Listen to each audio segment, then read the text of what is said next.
Hello, hello. Uh, Sorry we're getting a late start today. I woke up late and had to make breakfast.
Okay,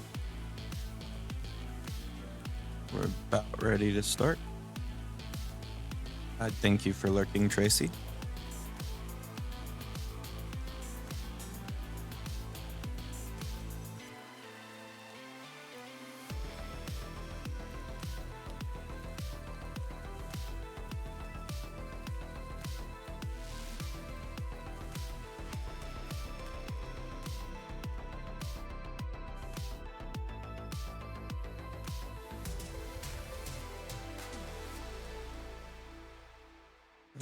Okay,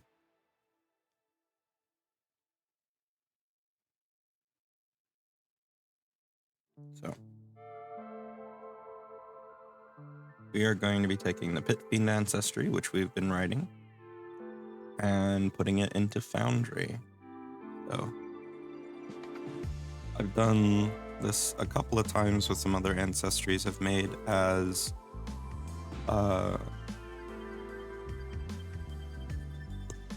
stuff.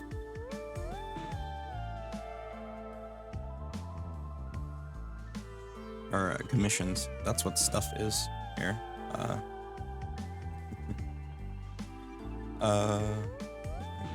I would like dark mode, please, because that is hurting my eyes.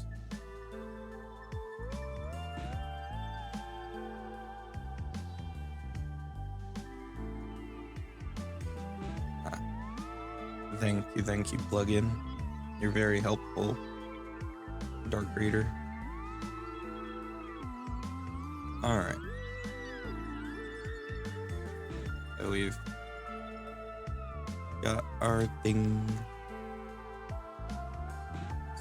So,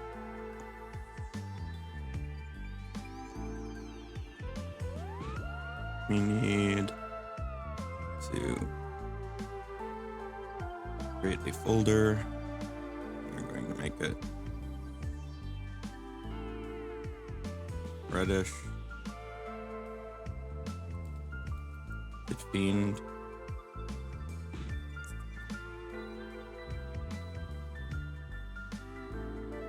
Create item in there. That is an ancestry. Hit Fiend.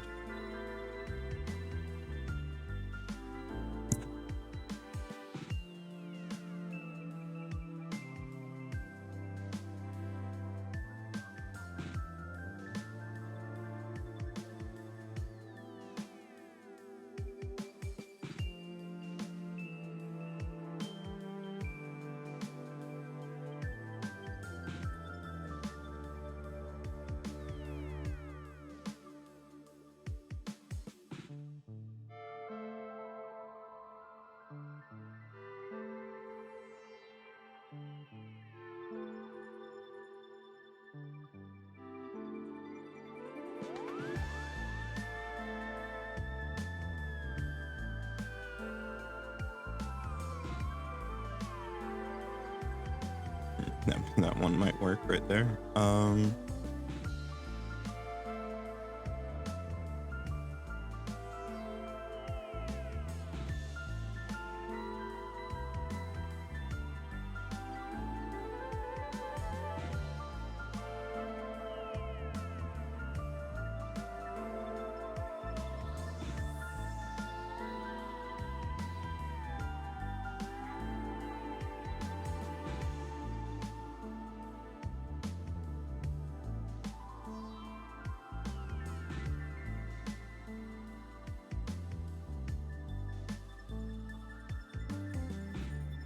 There we go. That'll be a good one for it. Hit Fiend. Traits. We need to add the traits.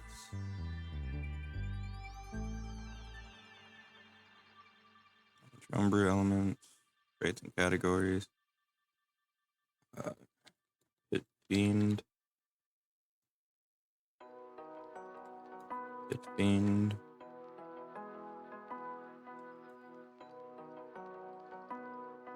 Fiend.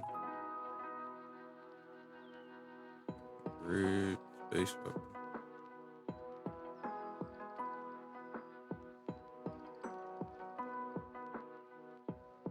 It should be all I need. Let's do categories just in case.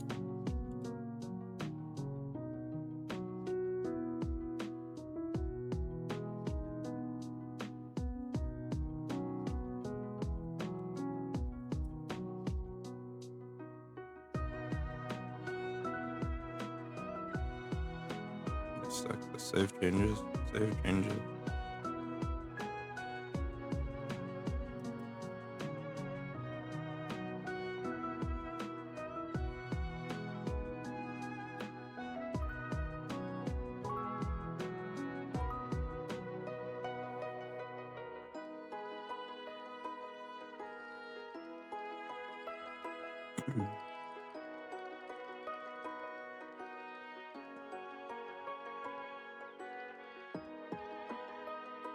Items. Hit E.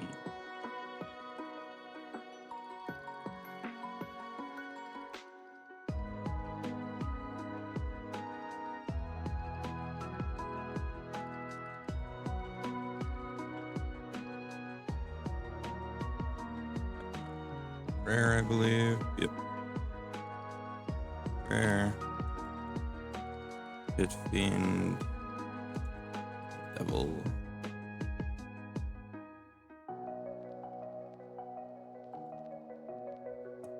Fiend.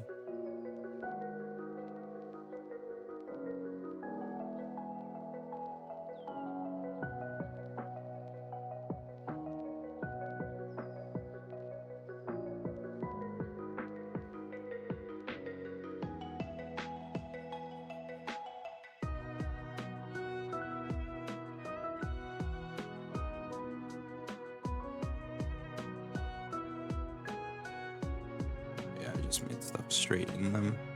Okay. It's been a minute, so we're gonna go Sport to Compendium Destination Pack. Need to make a new one.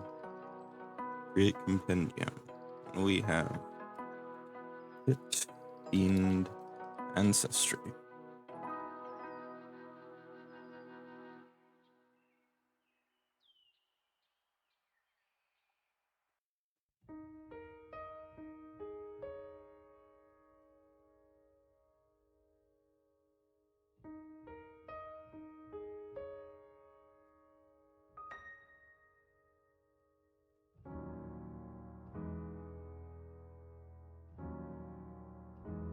Oh, I made the wrong kind.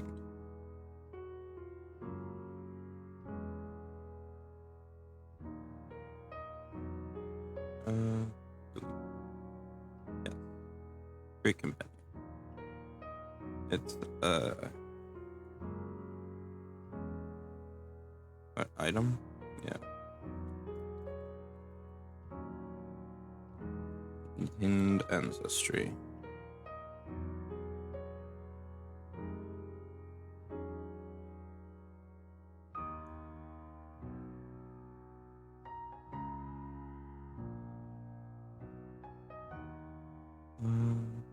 And then pull that in there. There we go. Oh, thank you, Kobold Cat Girl. It's you can find the dragon itself as a 3D model on opengameart.org. It comes preloaded with an animation. I just rendered it out into a couple of GIFs and put it into VOD Mini, and that's how my little dude works. Today we wrote a Pit Fiend Ancestry as a commission. And thank you. I think it's fun as well. We're working on importing our Pit Fiend Ancestry, which we have here. Uh-oh, I accidentally minimized everything. Whoops.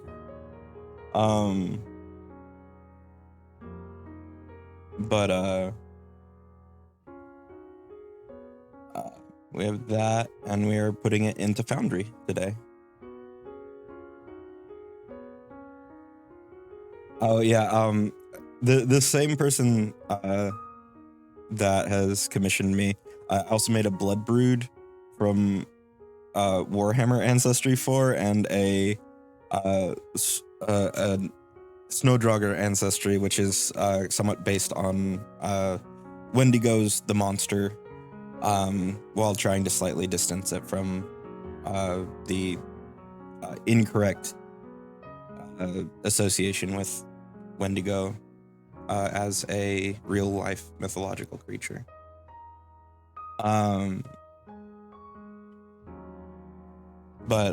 I'm glad to have you in chat. And yeah, I do commissions for different kinds of writing and such. Yeah. Because like a lot of the themes that you end up seeing in like Wendigo material aren't traditional to the mythology. They're things that are maybe loosely associated, but mostly more constructs of Hollywood or video games and things like that. And just various other cultural interpretations, usually in the horror vein. But I'm not the best at Foundry, so this is going to be a slow process. But we're gonna chip away at it.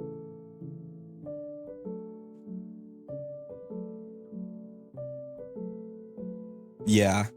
I think the whole deer head thing specifically goes back to a movie, like a short film or something, and like it just took off from there. Took on a life of its own, sort of.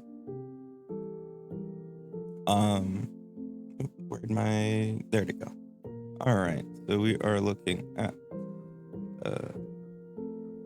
where's my base HP? 8. 5 things for my Homebrew Heritage playtest, and it took hours to find out. Yeah, I've learned a little bit working on the other 2, but it can be a real pain in the butt. We have size medium. We'll put medium as default, but you can be medium or large. I forget how to do that. Do we have awakened animal? Yeah, I don't think so. Oh, yes, we do. Yes, we do. Rules. Choice set.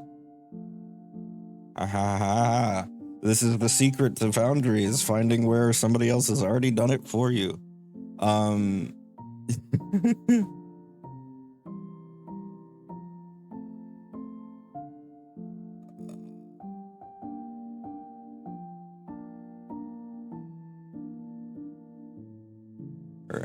This is the close. That's a flag choice it.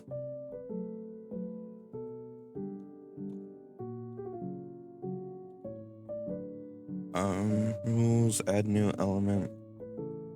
Put that in there, but we're going to remove the large, or the small one. Size small. Hold on. Make it easier to see. There we go.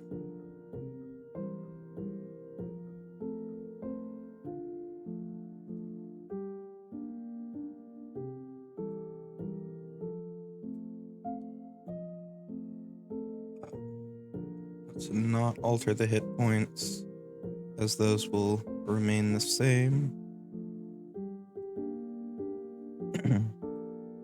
Here, the size is just self-balancing. We don't need tiny either.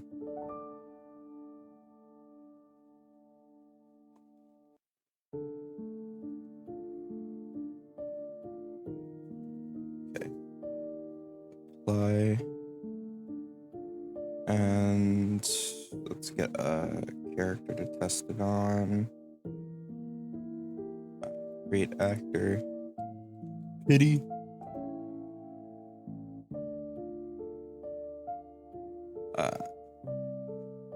So it did not offer the choice set. Oop.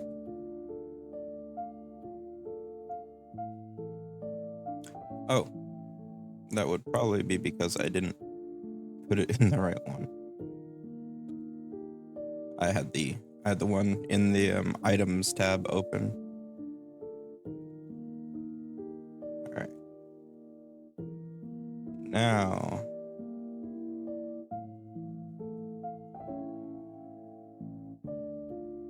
medium.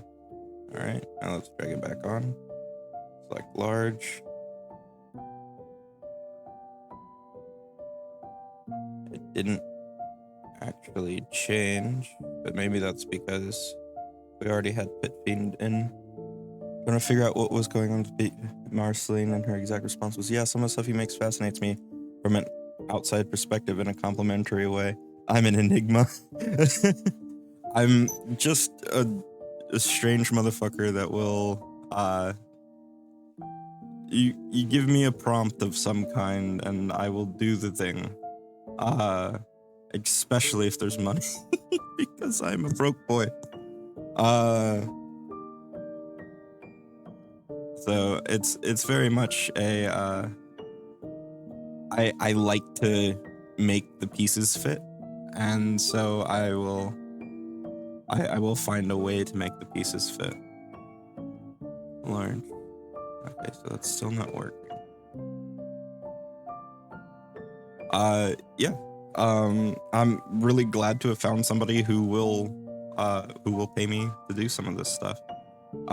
It's somewhat infrequent, so unfortunately I cannot quit my crappy day job, but it is a much appreciated thing that I get to do.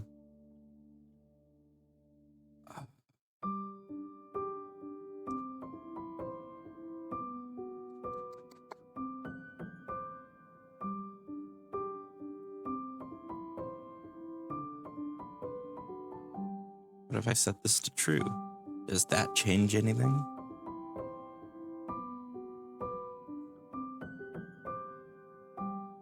No? Curses! Ah.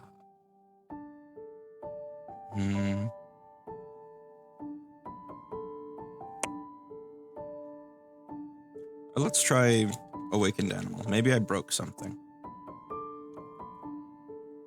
If I choose Awakened Animal, drag it over here, and choose Large, does it change? It does, so I broke something. Alright. That is good to know. Alright, so let's look this back up. Oh, I didn't break something. I didn't fix something. Okay. So, key, creature size, add a new rule element, boom, boom.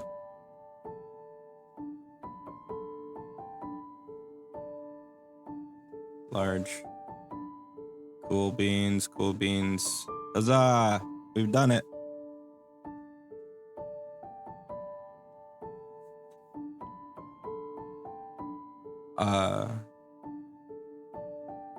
So, what sort of stuff have you worked on, Kobold? Oops, I've hidden my page again.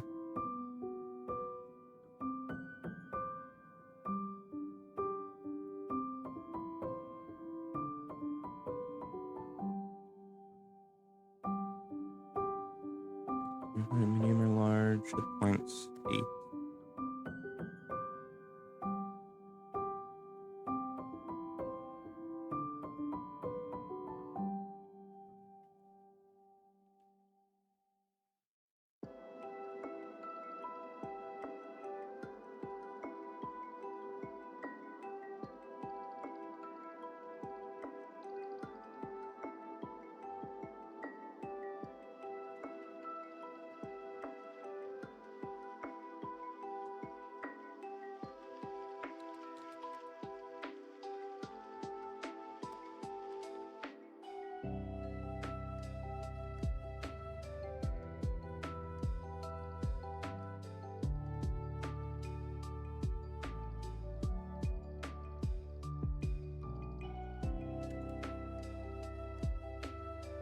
In terms of game design, my girlfriend and Marcy and I have been working on a bunch of ancestries and heritages lately.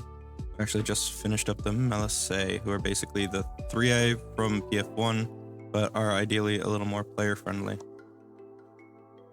Those are the bee people, right? The 3A, if I'm remembering correctly. It's been a bit. I think they're either bee or wasp people. Either that or I'm completely misremembering.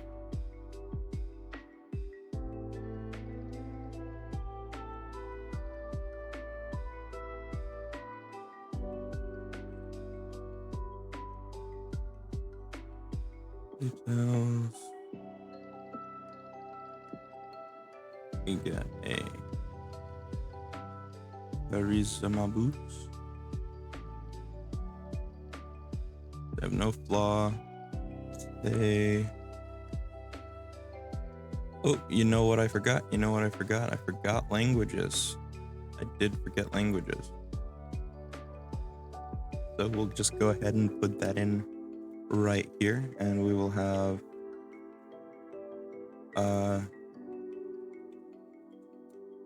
languages, which is going to be common, infernal, and additional languages equal to your intelligence modifier, which may include any common language as well as celestial, demonic,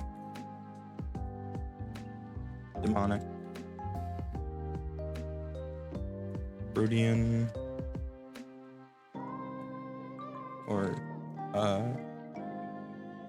yeah, there's 5 heritage honeybee, humblebee, paper wasp, yellow jacket, and vague stingerless carpenter bee. And their big shtick is that the failure of prophecy led to a bunch of Thriae, though we don't call them that directly, overthrowing their queens and winding up exiled. A bumblebee. That reminds me, I have an ancestry that it's like, it's got enough to be done. Like, I've put it out before, but like, it's not done to me, called the Ichihas. And they're spider people that have tyrannical matriarchs, and the player character versions are always ones who have either been born outside of their sort of almost mind-controlled colonies, or that have escaped. And so I like that that sort of thematic in things. And like the Ichihas are like, they're not spider people. Like, they're not like humanoids. I mean, they're people, but in a mental capacity, they're just spiders. One of their things is that they can, they're just big spiders. And they can fulfill different roles and such. But one of the things they really like to be able to do is to craft things with their silk, which they can even harden their silk sometimes. There's one ancestry in Feet Train that lets you make like small buildings out of silk if you spend enough time on it. Protean, no Utopian. What's the one that psychopomps speak? Requiem. Requiem or Utopian, or which may include, so it's and.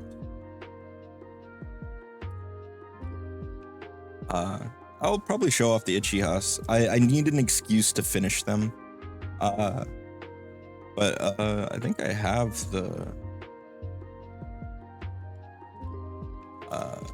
doc. Actually, I can just open that from here, can't I?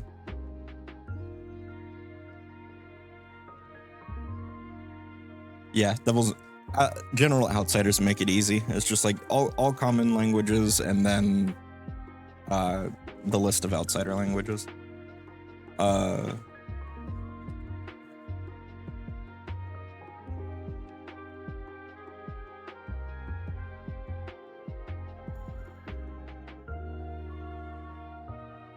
Okay,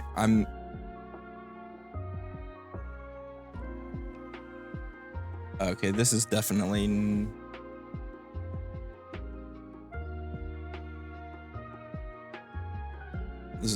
not the latest version. So this is an early version. I do not have the completed version on docs. I think I've got it in a file somewhere. But the Ichihas also known as architect spiders, are an arachnid people ruled over by their matron. However, occasionally broodlings will escape or hatchlings wander into the wilderness. Few of these escapees survive, however, between being hunted by their kin, betraying their matron's empire. Those that do escape tend not to develop in the same way as their kin, not fed by the tireless work engine of the colony and the manipulation of their matron. They remain smaller and less developed, both supernaturally and physically, though they are keen-minded and can unlock their potential themselves. And then this next bit was about was from a setting that was being worked on at the time I was developing this with a couple of people. We got their silk, which they basically, in order to manipulate items, they have to put silk on it.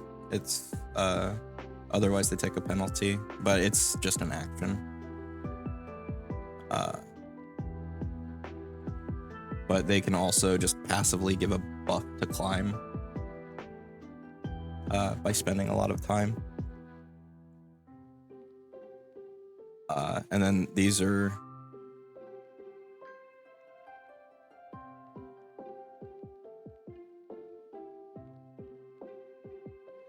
so it's not here, I don't think. It might be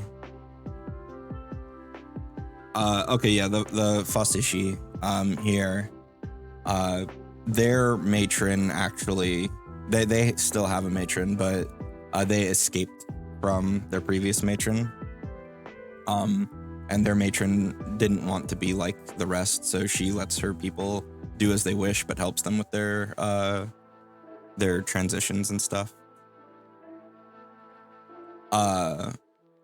But yeah, it's not like they go, oh, I command you mental mind control. There's a pheromonal aspect to it, and some of them probably do. Like if there's dissent, they'll probably use magic to control it, because they are very powerful. Some of them are nigh demigods. But they, through more traditional sort of power and propaganda, they'll control them. They control them through fear. They control them through pheromones, which is another thing that kind of takes away some of their agency, because they're chemically compelled. But also, like, if the matron doesn't do anything, you stay small and weak, because she's kind of like how I think ant queens work. They assign a sort of role to you and give a chemical that helps you transform into that role.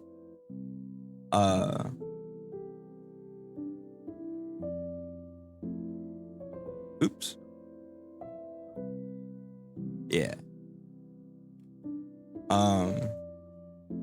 So it's multifaceted, but the main thing is that the colonies don't have to be, evil, hyper totalitarian states. They just have a tendency to be. There's evidence of that not being the case through the Green Weavers, and through the legends of the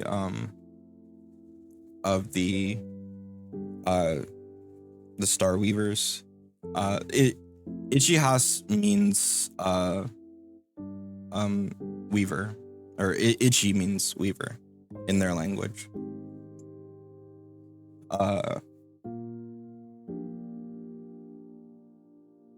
And so I've gotten way off topic. I've stopped doing what I'm supposed to do. But yeah, they are 0+ intelligence. There's an implication that pupa stage, where they go through pupa and are put through what's basically an 8-year dream cycle to guide them into the role they'll serve, and allow them to finish growing up, is like often used as an indoctrination process. Oh, no, you're fine. You're fine. This is body doubling, so we do both. I was mostly getting onto myself because I went and did something completely different instead of at least talking about what I was working on. You're fine. I don't mind chatting. I don't mind talking at all. There is a worst case scenario in which I do some of this work offline, which is not a bad thing. Did we put that in here? I think we should. Edit. Pit Fiend heritages. And then we can also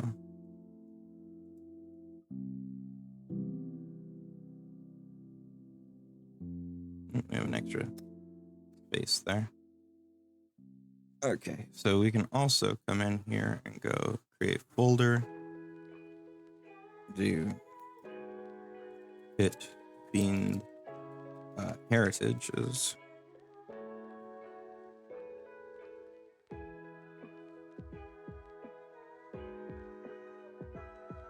And we will create a new item, heritage, and we will start at the top with the Ascendant Pit Fiend, the only uncommon one.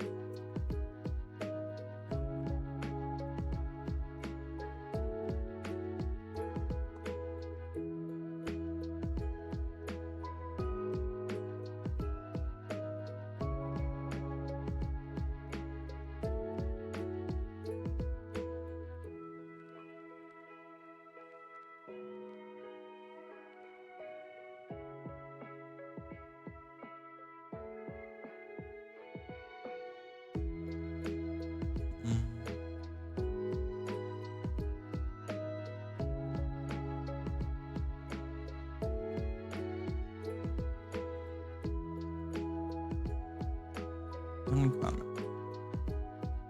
Ancestry is Pit Fiend.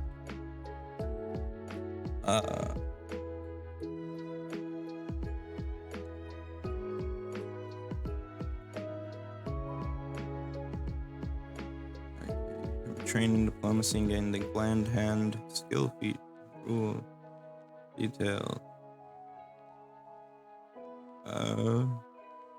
Give item. Hello, bot. Be gone. Be gone, bot. Oof. Is it give item? Grant item. There we go. New rule element.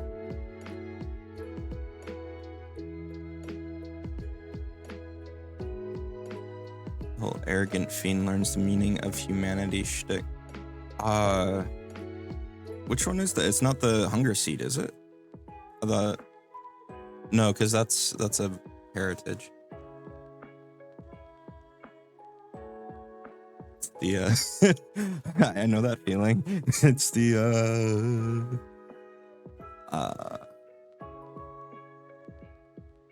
let's see. Glad hand.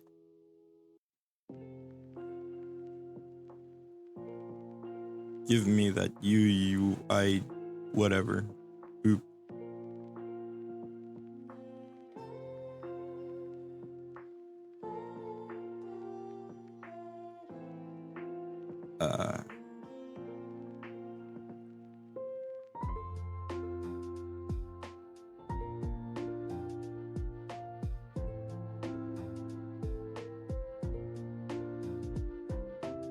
Yao Guai.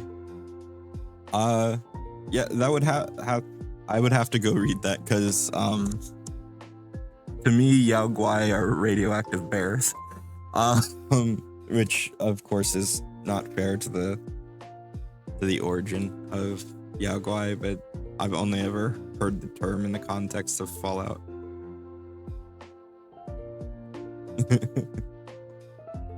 Remember, kids, don't feed the Yao Guai. I can't do Three Dogs' voice. I think Born of Celestial or Born of Fiend. That's neat, like an alternative to Nephilim, Azamar, or Tiefling, whichever one you're playing with. So this one's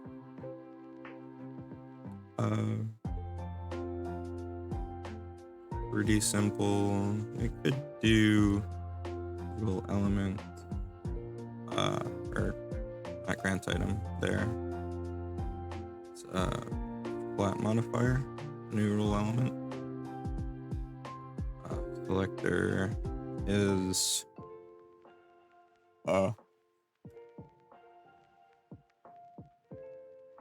hey, somebody make an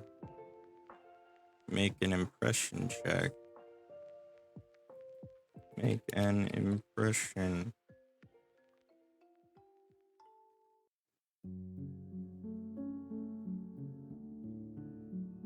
Because I need to dissect the inspect roll.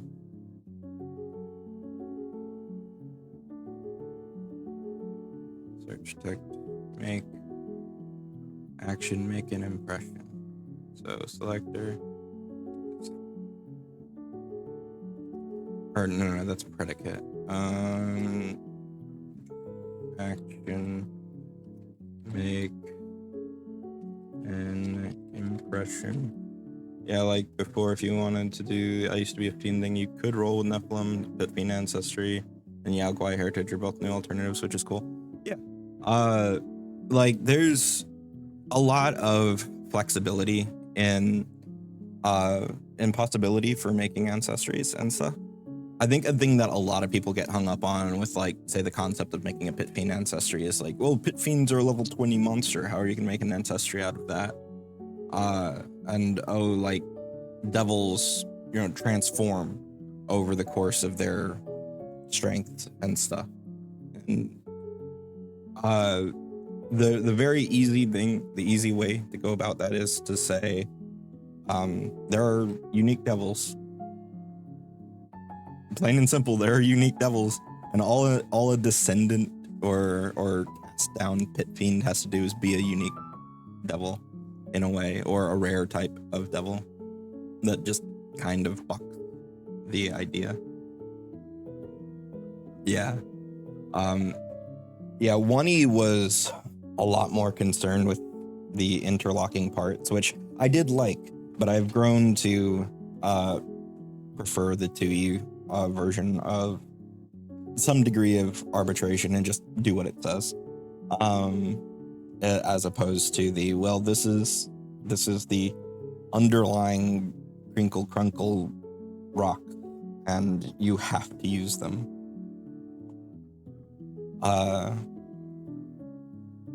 Like, I still like things being related and interlocked and all. Yeah. And all you have to do, like Stifter did, is go, here's the reason why. Like, you can make shit up. There's a ritual that turns you into a little dragon that kind of sucks at being a dragon, but you can get really strong really fast by comparison. Or here with the Pit Fiends,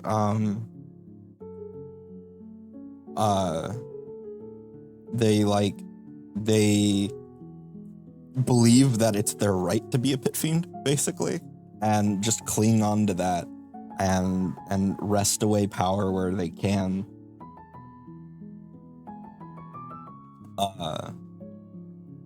So they're just like, no, fuck you, I do what I want. Infernal. Or diabolic. It's diabolic. I said infernal. I need to fix that.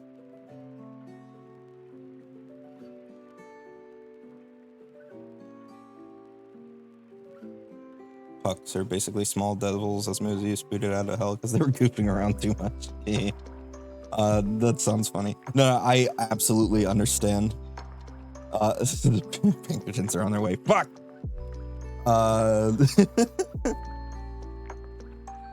God damn it. I haven't even played Magic in a while. Come on, not the Pinkertons. Oh, did my dragon break? Yep. He's back. Oh, when I minimized everything on accident. That's what happened. So, yeah, I've got to fix that. But I do need to, I think, put that back into their text here. Because otherwise, how will you know in Foundry alone what languages they can speak?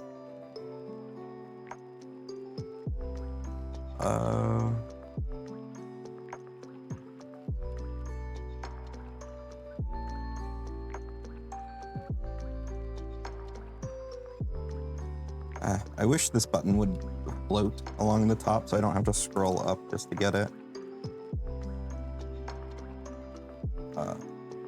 This and that. It's not the prettiest, but god dang it, I don't need it to be pretty. I just need it to work.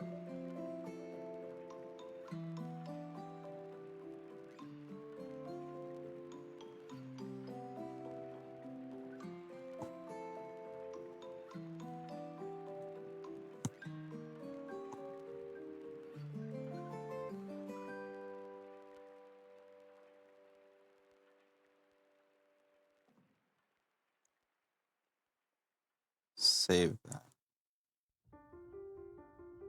Okay.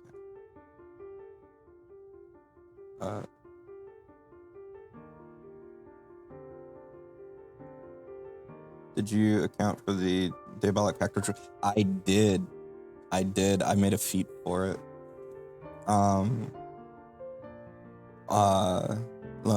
Give me a sec. I'll go find it. But I need to fix this. Diabolic. Oh, what did demonic get named? Renamed to languages. Languages. PF2e.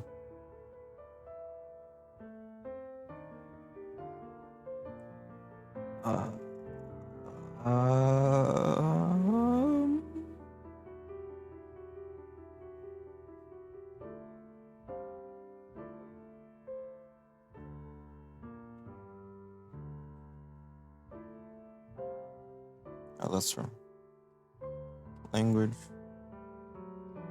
Languages monster core. Demonic. Boggart, Caligny. Oh. That was our solution to it. Caused so much drama between. Yeah. The thing is, like, I started out thinking, oh, this will be, I just need to make a little adjustment. And then I was just like, wait, no, this is a problem.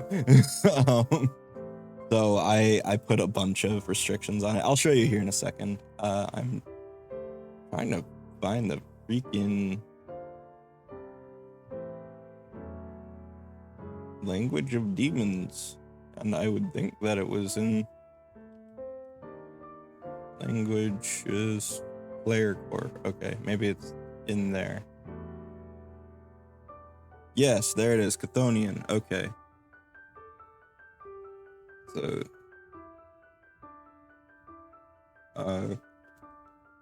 Chthonian,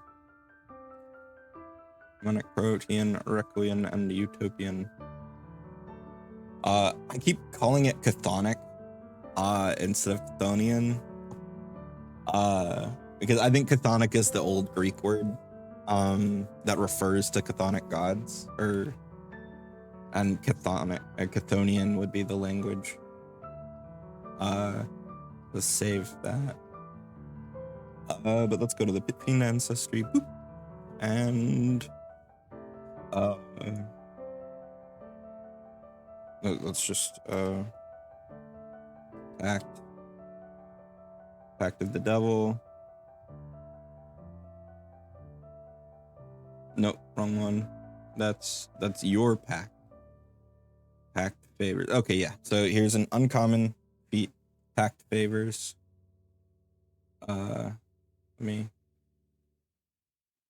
Oleg. I'll push that over for you. Okay. So you maintain a connection in hell that is willing to send aid for recompense. You know the diabolic pact ritual. You must provide a cost as part of casting the ritual, at least as much as the consumable item of the provided creature's levels. If you provide no cost but succeed, you are provided only with 1 ort per rank of the ritual which obey your commands, which orts are the new lemurs. If you're not yet familiar. Yeah, here's your Garbo. And I've also got several other things that react with orts, but it's never like insane. So I just thought it was thematic because the Pit Fiends are the ones that can mush orts into other stuff. It's almost passive aggressive. They've got another feat where if you where you get a summon fiend spell, and if you sacrifice an ort as part of casting it, it quickens them when they arrive. So they get 3 actions instead of 2. Night on Bald Mountain moments. Oh, that's the Disney thing, right? With Turnabog or whatever his name is. The big devil out the top of the mountain. Okay. It has been so long. I don't actually think I've ever seen anything other than snippets of the actual cartoon, but I fought him in fucking Kingdom Hearts.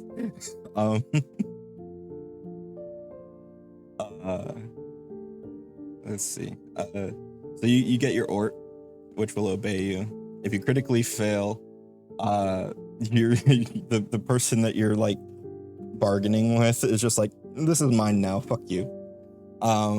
And you can't use Diabolic Pact again for 4 days. And the big realistic limiter, so that I didn't have to write 6 paragraphs of text, was if you cast it again, your other devils go away. Like, you can only have 1 resultant pact at a time.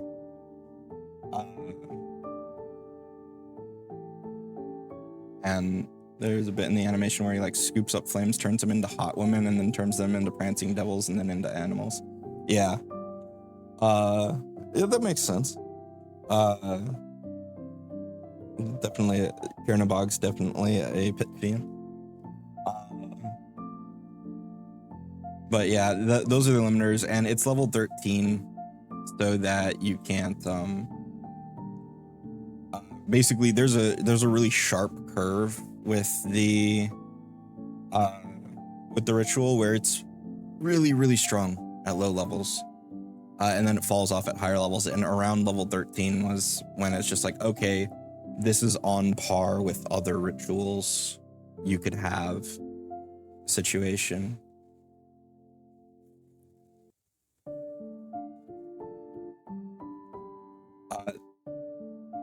Okay, so yeah, the minimal control is a fair enough point. The reason I went for more of a limit there is just so that you have more control over the devils.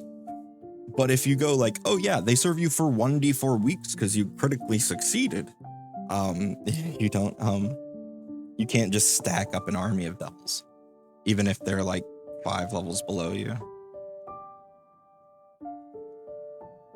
Like, it depends on what you're going for. Like, a lack of control in that situation would also be a fine counterbalancing point, because it's not like you can do it in the middle of combat.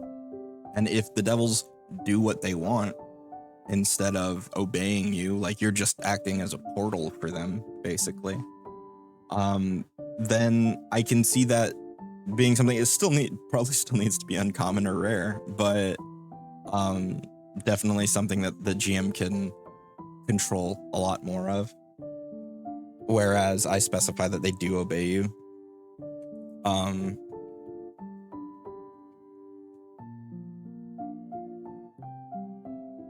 And so it's just, there's multiple ways to handle it.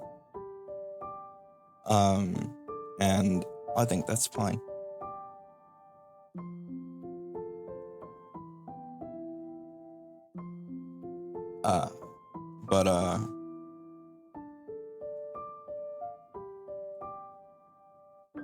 Let's see.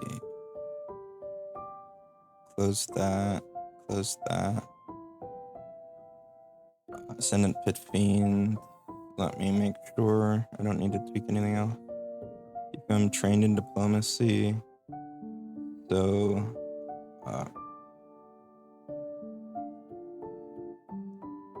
just that fixed proficiency. Poop.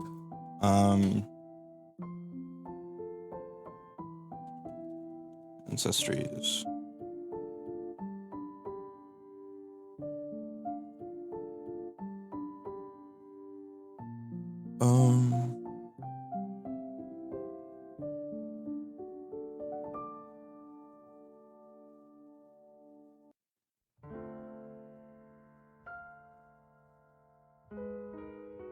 No.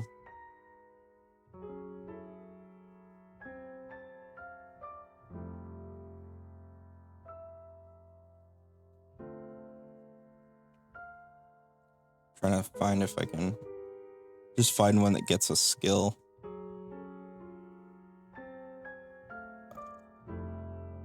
Because I can't remember off the top of my head which heritages get skills.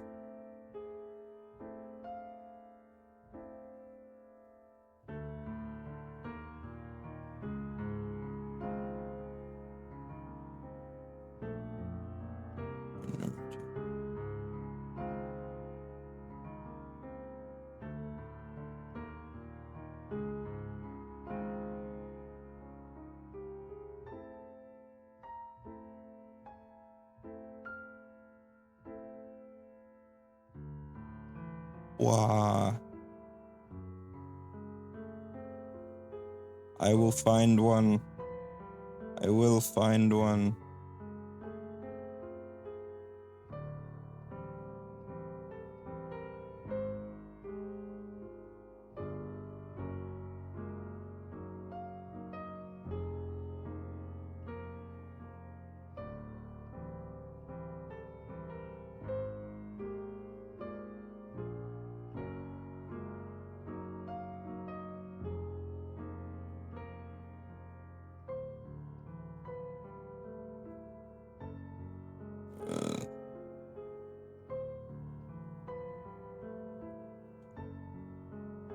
Okay, here we got one.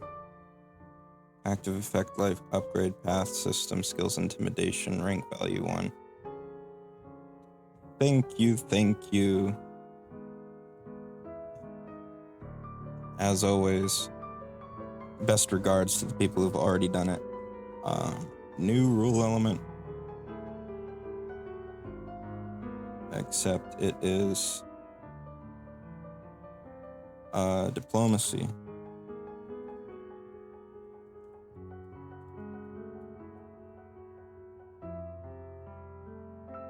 If I'm not mistaken. You're trained in diplomacy. And gain Glad Hand, but suffer from -4 circumstance penalty to Glad Hand, except when improving the dispositions of creatures hostile to you purely for your fiendish origins. Okay, so that's Ascendant Pit Fiend taken care of. Another heritage. Who's next?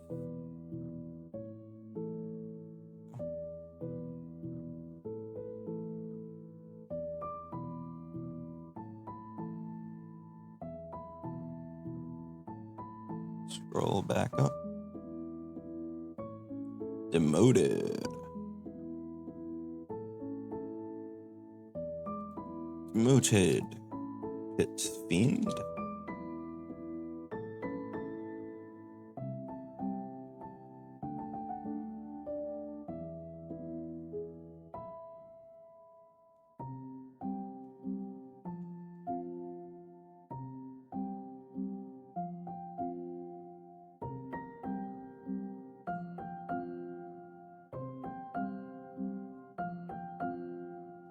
Let's see, something that indicates lowliness. It strikes you in the heart. You don't like it. We'll go with that. Maybe there's a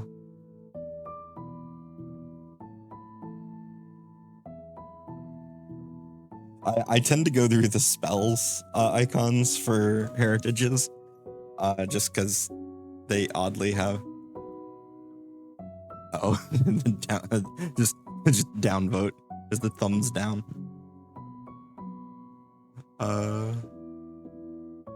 What was it? Default icons.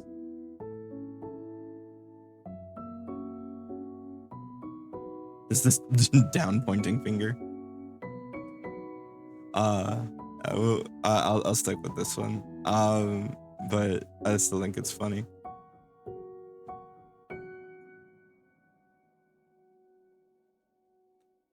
You were once a fiend of great standing, but your failures or the machinations of Hell's most elite cause you to draw the ire of greater devils. You've been demoted through the ranks of devil kind, but your experience leaves you with the skills to manipulate your way back to the top. You are trained in legal lore and hell lore, which are things that you gotta put in manually. So we add a note. Here's Foundry note, legal lore and hell lore must be added manually. And when you attempt to make an impression against devils who or those aligned with them, you may use legal lore or hell lore instead of diplomacy.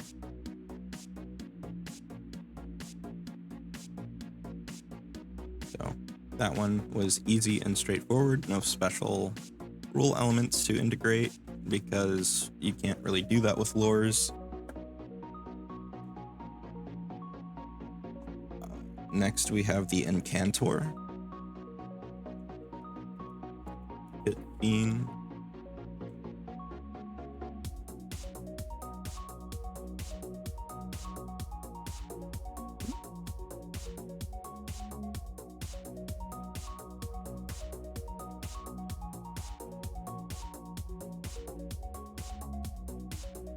Honestly, those yelling faces at the top are probably what I'll end up going with, but I like to still have. Ooh, no, I like this one. Wow, all the shit coming out of his face.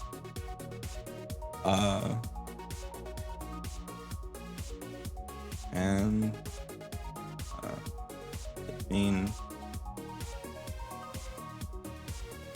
you get a single common divine cantrip.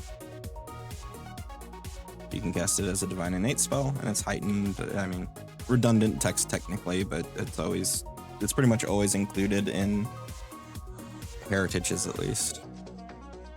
Another one where we don't have to mess with the rules. The Gnashing Pit Fiend, which is going to need us to create a new folder, which is Pit Fiend Actions.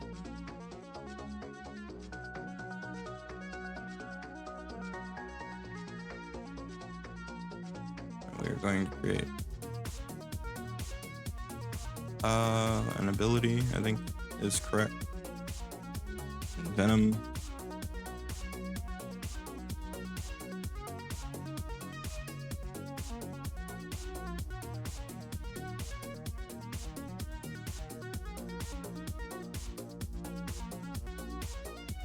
Creates our poison.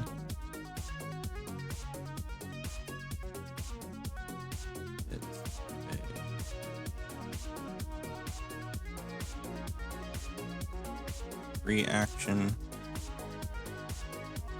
We'll have to create an effect to go with it, but we will do that later.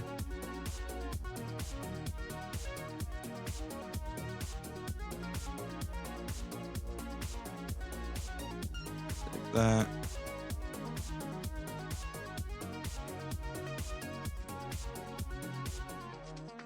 Detail.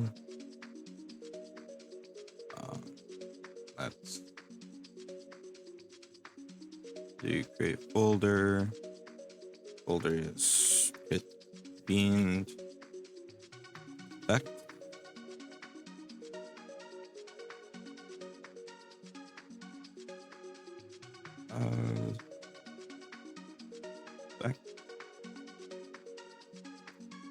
Effect and venom.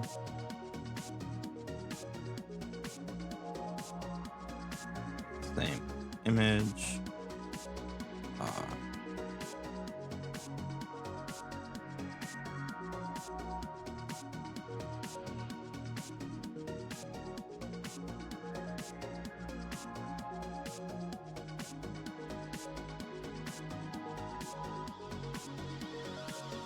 Back in 2 minutes. Sorry. New. Let's see what is this.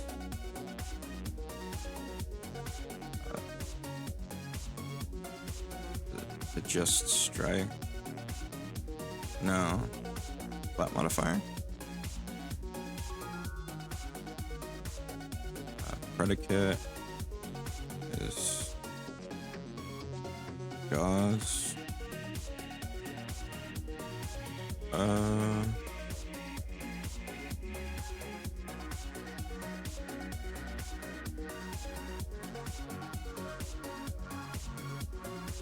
Damage. Primitive bracket. Primitive bracket. Untype.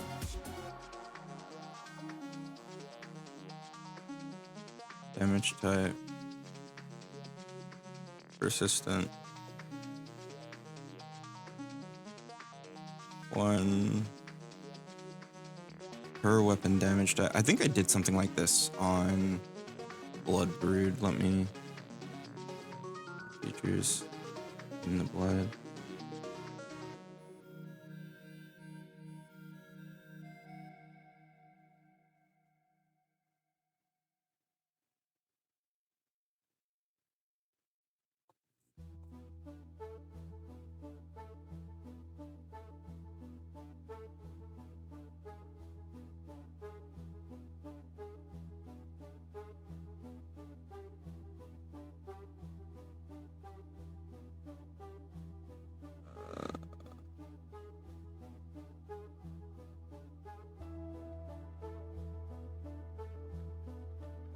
Blood Crusher?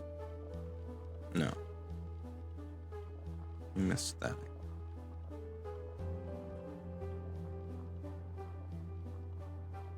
Gory Vengeance? No.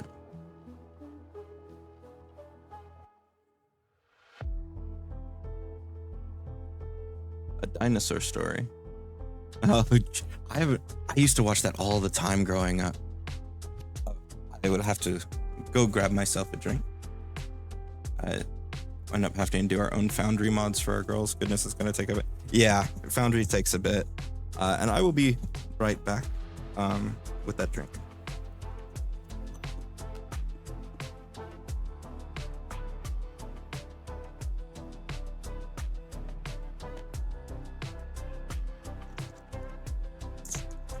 I left my water bottle across the room.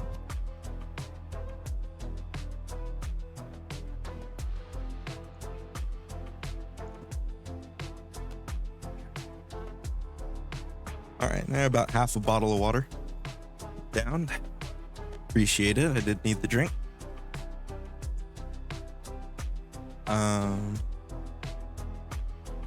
Somewhere in here, somewhere,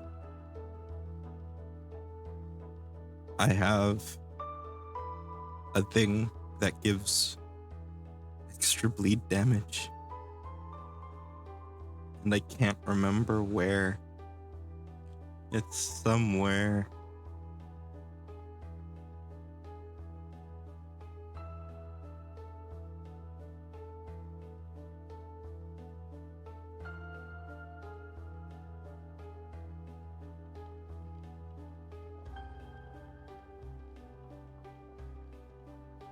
Sinful practice.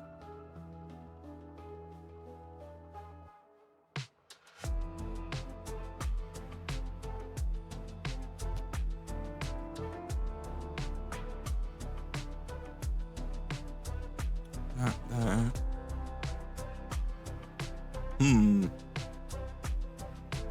Brain. Is it plasmic control?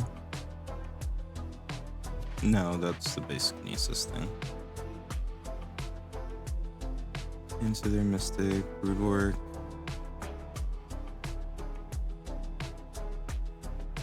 Rip and tear? Nope. Bloody phone.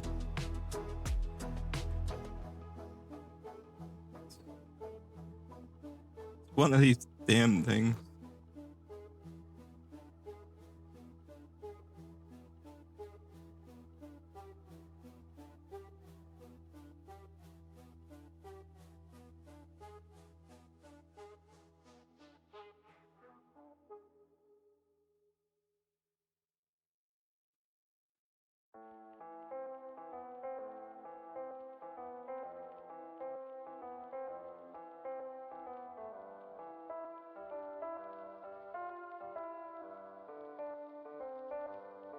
Touch here, it was an unarmed attack.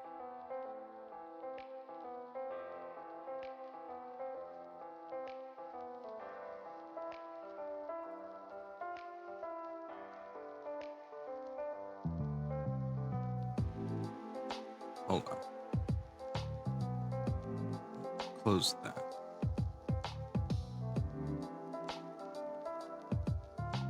Thin blade. Damage.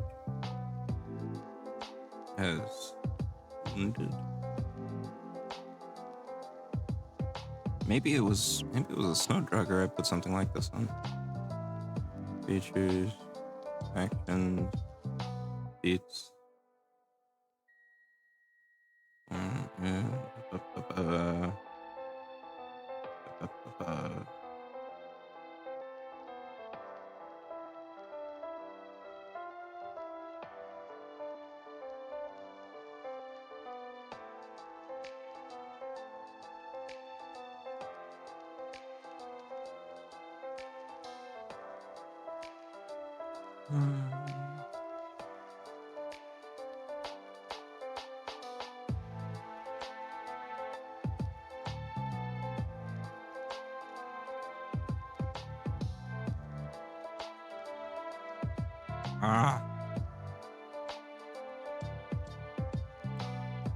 I cannot remember for the life of me now. Terrifying touch? Nope, frightened.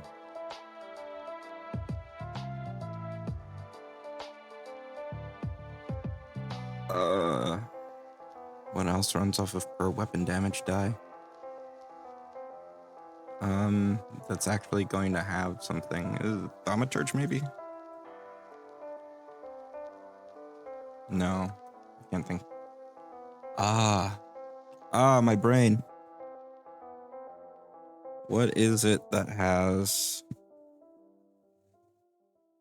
I need to find the rule elements, the way to type it in for something like doing 1 damage per weapon damage die.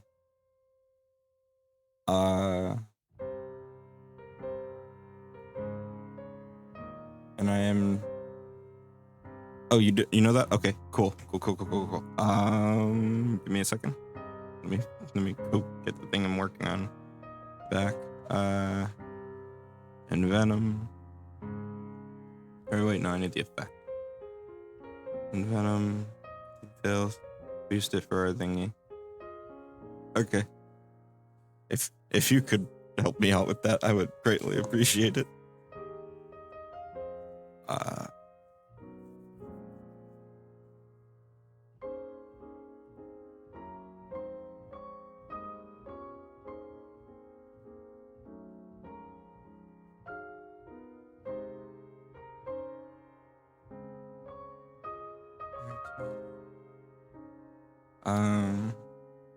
Is it dashing? Fiend. I'm super blanking, honestly. Oh no. Okay, I'll find it.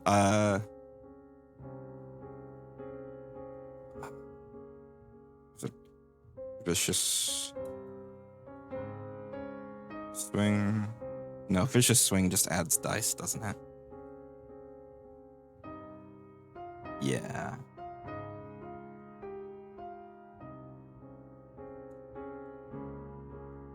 Ripley Ancestry.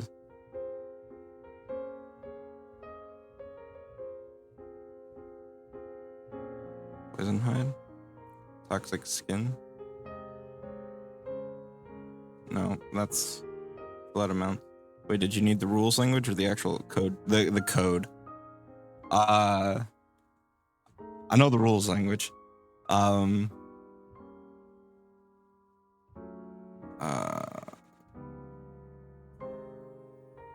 Perk.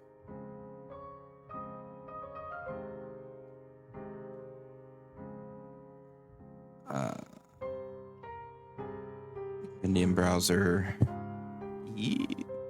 And features. Ripley.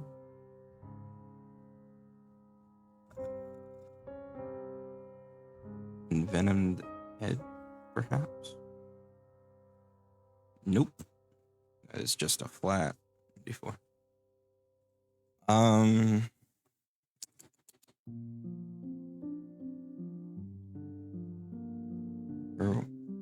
That's and here's where the weird cross-referencing search system. Per weapon damage die. Type that in quotations in Nethys, and we can find something. Weapon of judgment. Weapon. Found it. Demon Bane Warrior. Nope. Dang it.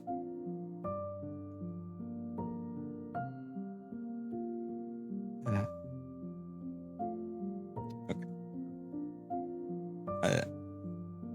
Let's see. Demon Bane Warrior. Equal number of weapon damage dice. Okay. So Demon Bane Warrior. Click. This is why I don't open Opera when I use Chrome when I'm streaming now, because Opera, for whatever reason, absolutely no. I as long as they've got it programmed, that will do it. Demon Bane Warrior feats. Rules element. Yes.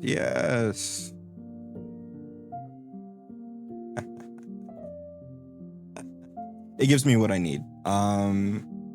Envenom effect. So is a primitive of 1, or is a primitive of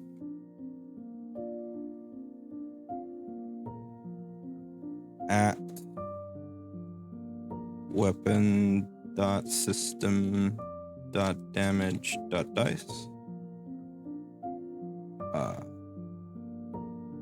Damage type is poison.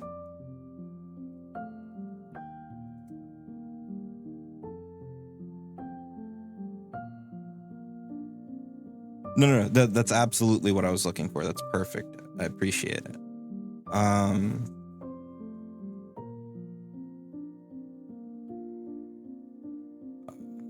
This should be strike damage. Thank you. Because like I would just go look at the pick weapon group specialization, except those are hidden. Yeah. But that will do me just fine. All right, so non-versatile heritage. Find some poison teefies looking. Yeah, zombie face.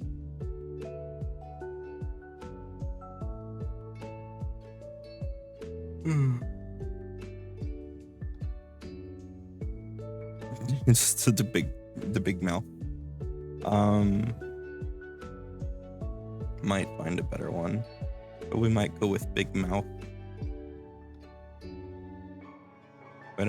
You get mad when somebody hits an ally and had to review it for the benefit. Yeah, there's a lot of rehashing when it comes to like that. There's a lot of rehashing when it comes to making feats and stuff. I like to take feats that already exist, and instead of just like changing one little thing, I like to try and give them like a ribbon that makes them unique for the ancestry. Sometimes it's rarely that simple, like you end up creeping power a little bit, but I also find that okay a little bit, like as long as it's not much, just to make it unique. Right. Because going ultra unique can sometimes be detrimental and incredibly difficult, but sometimes it's easy. It just depends. Gnashing Pit Fiend.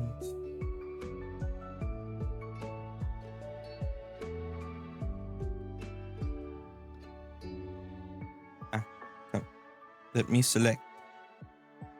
Let me select these. Thank you.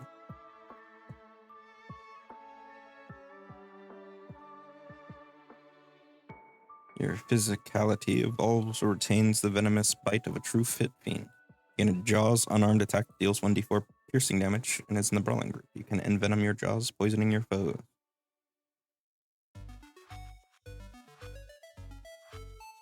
Yeah, shattering precedence, the part where it's just like you got to pay attention. But it's still fun. Like this, like 2e isn't nearly as much of a, I guess, a gearbox as PF1e was. 1e was like every piece had to be in place or it didn't work. Or it was just incredibly busted, but also incredibly busted happened a lot in 1e, whereas in 2e, not so much.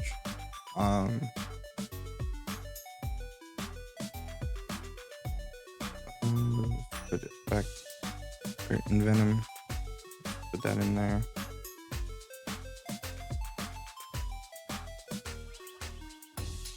Okay, so let's see. Brain work. Fiendish. The fiendish weapons.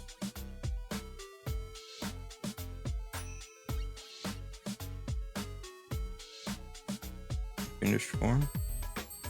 No.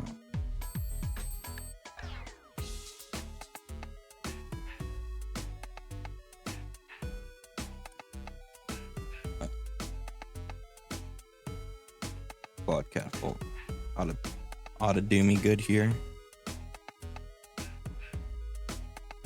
Copy this, create a new rule element, and then go and edit it.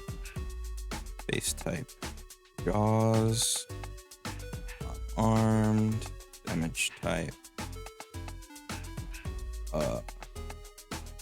Good question.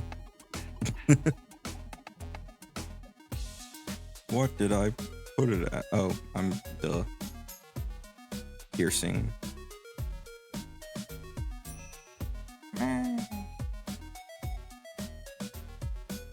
Piercing is D4. Brawling, strike, base claw, creates finesse. No.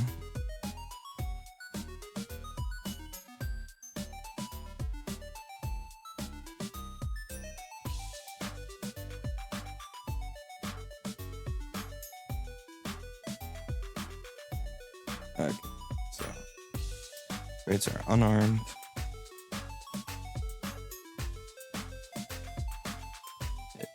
Fly.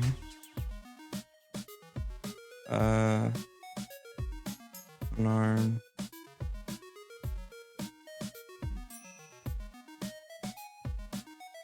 What did I? Oh.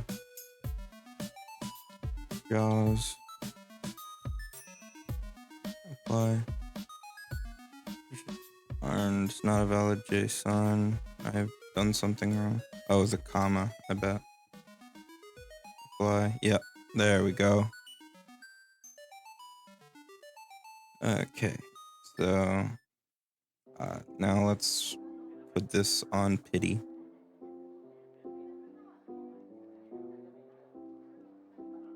Pity, where are you? Come here, you're going to be a gnashing pit fiend. Because I need to dissect your role.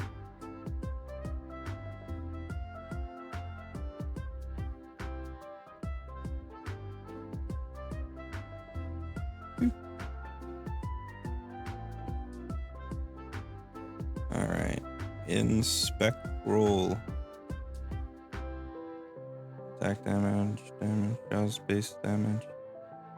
Jaws damage.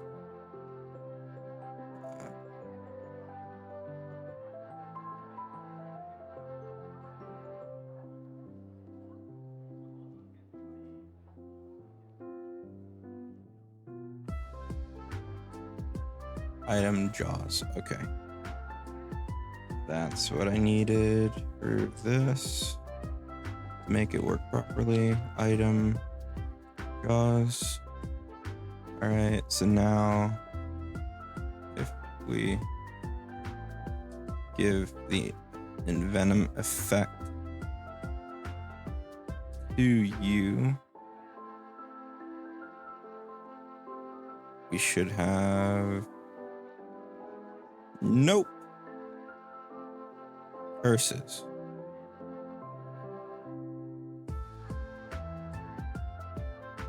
Darn, I've done something wrong. Oh. I have spelled things wrong. I have mistyped. That would probably be doing it. Let's try now. All right, so we've got our persistent poison on there. Very good. All right, now let's give ourselves some hand wraps of mighty blows and invest those and give them greater strike or major striking. It don't matter.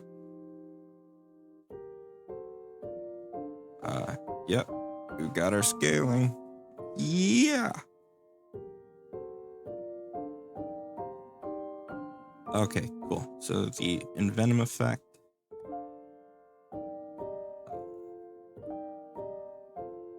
is ready. Drop effect.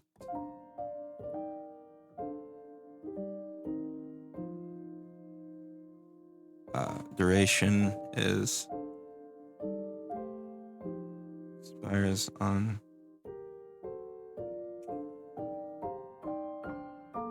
is it just against your next attack? I forget.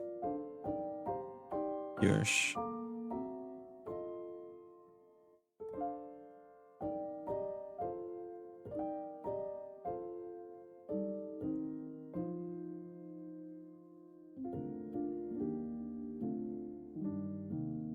Counter formula.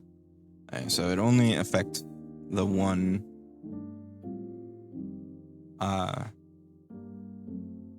thing. So it might be better to make it a toggle.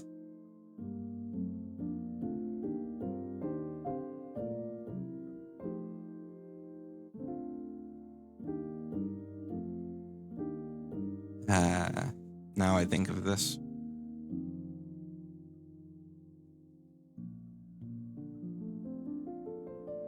Okay, so let's do this.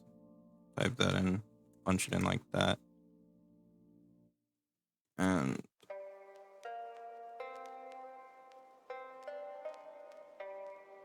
oop, wrong thing.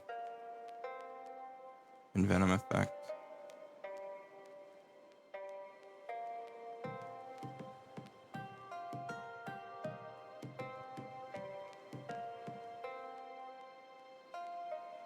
Okay. Now, to try and remember how to make toggles. Vicious strike. Or vicious swing.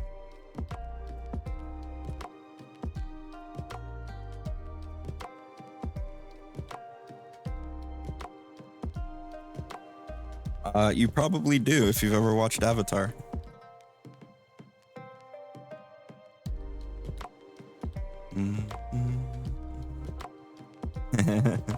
There's another Avatar song in this playlist that everybody recognizes. There's actually a few, but not. I don't think all that many people. Nobody's ever said anything about Agni Kai popping up. We got that, and damage dice roll option. There we go.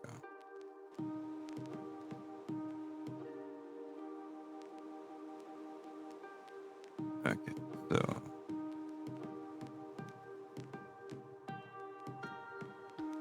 roll option. It's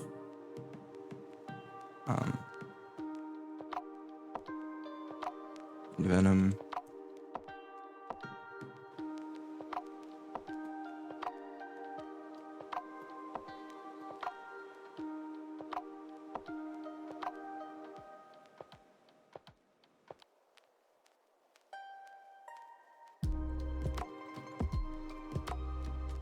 Okay. So let's go here. Let's remove the effect. Yes, remove effect. Let's just give them Envenom as an action.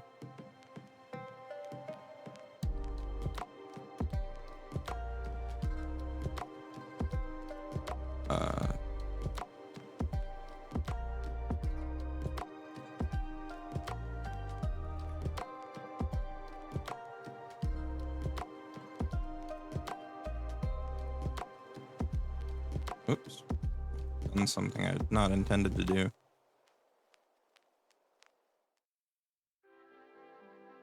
Okay.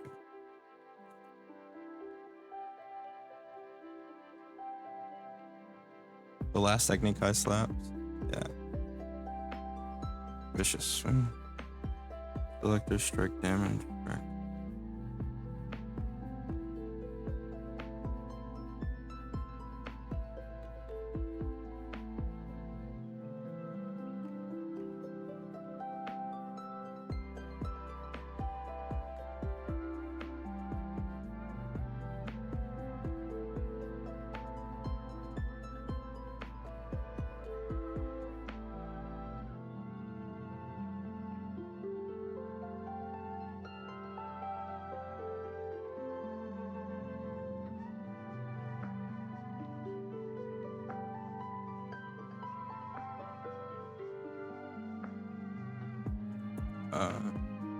What is it? It's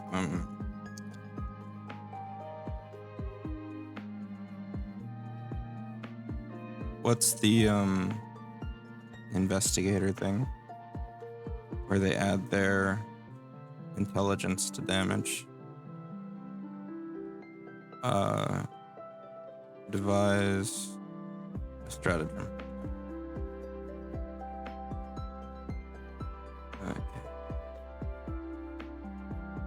Toggle Autumn. 96 of them. Intelligence. And you've disabled. Target mark devise a strategy. Or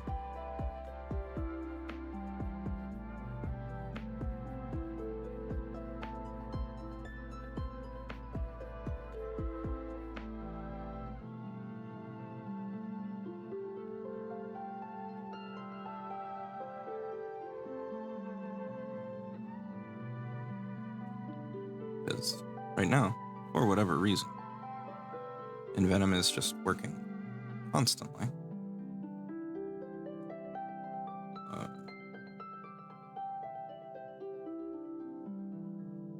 So we do that. We take Envenom. put it here. It's unchecked, but it's turned on here.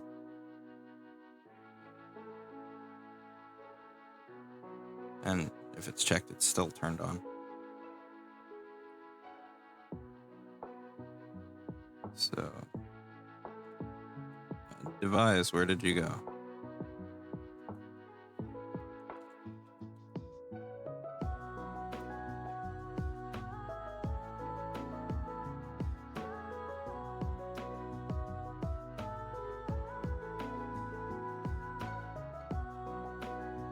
Awesome.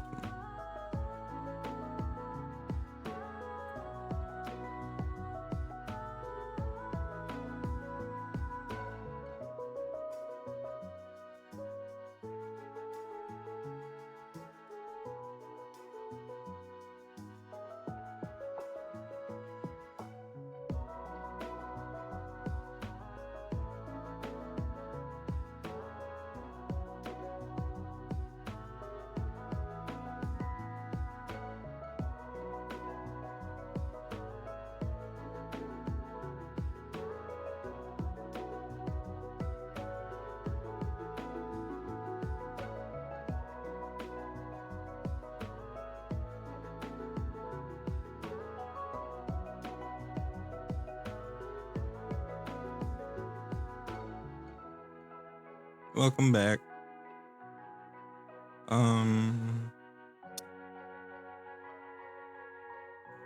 In Venom.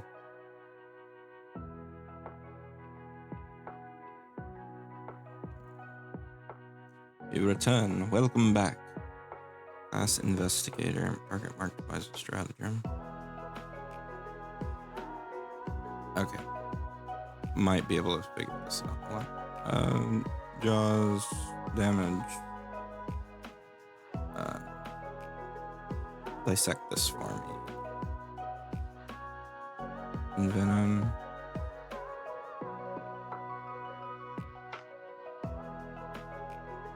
Or damage poison.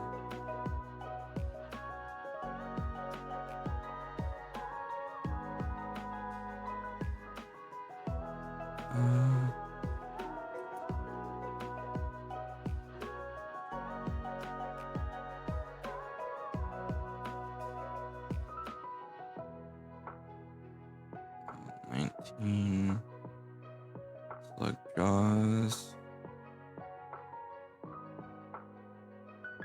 Self creature nash hit fiend.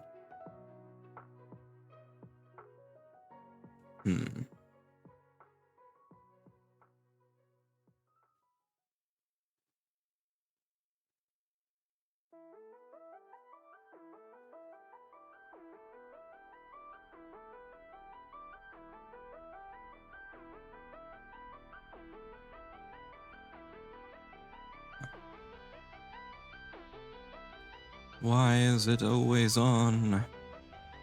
Is it because this needs to be up here? I swear, if that... I don't think it is, because this is supposed to handle that. These numbers. Lower priority values are executed first, so...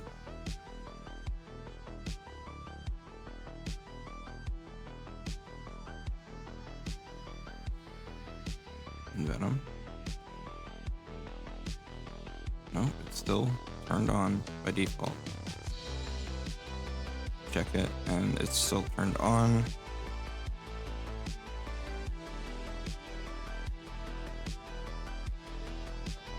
Predicate item.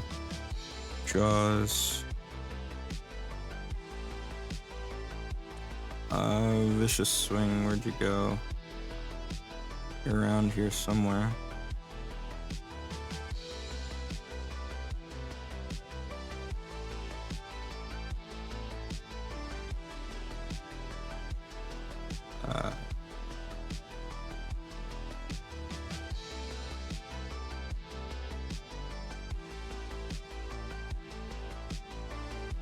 Just value brackets, that's number start.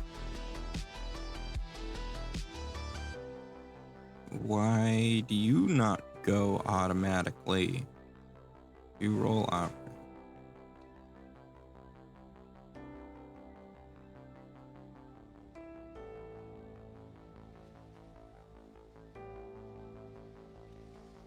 maybe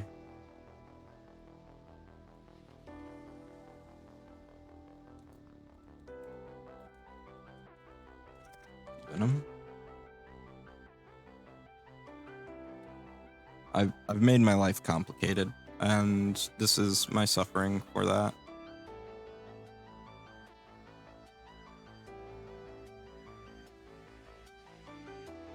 Ah? No, damn. Now it's just always off. Curses. Bleh.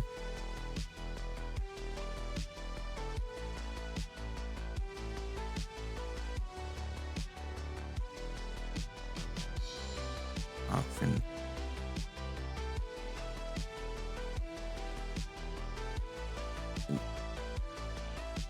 Oh, hold on. Venom helps if I with a bunch of coding experience. Yes. I was never much of a code head. Turned off. Still turned off. Damn it.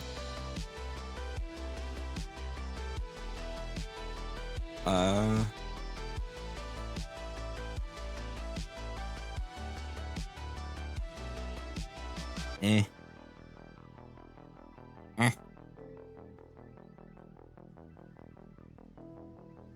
Venom. But equals true. I doubt that'll work, but we'll give it a try.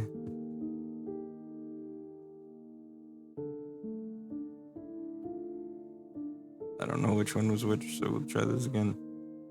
Okay, and Venom is turned off. And Venom is turned on. It's still off both times. Wow.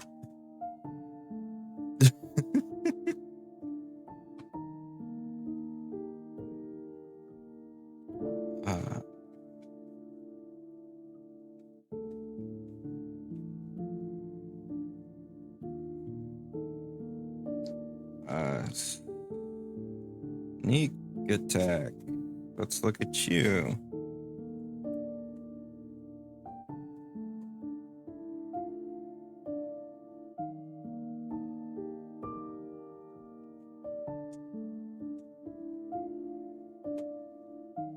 Totem. What is totem?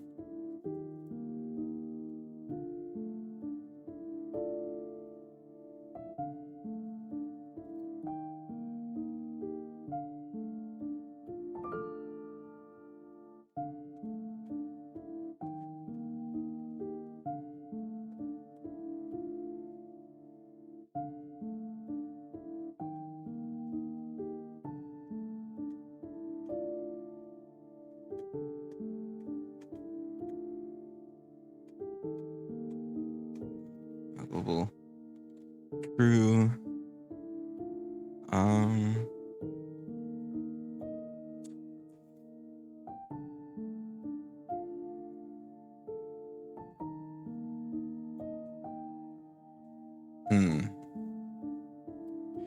Poop.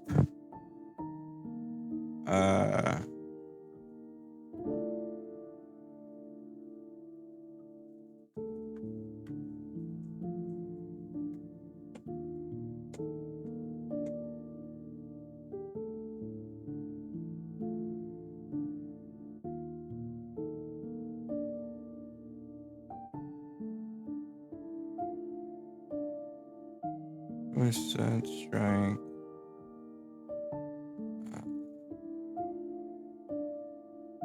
Sense.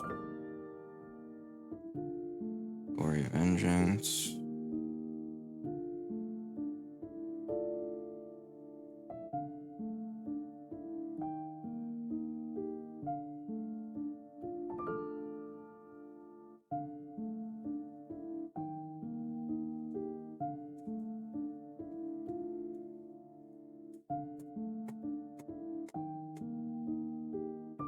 Paragon of Furious Flame.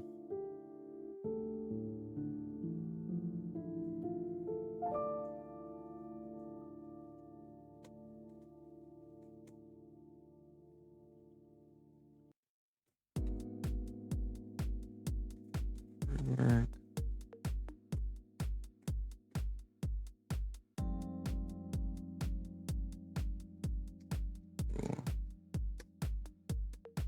Toggleable through.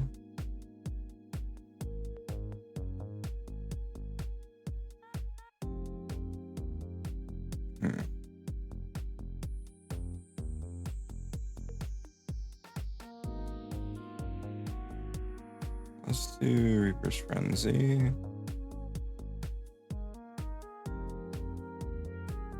Okay.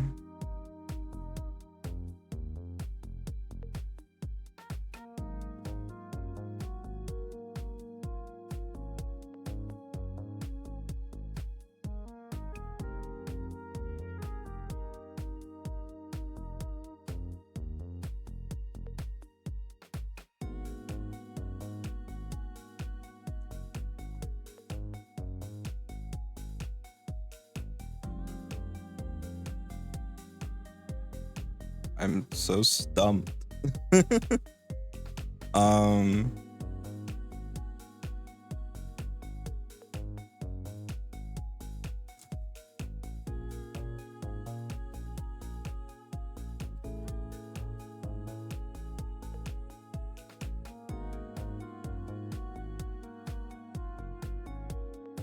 Venom. Venom.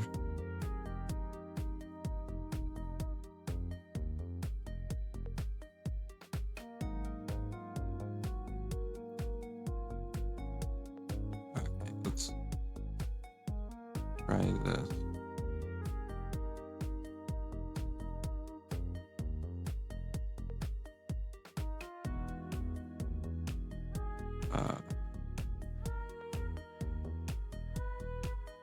Inspect roll.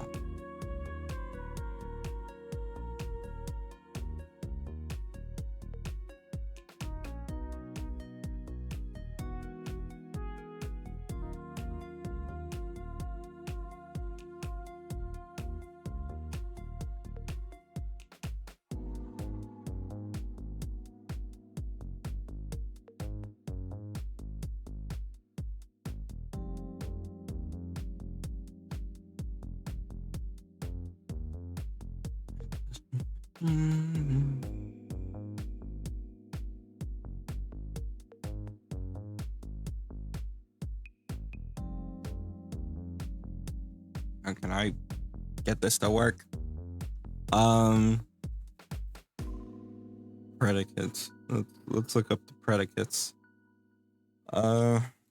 Predicate for toggle Foundry PF2e.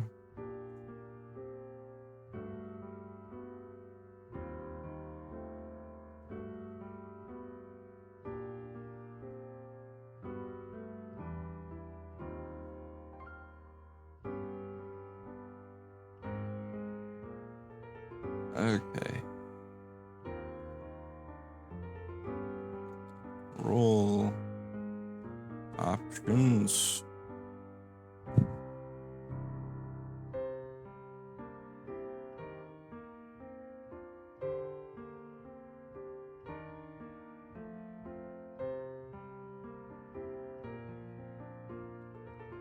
Toggle.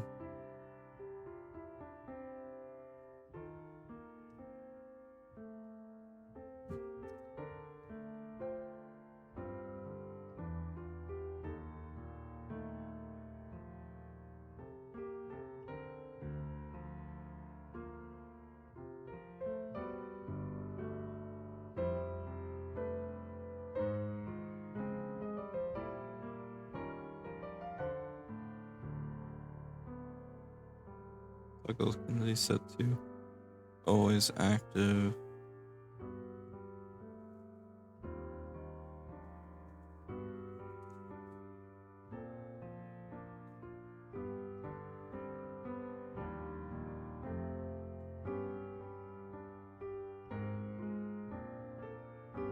Spirit instinct. God damn it.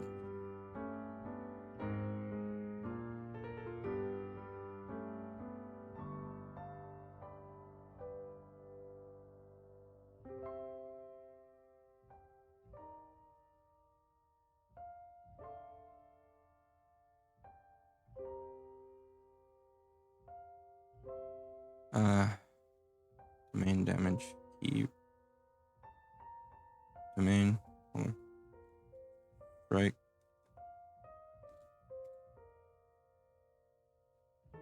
Damage.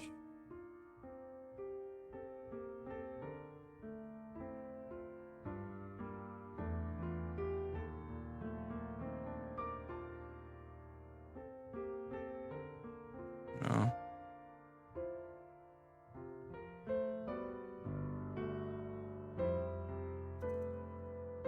What? Modifier.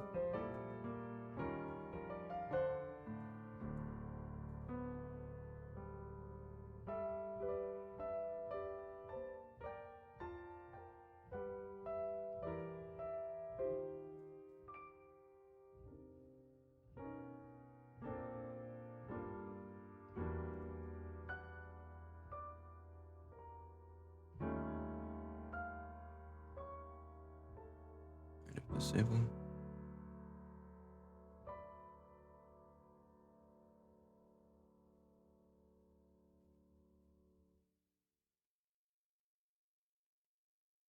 Turn on. Turn on. No. Here's the other one that everybody always gets.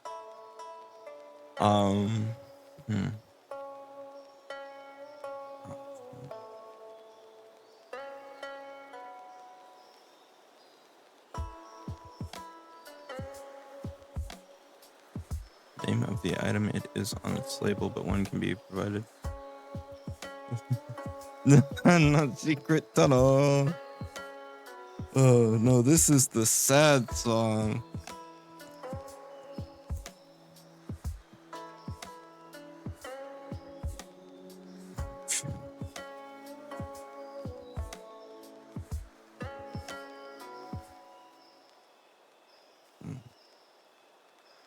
Venom on.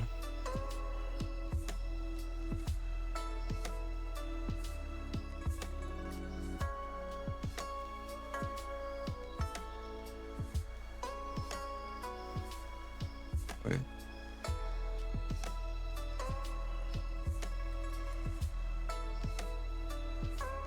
Option.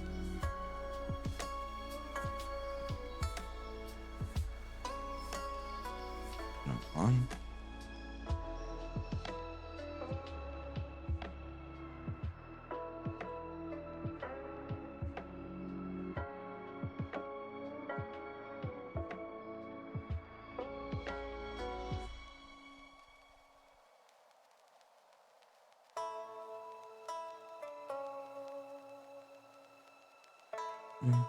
So slow, brave little soldier boy comes marching home.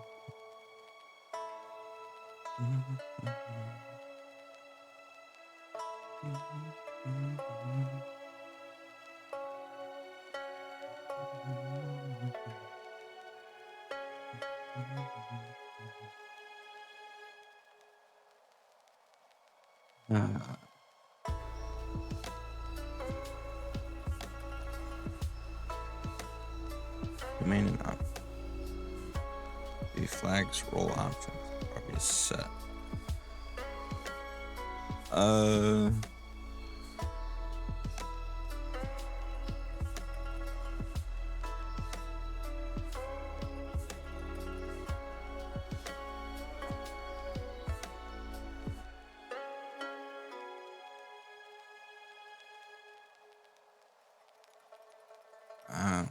Okay. So, Venom. Predicate is just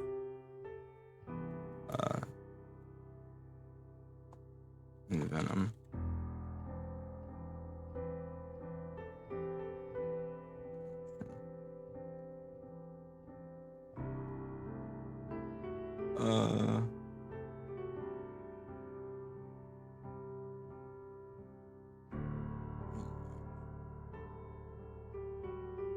Domain. Option. Venom.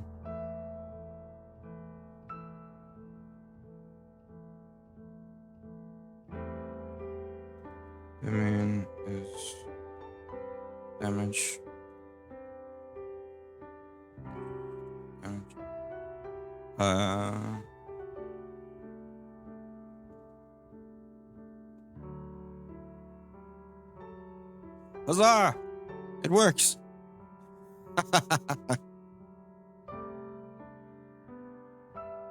It works. Damn it.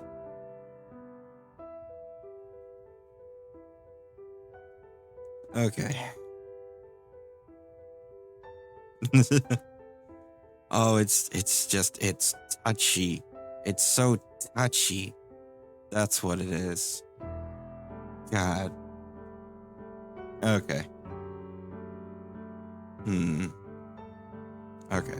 So Envenom's done. We can get rid of this. Delete. And it's all just packed into an Envenom. And that makes life simpler. Although it made life hard for a moment, it makes life for the end user much simpler. Because it's just like, well, I use Envenom. Using Envenom. Boom. Poison damage. Not using Envenom? Cool, no poison damage. There's a feat later that gives you Envenom constantly. Things are wild in the Infinite server lately. I'll be honest, I don't pay that much attention.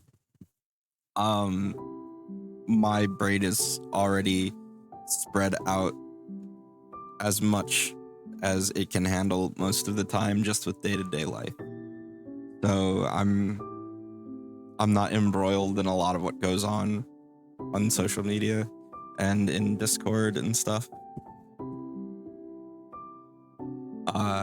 I mostly, like, if somebody tags me or it pops up in a room I'm in, sure. But a lot of times I'm not paying that close of attention. What's going on? Okay, we can close pity for now.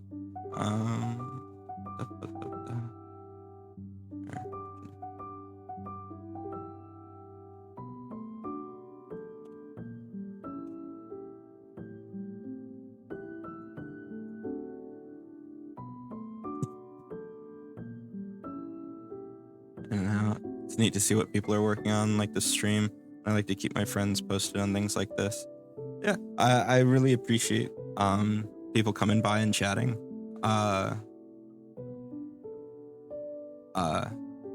And like, I push most of the VODs to YouTube. I also make other videos, mostly about creatures that I've made and stuff, or things like that. It's relatively low production value. It's basically my stream setup, except I just talk to no one. And I post stuff for free on Patreon. I have a coffee throne, all this crap, but I don't really get anything from this other than the mild enough pressure to keep working. We have Gnashing Pit Fiend, and Gnashing Pit Fiend is our slug. Which we'll need that later for a feat.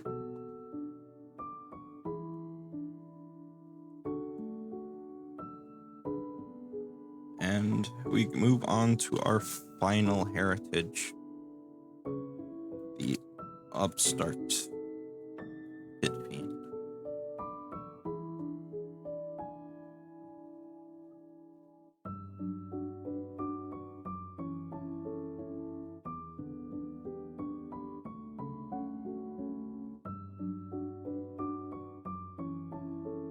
You know, stand out from the crowd with that one.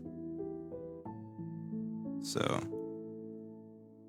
you are trained in intimidation, which I think we've still got that in here somewhere.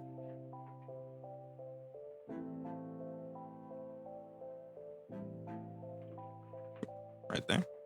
And I don't even have to change it. Upstart Pit Fiend. Group coercion. No. Give grant item.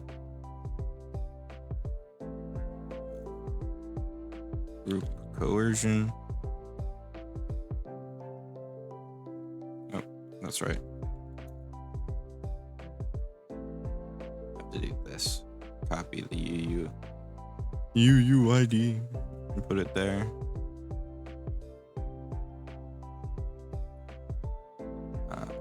And then devils with the mindless trait are susceptible to your attempts to coerce them and will usually cow to you long enough to allow you to make your demands, though they can only perform simple tasks.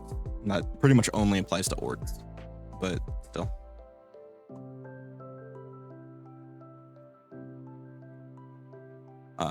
Just this is another one of those things that's like, it's a little ribbon. It doesn't hardly do a damn thing, but when it does, neat. So that's our heritages. Dunzo. All right, on to our feats. All right, so yeah, I prefer to add ribbons instead of just stooping power or just keeping things overly simple. Like the Incanter Pit Fiend has a couple ribbons in some of the feats that grant spells where they'll get an extra cantrip as well. And I think there's one other ribbon that they get, because honestly, you get one cantrip as a heritage is a little bland in my opinion. But it's also standard and straightforward and has its benefits. So it's a thing that I think scales a little nicely for them to get a few more things. Incanter. So they also have a specialty ribbon on the 13th level Hellmouth Retreat feat, which is the feat that grants translocate once per day. The space they leave is difficult terrain. That's all it does. The puck heritages. What kind of things did you do with them? If you can talk about it, of course. If this is for a book, I understand you not wanting to say too much. Create folder. Pit Fiend feats.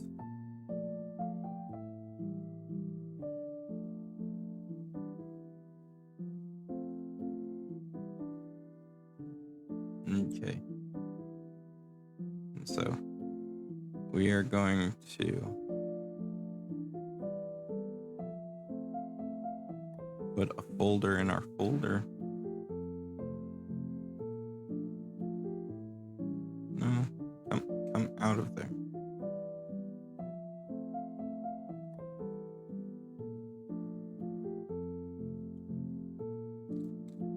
Level 01. Level 05. Level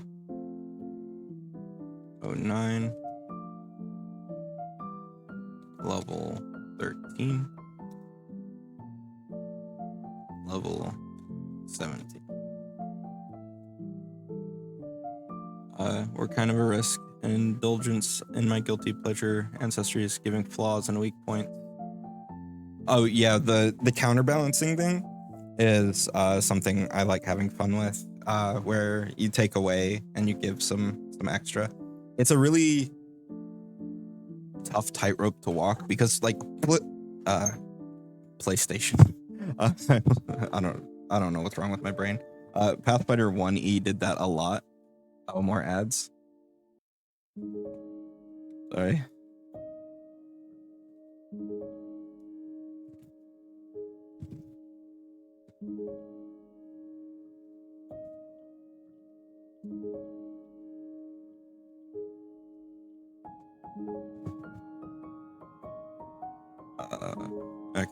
we'll get started on these then.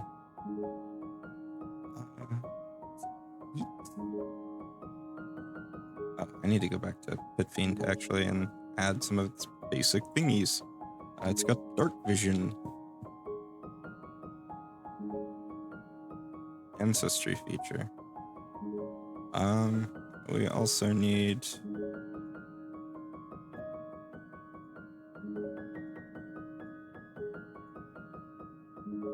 another folder, great folder. Pit Fiend features.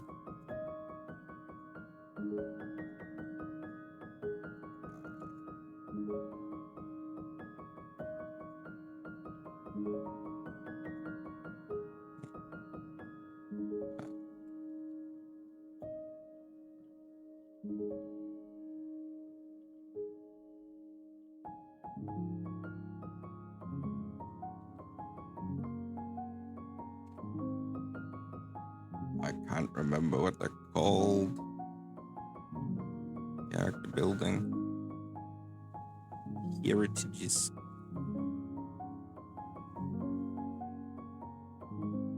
Versatile. Nari.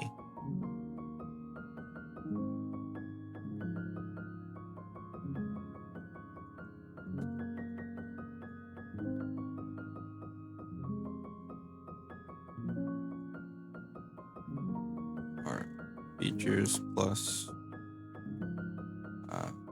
feature says Hellfire Born.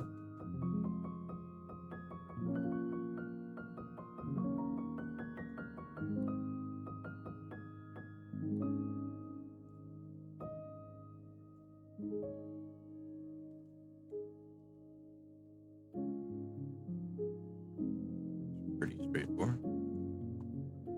But basically, pucks are devils who enjoyed working a mischief and toying with mortals and sort of forgot to actually gather souls.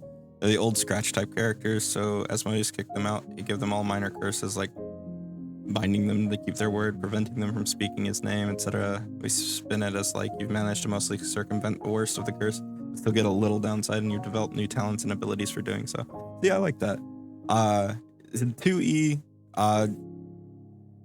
the whole counterbalancing thing, good for bad, is a tough tightrope to walk sometimes, because 1E did that a lot, where it's just like, well, this thing sucks, but you get something really, really powerful in return.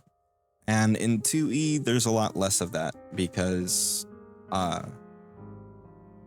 it's a lot harder to keep it balanced, because a singular downside, especially a niche one, is not like, it leads to power creep. That's the reason like 1E sometimes got so absurd, is because you could take these downsides that you could basically make not matter. I don't mind the safeness. I just wish they would work within that safeness a little bit more. But I also understand the avoidance of feels bad. There's a lot of feels bad avoidance, which isn't bad in of itself. I've had plenty of designs of mine that have gotten feedback where it's just like, yeah, but this sucks. Like, not that the design sucked, but like, this feels bad. And people don't generally want to feel bad when they're playing their character. So it's become more of a thing of how do you create this downside where it's more interesting than it is just shitty.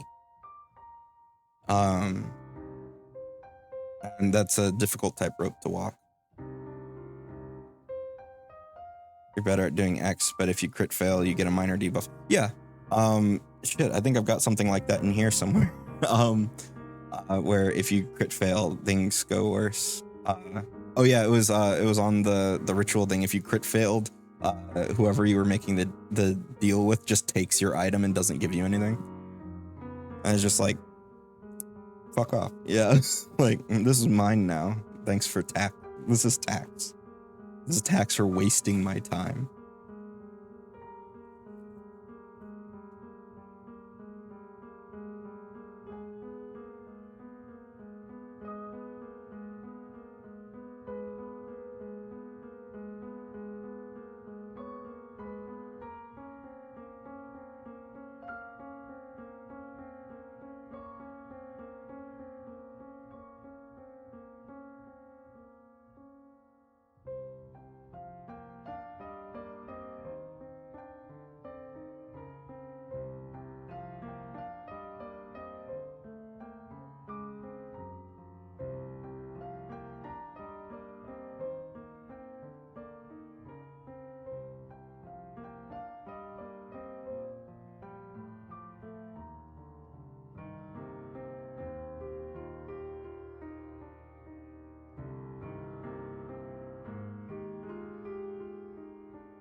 Okay, I'm back. Here. Sorry, I was talking to JC. Lesser version of rejection vulnerability. You crit fail a diplomacy check. You're fascinated by the creature until you spend a minute or around, depending on if you're in combat, sort of clearing your head. Yeah. That's pretty good. I think it's interesting that you do have a difference between effectively encounter and exploration mode, that the heightened sort of tension makes a difference in how quickly you can do it, which is good. I think a lot of people find like things that are different between exploration and encounter mode to be gamey. We're playing a game, for one, but two, there's also that logic. Like, one thing that people love to complain about is stances. You can't be in a stance outside of combat. You can, technically. It would just be an exploration activity because you're repeating an action.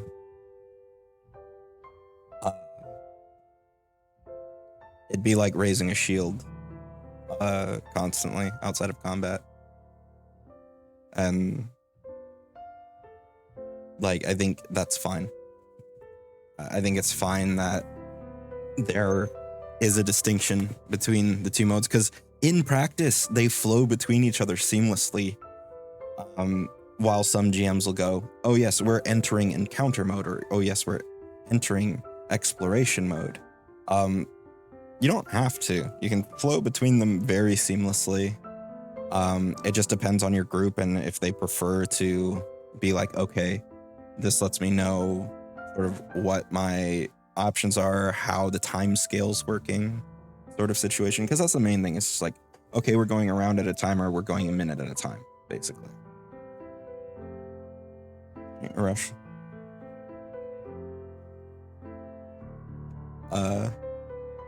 Yeah. Especially like, I assume based on what you said that they have the thing where they're still fascinated even if actions are taken against them. Kind of like what is it? Harpy song and stuff.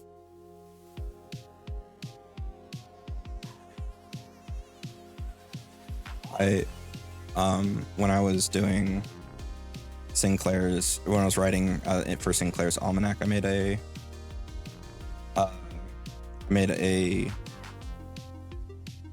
brain work.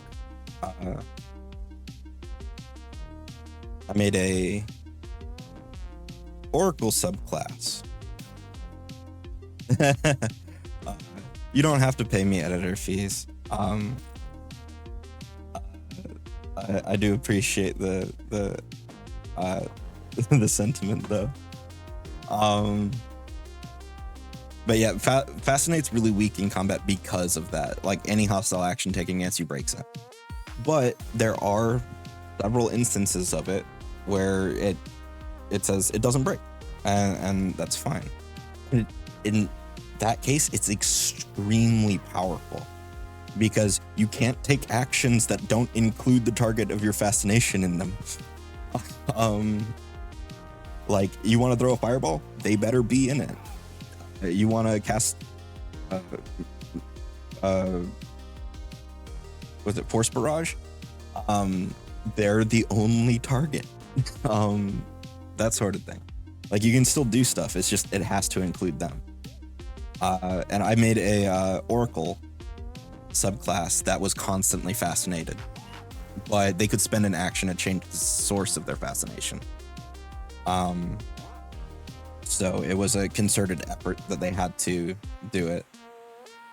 Basically, they were hyper focus the Oracle. I'm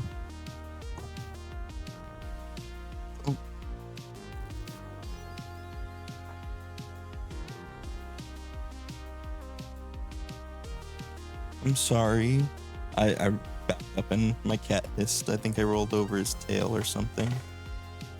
Come here. I'm sorry. It's okay.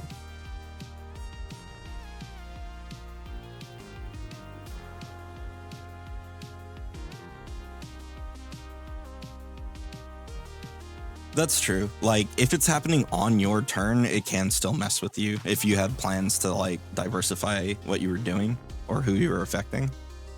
Even then, like, it'll still mess with you. It just will probably end before your turn comes back around, unless you put that clause in there, which might be for the best. If you're trying to keep it minor.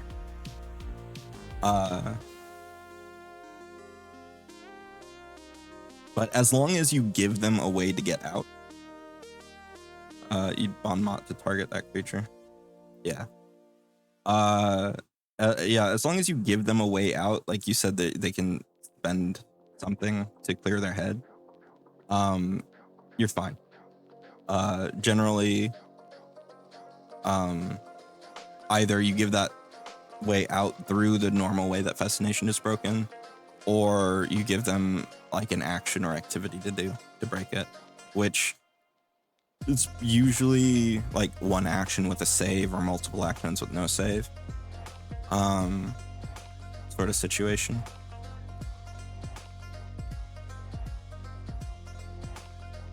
Brain, work brain. This is a ancestry feature. Hellfireborn.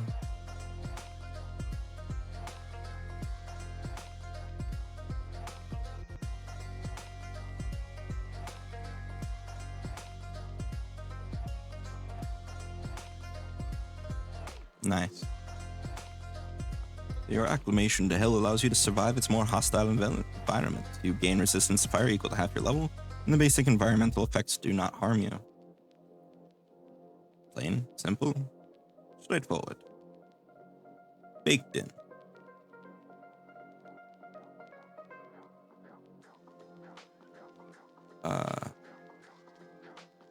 Was it?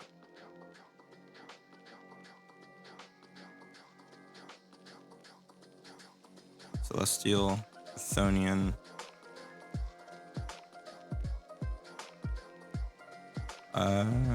Demonic,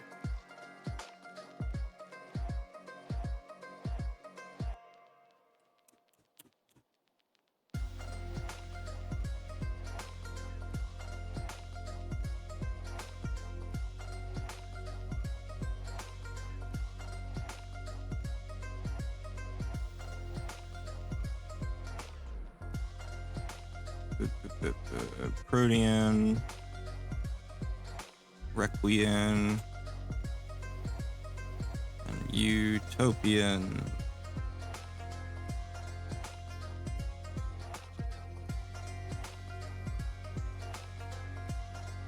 Plus all commons, and I know some of these are listed as common and they're not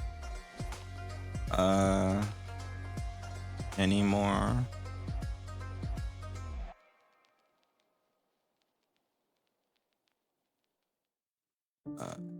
Elven, Dwarven, Draconic,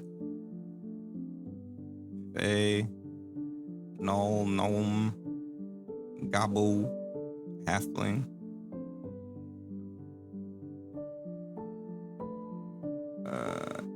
nope, Jotun,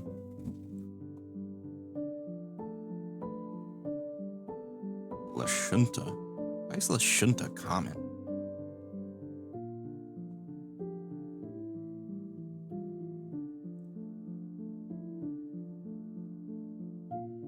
Orcish,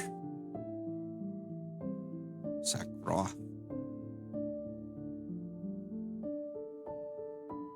Tanuki is common. Hydrate. All right, I've got some water.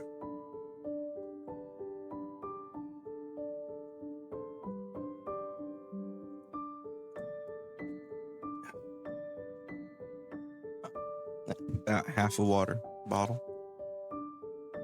Thereabouts from that one.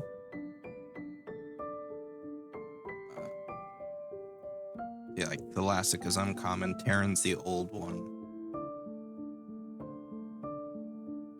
I'm surprised Tanuki is common. Oh, I guess they're a common ancestry where they're from.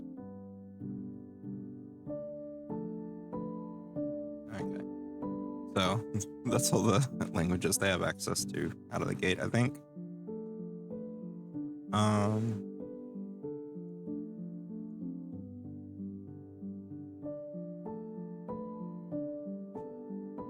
Feats and features.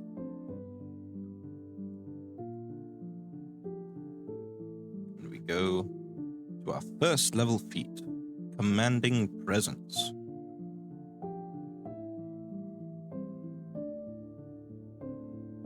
Actions. 1, 2. It's supposed to be 1, 2, 3.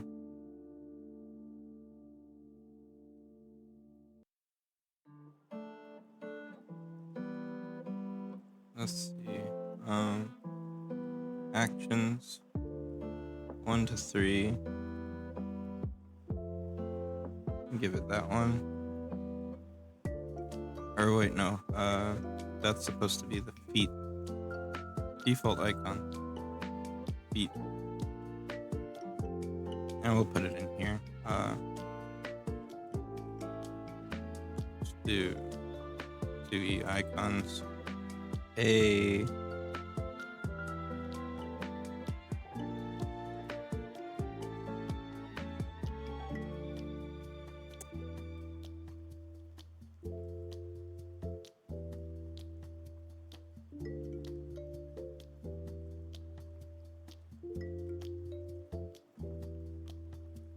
and just for shits and giggles, 1, 2,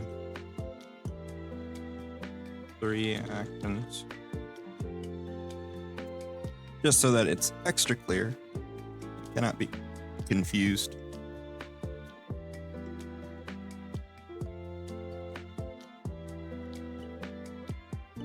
Oh. Okay.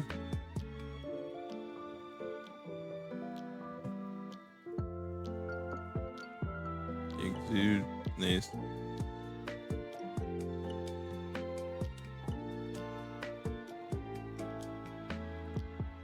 Different save each time. Oh, let's try this.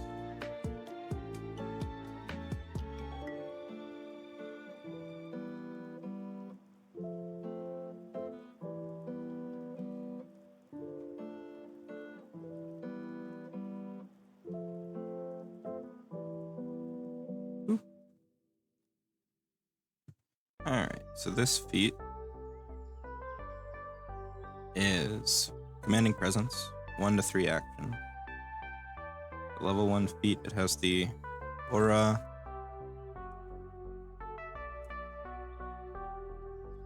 divine, emotion, mental,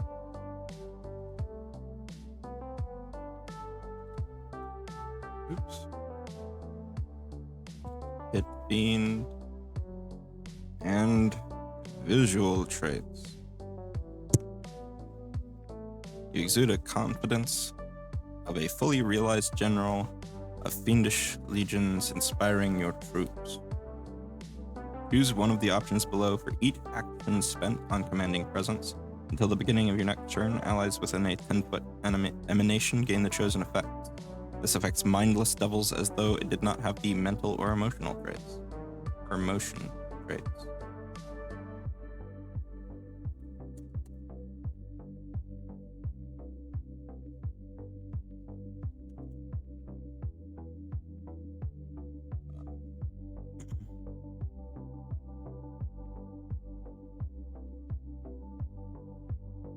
And +1 circumstance bonus to attack rolls, to damage rolls, to AC, to fortitude, reflex, or will. It can be chosen multiple times, selecting a different save each time.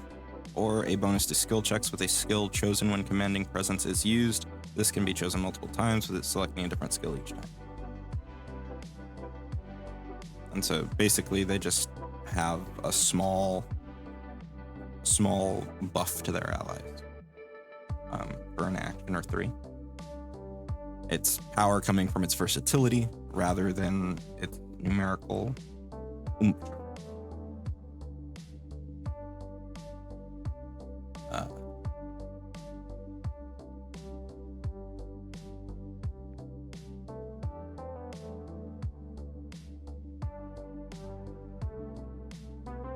Now, let's see. Inspiring anthem.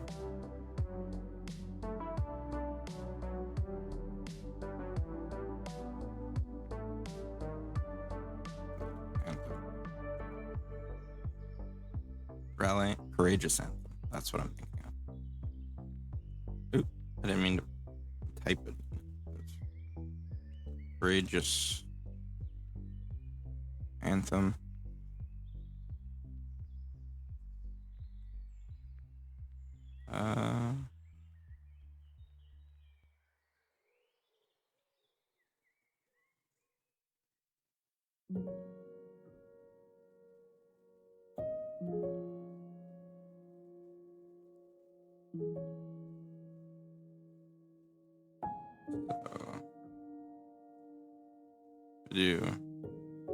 About to make a whole bunch of little effects.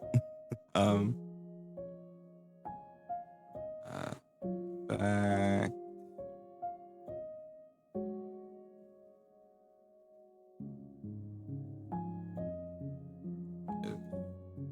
Commanding presence attack roll.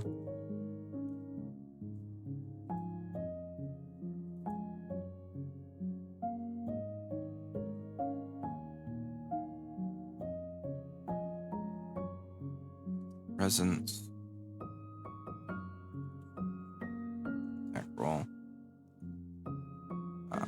New rule element or flat modifier and detail.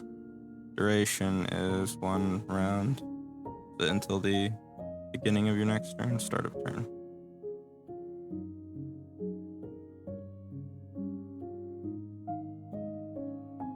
Rules, flat modifier, selector, attack, roll, primitive 1, circumstance, 10.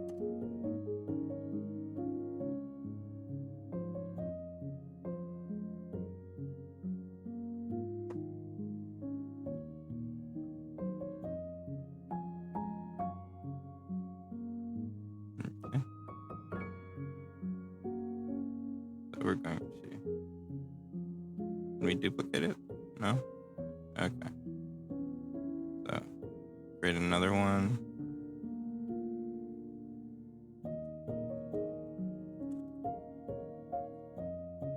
Copy that. Effect. Somewhere in here, I'm blind. There we go. Presence. Damage.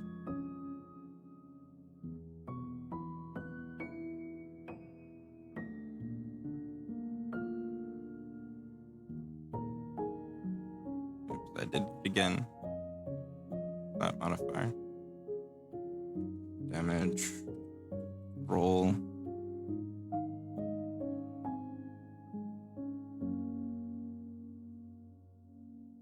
Right.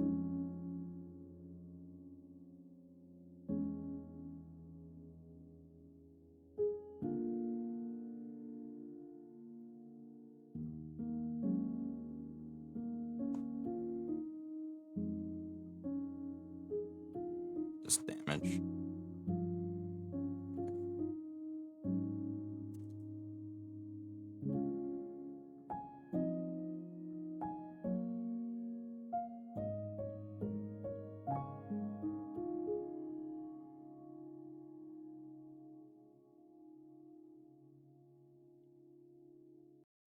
Primitive is 1. Circumstance.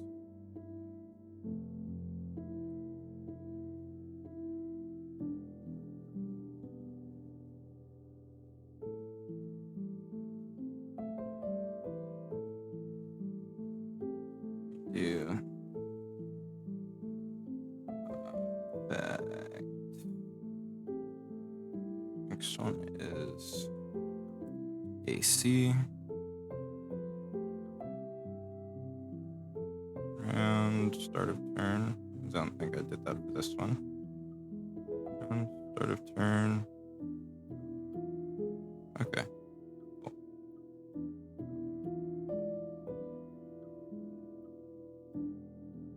Rules. Flat modifier. Single. AC. Primitive 1. Circumstance.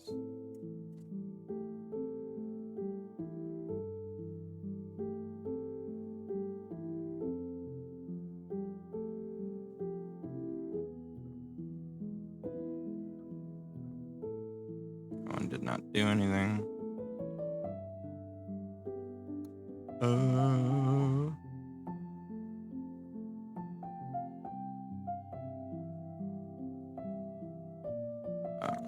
Rallying. Anthem. Back. Rule element. AC. Saving dash throw. AC. Lowercase. That matters. Yes. Okay.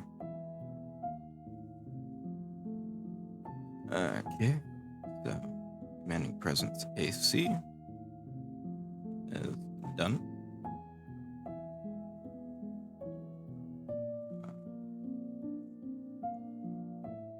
Create another one. Oops. Effect. Commanding presence. Fortitude.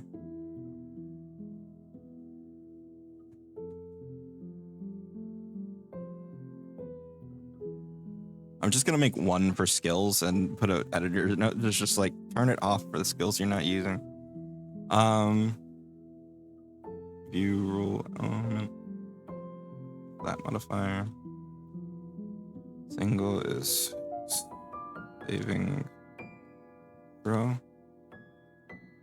Is it plural? Rally, come back.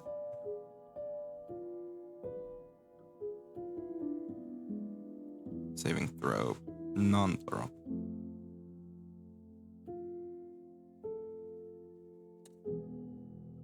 Primitive 1 per brackets.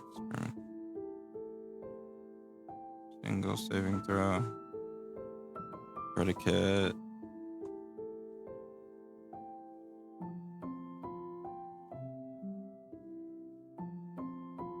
Spectral. Fortitude. Okay, so predicate will or fortitude dum.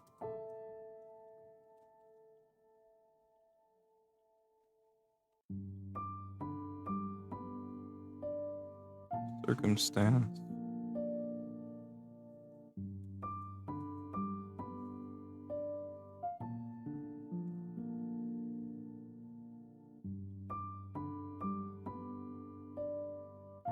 Effects, fortitude. Should have a plus. Commanding presence, fortitude. Why is it off by default?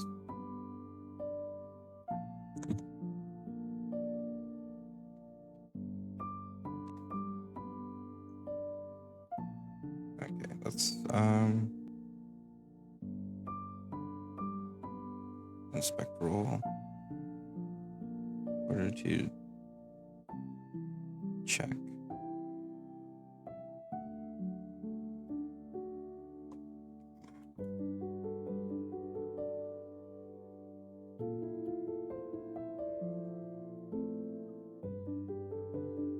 Oh, wait. Don't put it as a predicate, put it as fortitude.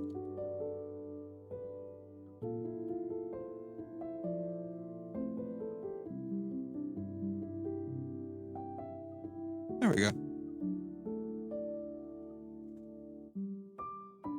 Okay, that works. Then we make one for reflex. This is the boring part, where it's just the same thing 1,000 times with minor changes.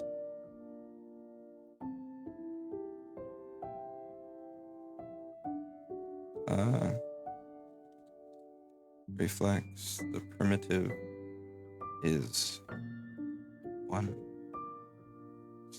circumstance.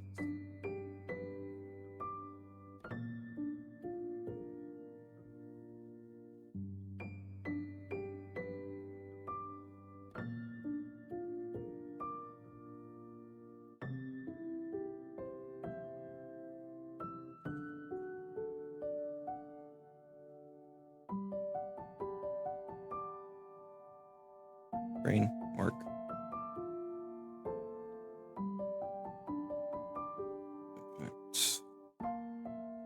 Will.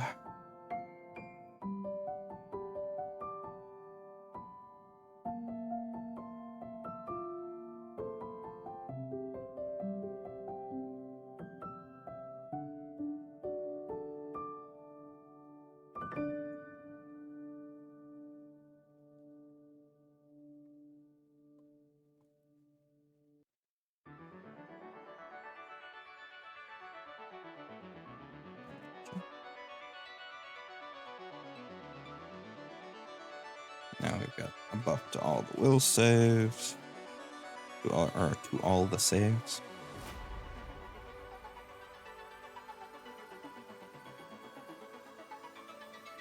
And then we will create one more for the skills.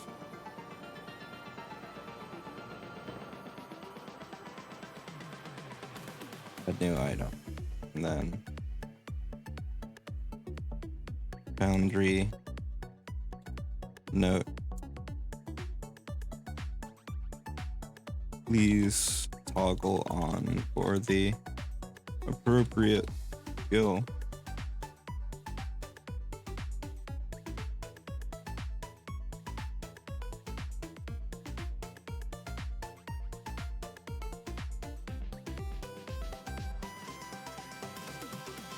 Because yes, I could make it to where it shows the entire spell or skill list and will only affect that skill.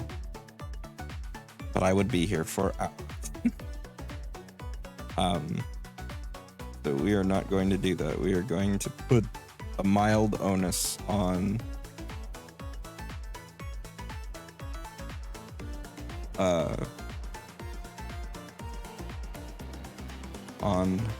our buddies.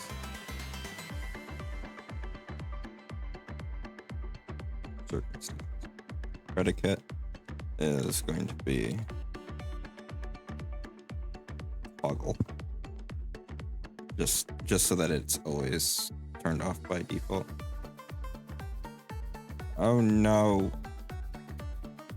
I've done this as an ability. Dang it. Copy. Close. Delete. I forgot to change this to effect. Presence skill.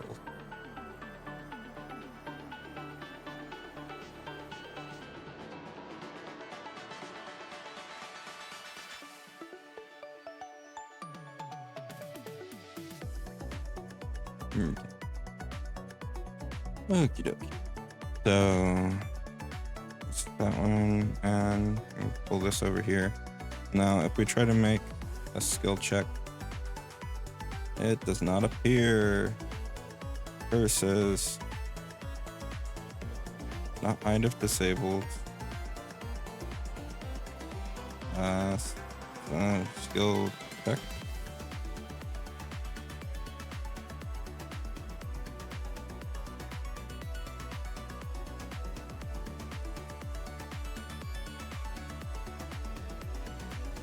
There it goes. And you toggle it on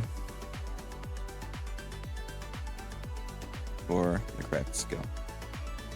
There we go. Huzzah! Now, commanding presence. Come here.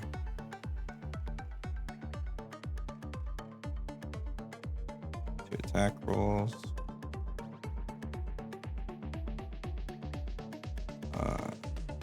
Damage.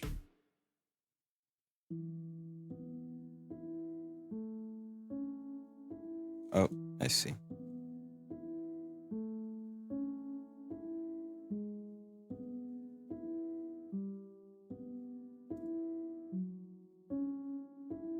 Armor class.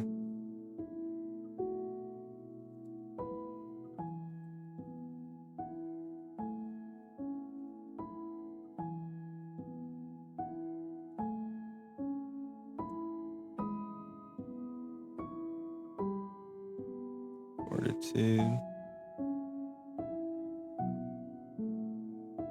Reflex. Will. Skills.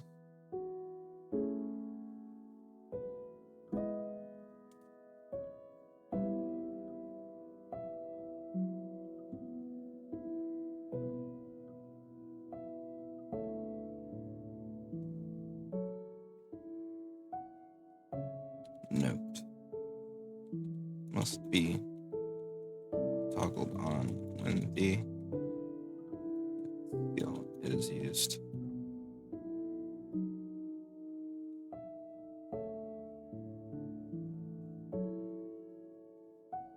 Okay. That's our first feat down. Additional lures should not be too terribly difficult to implement. This devilish lore. Make sure it's a feat.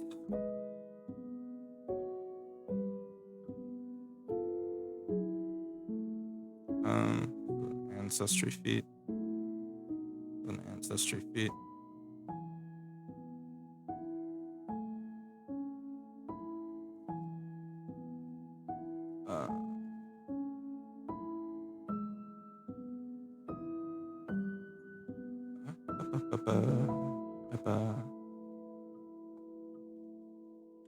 I'm gonna go hunt down that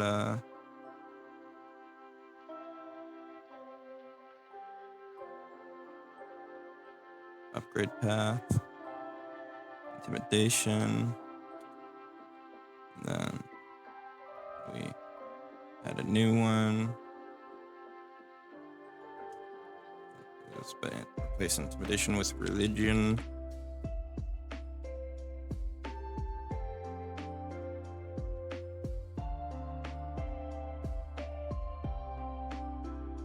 Auto trains those two.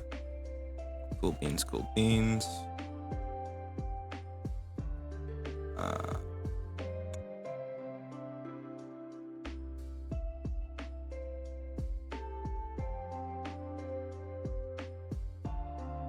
And then grant item.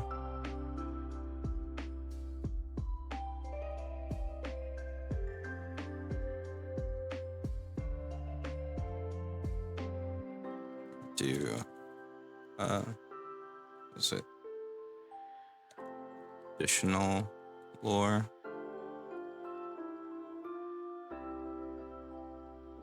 Copy the UUID.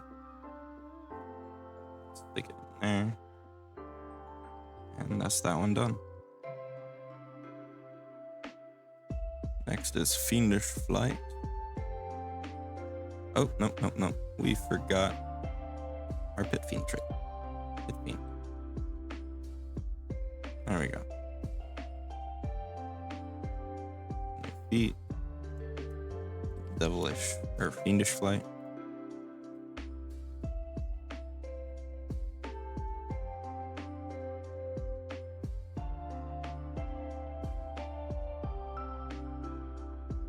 Details. Action. One action.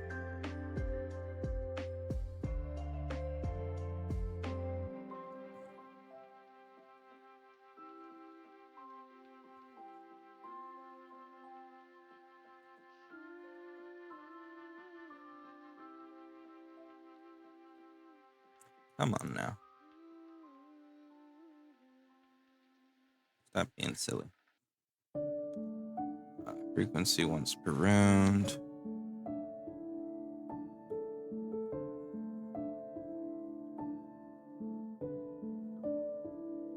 Fly with a fly speed of 15 feet for this movement.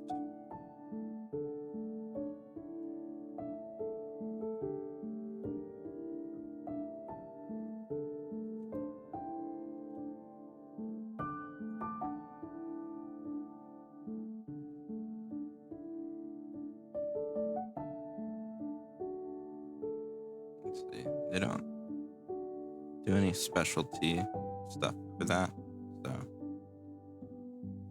neither shall we.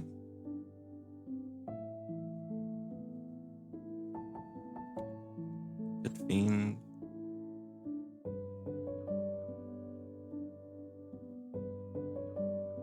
Fiend Skin.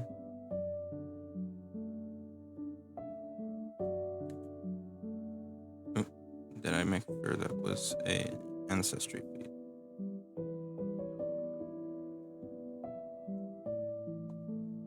Feat feature. Fiend Skin.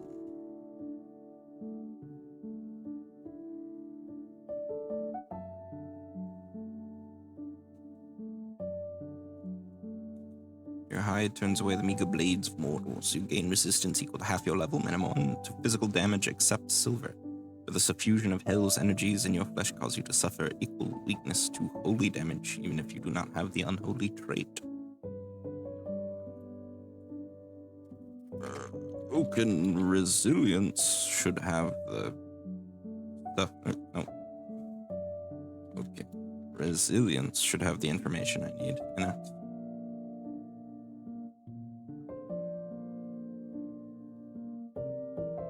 Alright.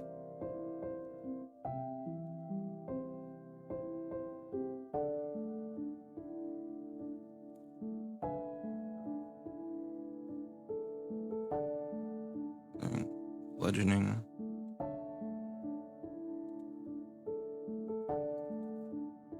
Slashing.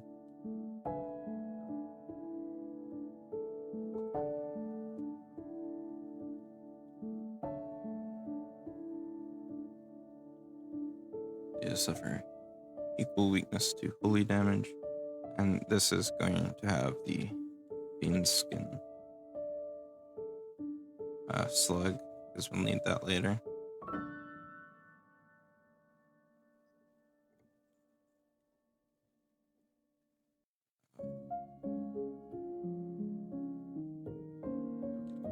Holy.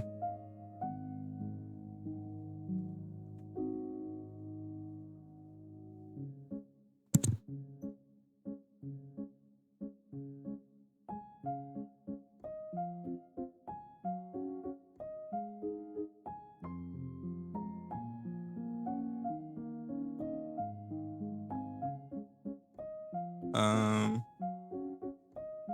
need to change this slightly because it's using item mods, and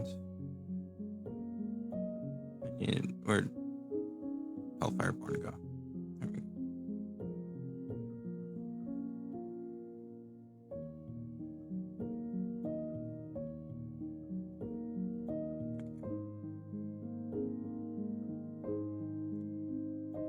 I'm gonna be doing this instead.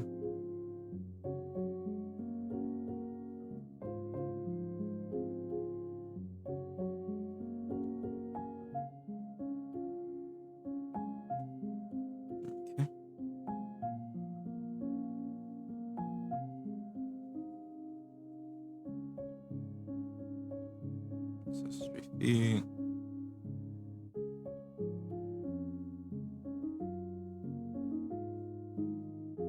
Put Fiend Skin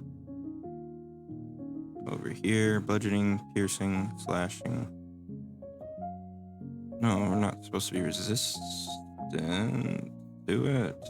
We're supposed to be weak to it. I didn't change that, did I? Weakness.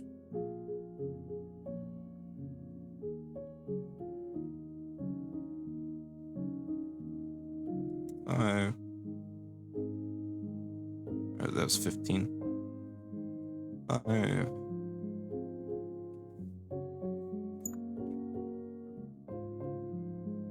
Okay.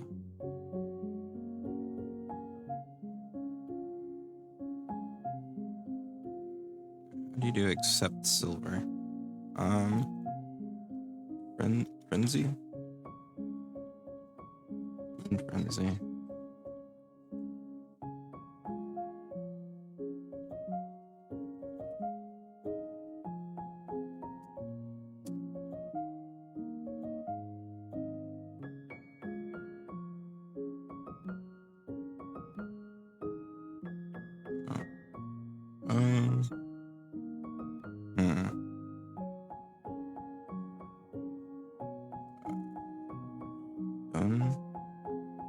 Again.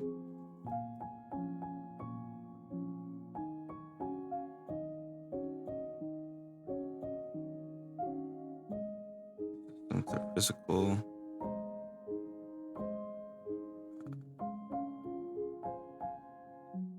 Exceptions. Before the key. Okay.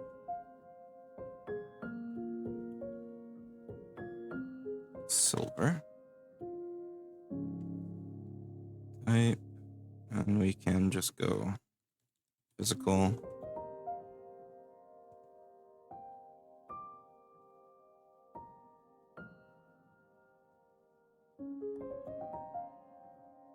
Fiend skin. Physical 2 accept silver.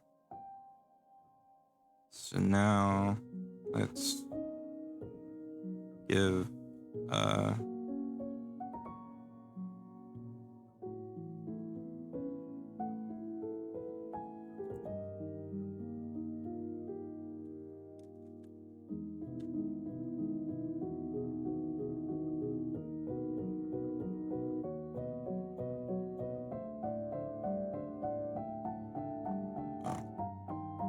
dagger. So give a dagger.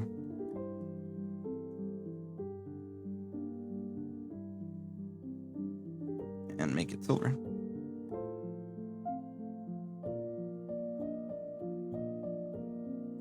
And we can do Dawn Silver. It should come across as the same.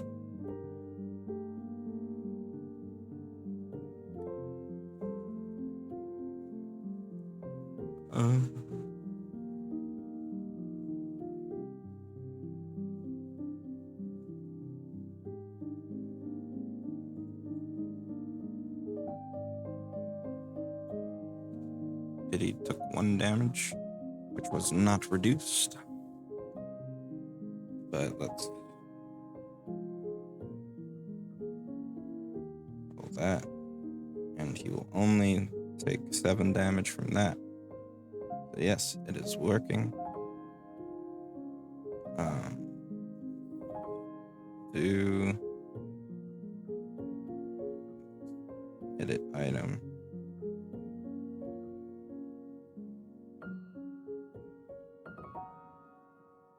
+1.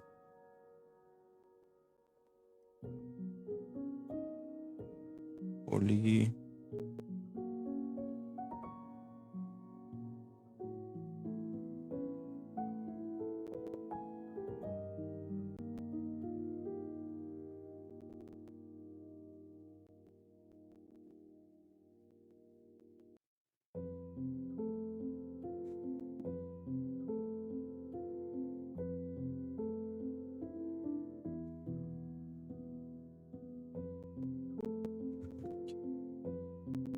Right, so that is working as intended.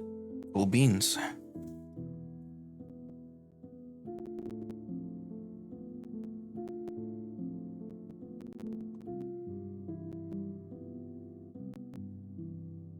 Time for Hell's Adept.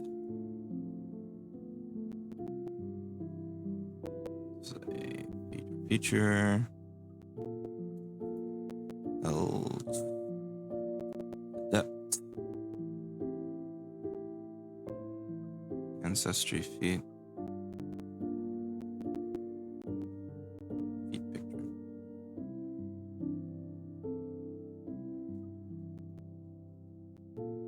Pit Fiend. Uh-oh. Did I come unplugged? I have come unplugged. There we go. Plugged back in.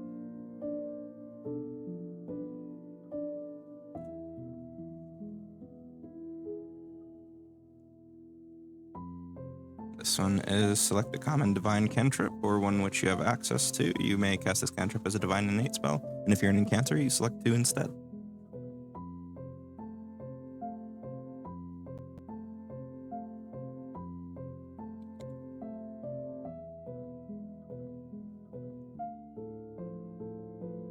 Make sure I've got them. Yep.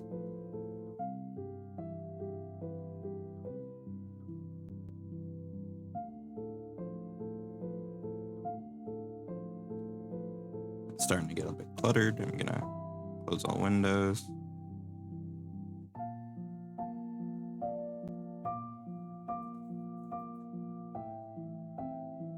Create a new feat. And this will be Minions of Hell.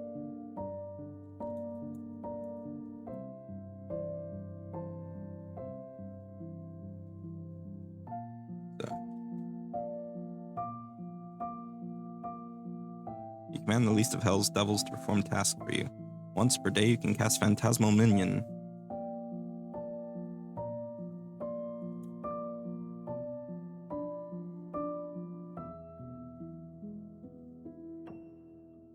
As a divine innate spell. However, the minion has the devil, fiend, and unholy traits instead of the force trait, and resembles a shapeless mass of quivering flesh that shapes itself to suit your demands. Whether because of your lowly status or some contract by which the devil is bound, it may not utilize attack action.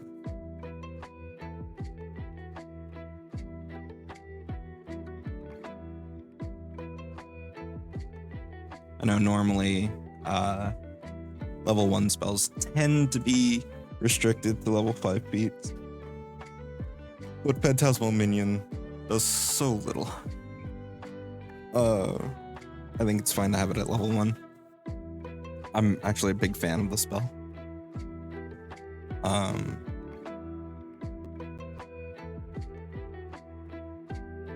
Weapons of the Pit is next. This one's gonna take a minute.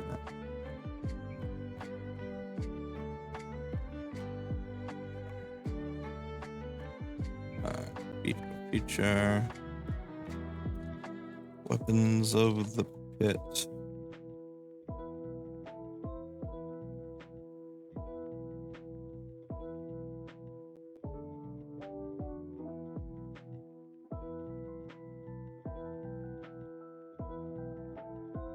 Okay.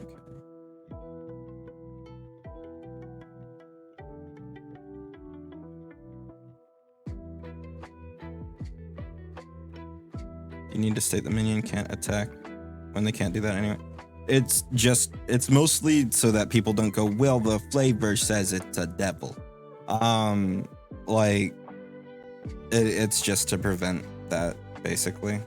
I know that they can't attack, but also because the flavor of Phantasmal Minion, like the creature, the reason it can't attack, no longer matches. Oh, Minions of Hell. I can't zoom in.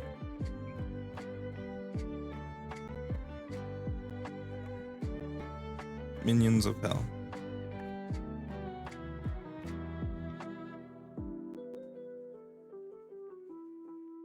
Too much. Zoom back out. Okay, there we go. You can get a look at it for a second. Oh, okay, you screenshotted it. Fair enough. Okay, so Weapons of the Pit. Rules.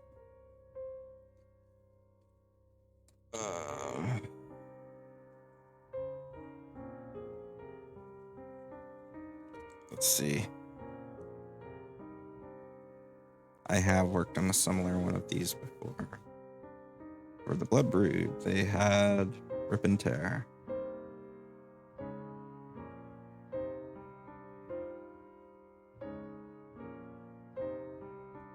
choice set.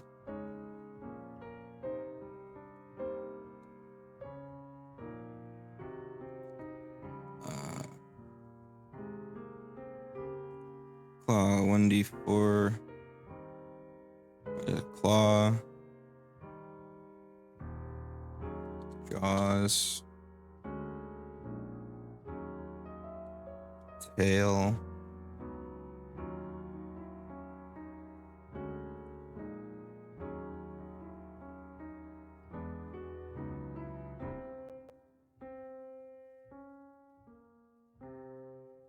And wing.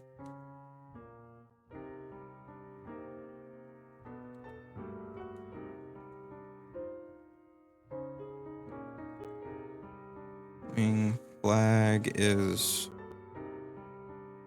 weapons hot bit.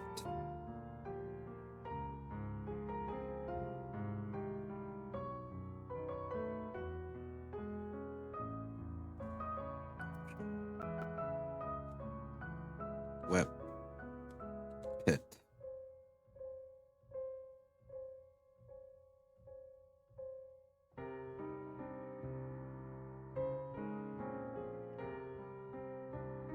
Okay.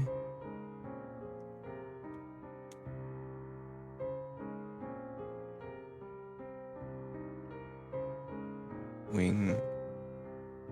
Jaws. I'm also gonna duplicate Jaws. Say Jaws. Gnashing. That way we can do this. Iterate unarmed, slashing, group, brawling,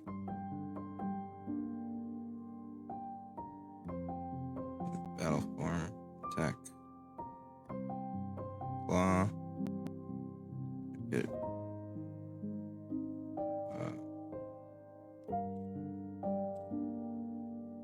whip, hit, agile, finesse, unarmed.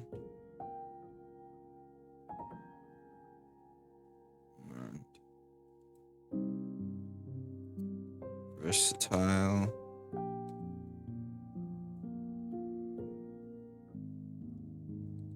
Piercing.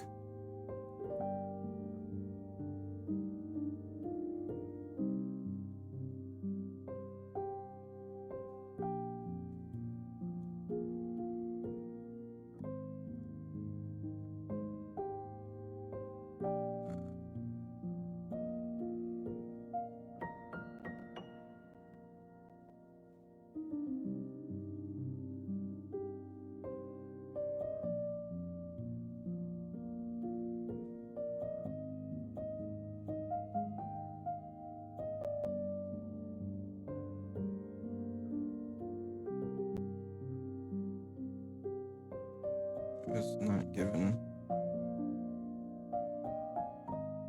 I was not given the thing, so I've done something wrong.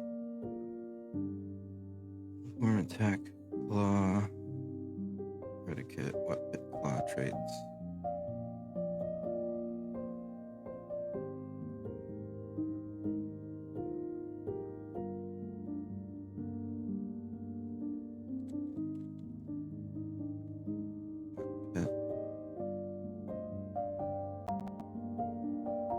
Give us one. It did not.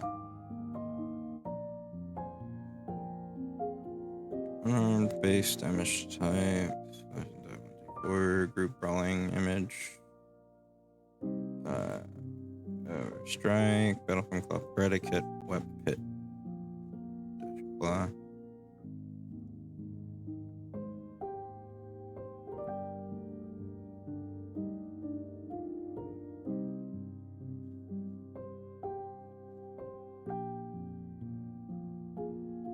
Versatile piercing is not a valid choice. Versatile P? Is that what was breaking it? That was what was breaking it. Okay.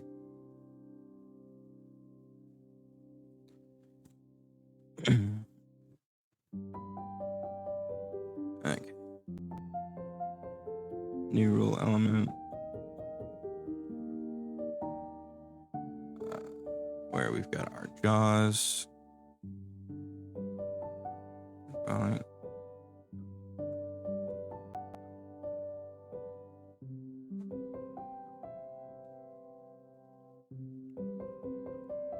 Rip and tear. Commodities clause.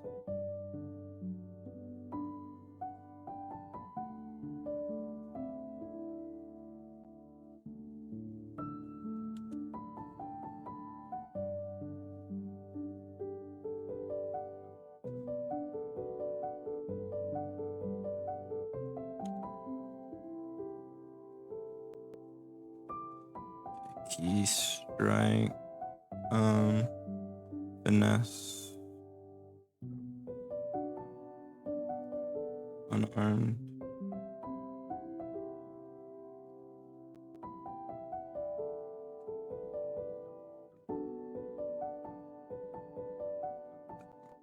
Jaws.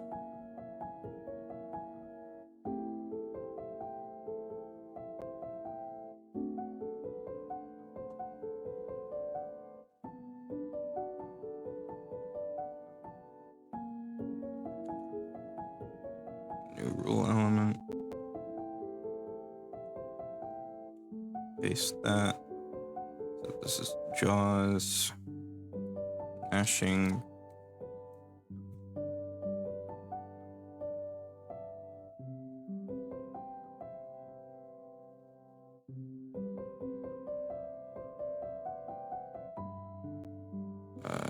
It is 1d8, but does not have finesse.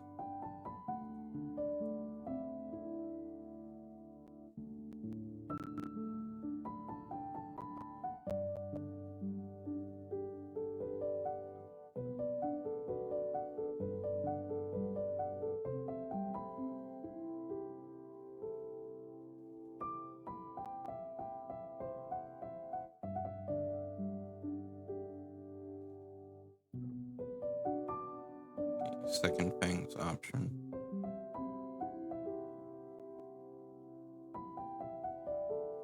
Which has not given us a Fang, so let's see.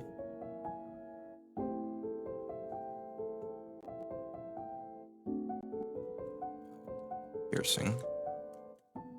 Begin with. Piercing. Oh, I've covered up my chat.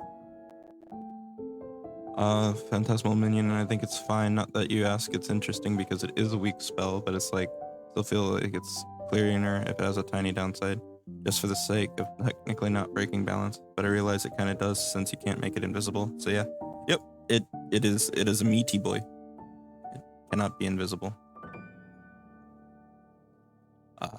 So you've got this horrific little lump helping you do mundane tasks. And thank you for the compliment. Now to send this to Slugworth, gonna be rich.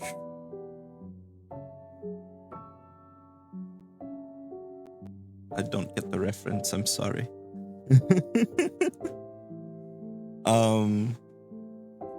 Like, if you told me I might get it and then just be like, oh, duh, I'm stupid. I've just forgotten. Or I may just not know the reference. That's also possible. Attack.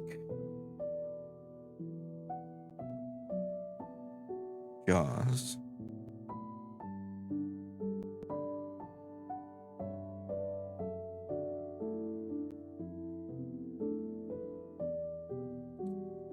Jaws.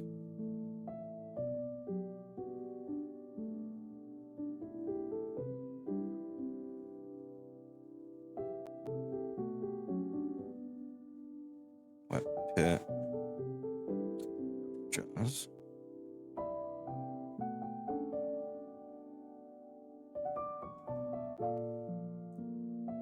I'll attack. Jaws. Jaws.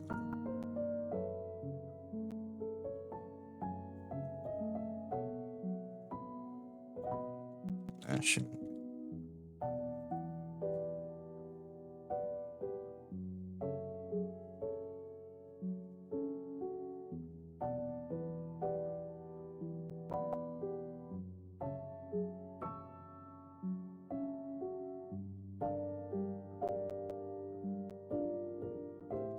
D8. Okay.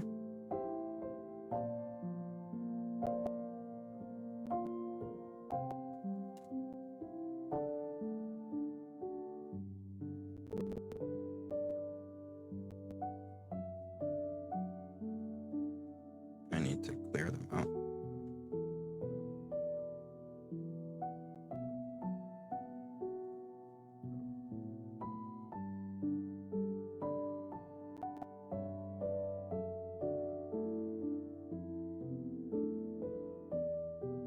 It's a dumb joke. Slugworth is the apparent villain of Willy Wonka's chocolate factory, who offers to pay children if they help him steal a secret formula. Oh, damn! I would not have gotten that. I remember, I remember parts of Willy Wonka's chocolate factory, but it has been a while. It do have been a while. All right, that's looking. This is looking so good. Let's get the other jaws.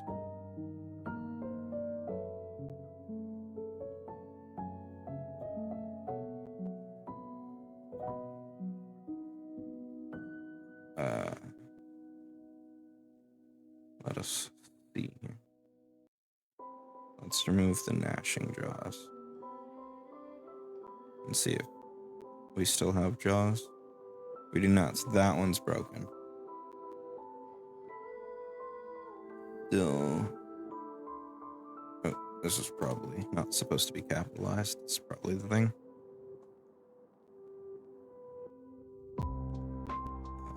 Jaws.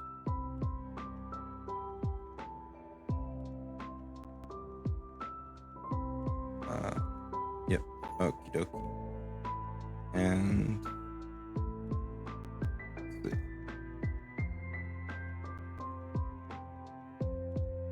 That changes to D4 and has finesse.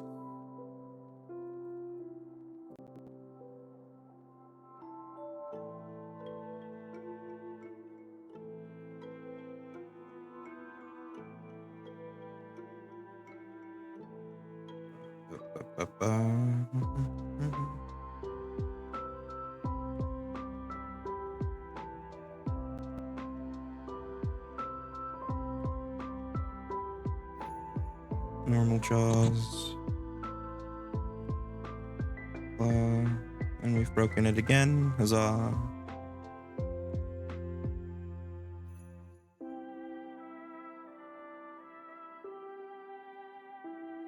Oh, because we changed that.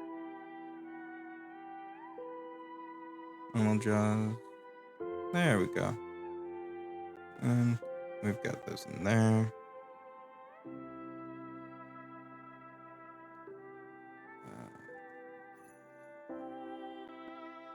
Label.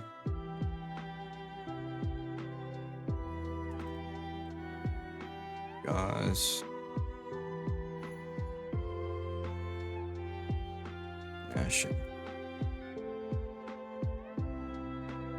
And the reason we're putting that is because we have our gnashing boy right here. So we're gonna give him weapons of the pit. Choose gnashing jaws.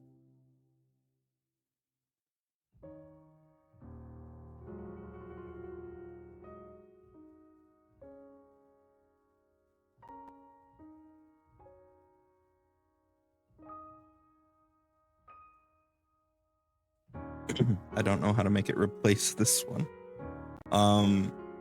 But oh well.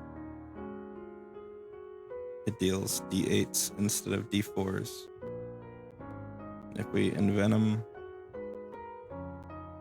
Oh no. It doesn't. Scheiße. Straight unarmed. Let's see, what's the predicate? Item, jaws, and envenom. Right.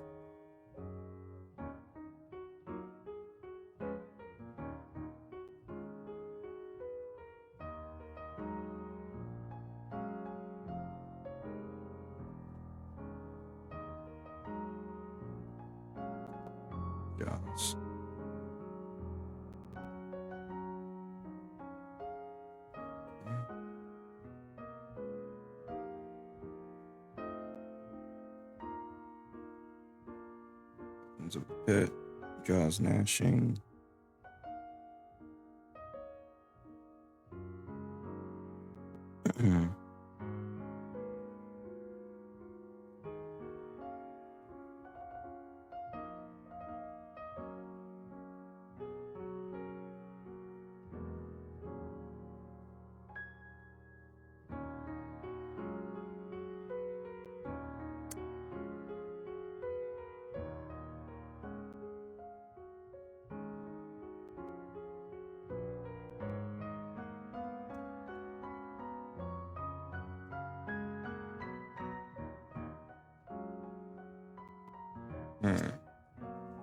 It's being tricky.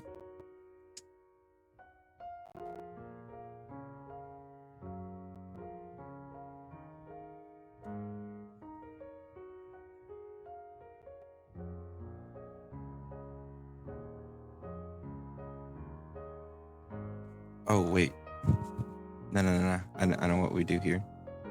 What is it? It's the override. We need to change the damage dice rather than add a new attack.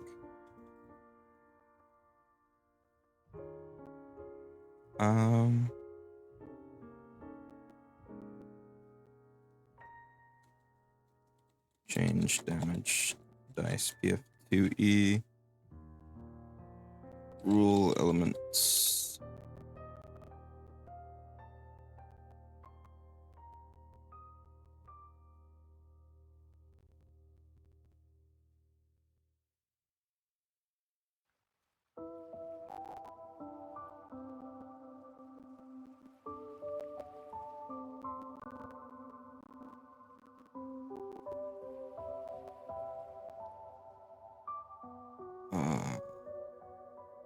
Improve weapon damage. There's let's see, cleric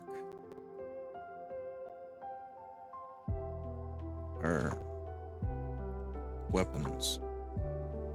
Weapon, disrupting weapons, weapon specialization, weapon beats. Weapon proficiency, weapon 2, weapon flurry, performative weapons. Hold on. Compendium browser, come here. Cleric. Categories. Class feat. Deadly simplicity. Here we go.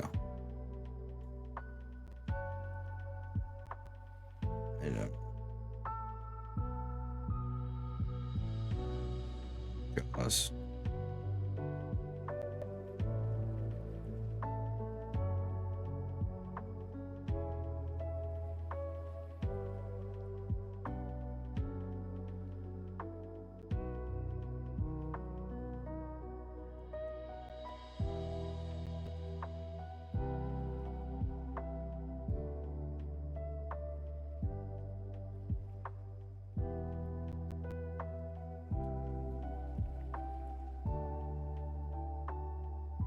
Okay, so let's do weapons of the pit, choose jaws of gnashing, and check here. We're now doing 2d6 property.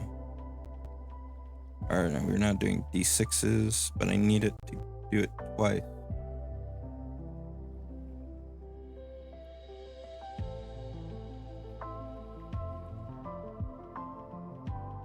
Property. Damage die faces. Mode. That.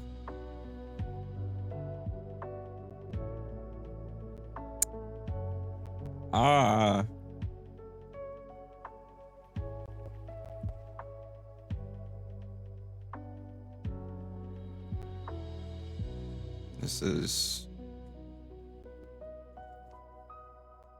property damage die faces. Wizard Key. Item alteration. Adjust.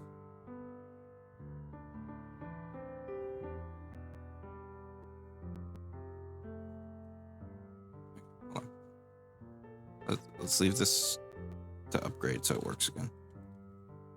Upgrade. And then let's wizard.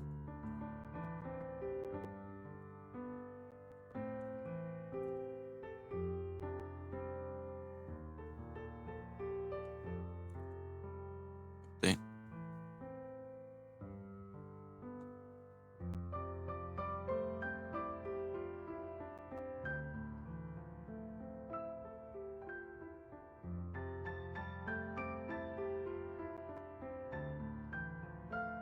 Damage dice. Cool. Select it. Damage dice. Number of dice. Override current dice list. Update.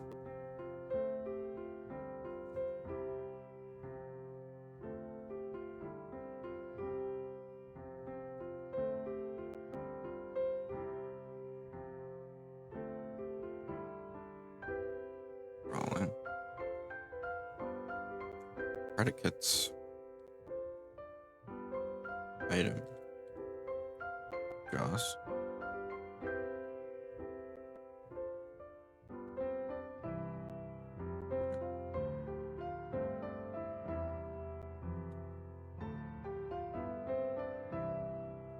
Label is Jaws. Mashing.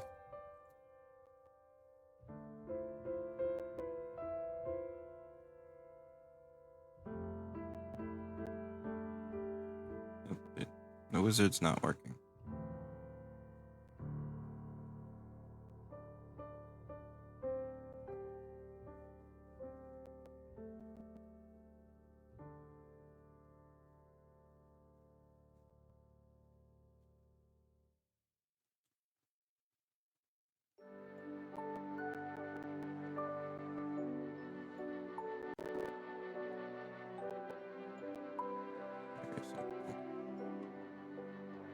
Dive face. Dive face is 8.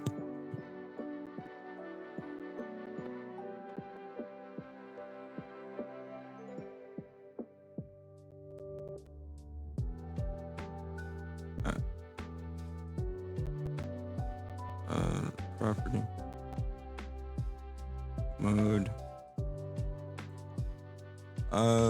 Where's the thing?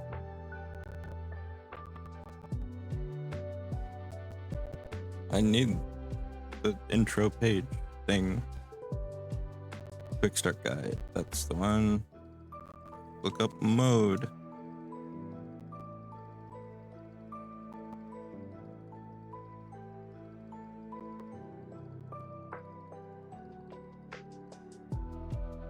Override. Okay.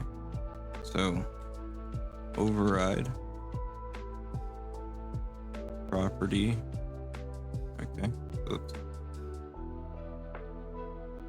do item. Jaws.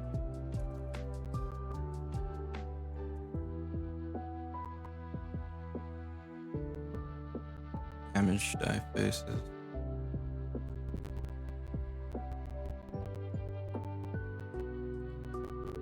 Faces. Upgrade. Override.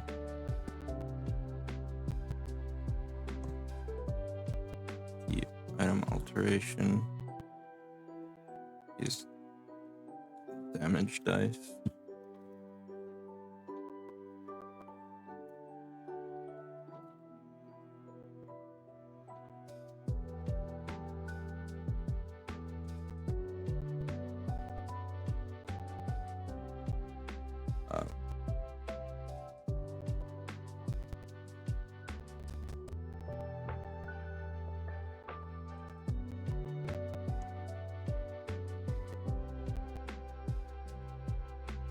Override to D8.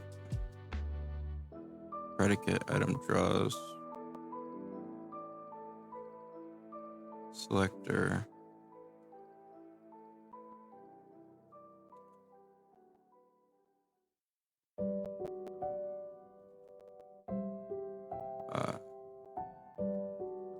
Break them. Apply.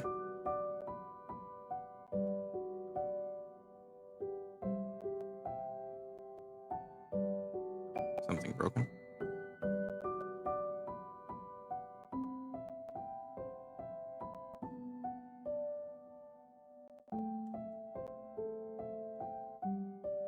Apply.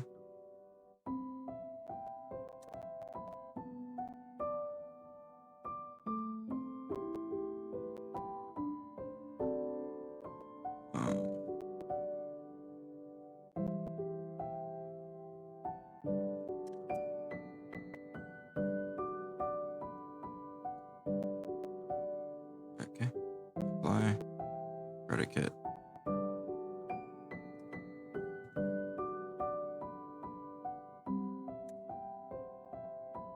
Apply.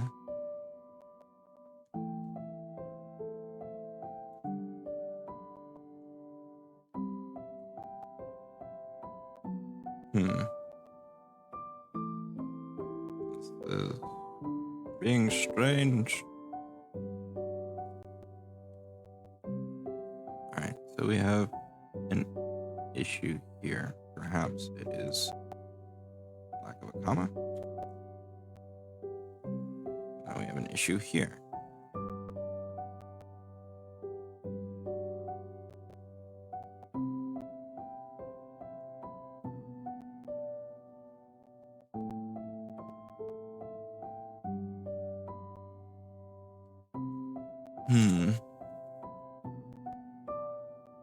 Override. Then predicate. Select heal. Item draws in this case.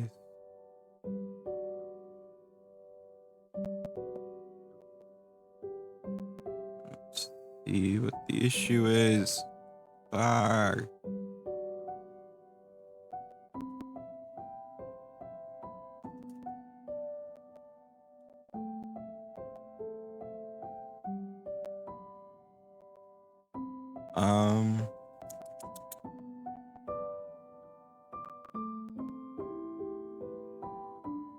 Okay, I'm just gonna copy this example they've got, put it in.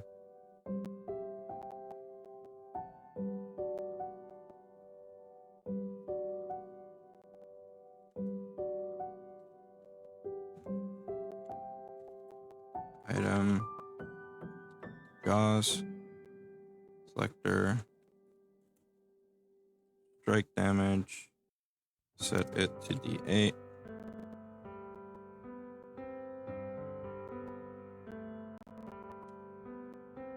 Oh. I know why it wasn't working right.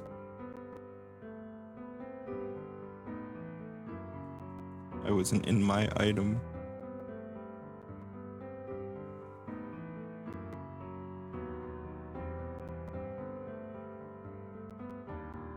Apply. Unexpected. Item draws.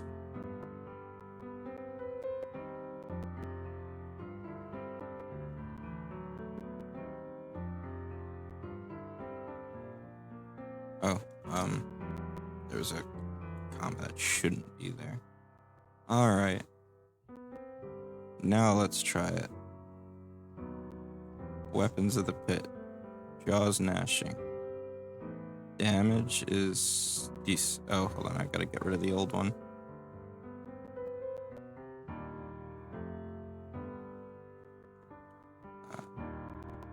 Weapons of the pit. Gnashing.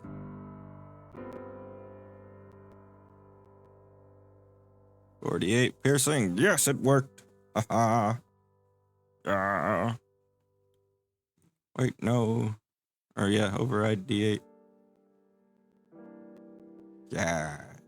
Yes.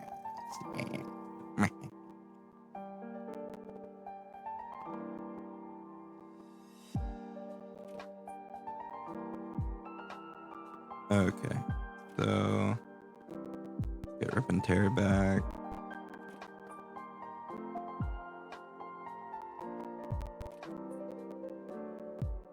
Tail swipe.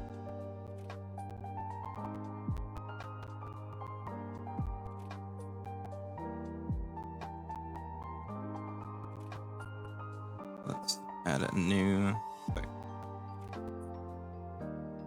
thing.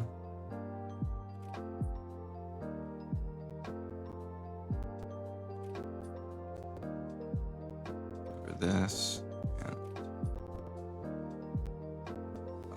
this is a D8, I believe. D6, bludgeoning, finesse, and arm.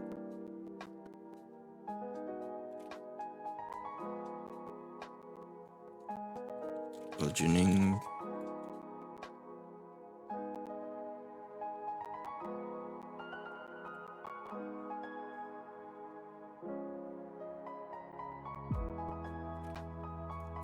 Tail. Predicate. Tail.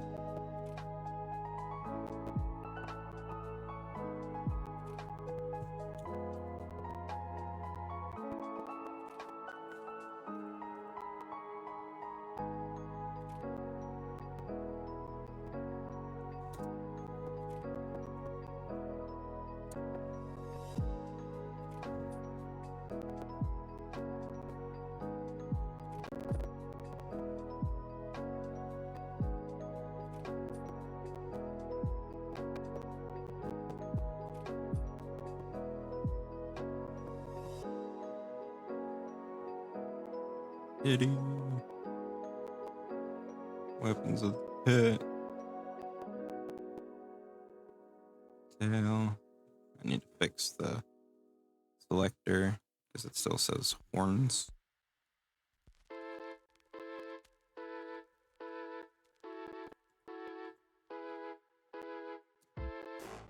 Tail.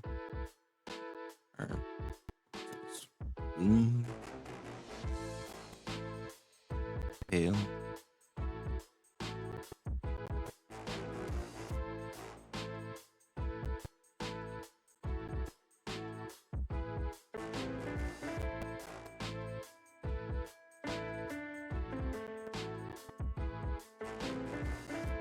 Okie dokie. And now we're going to we're gonna copy claws.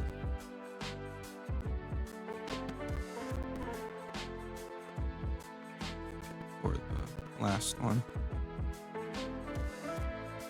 It's gonna be bludgeoning, battle form, wing.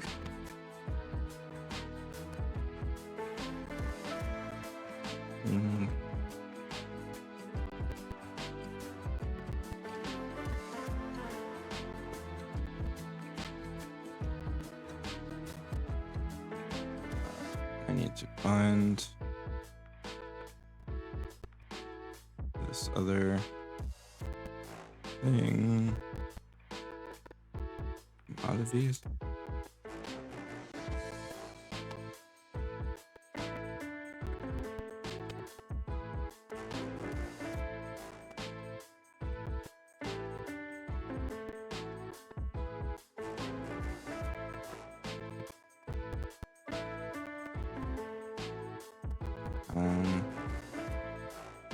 Commodities.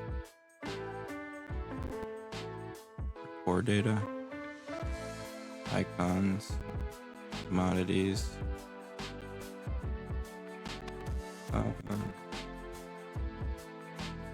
Biological.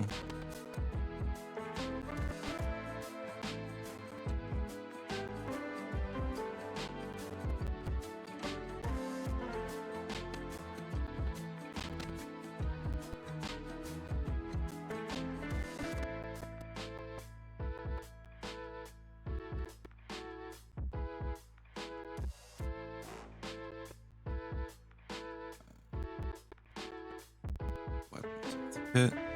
Wing.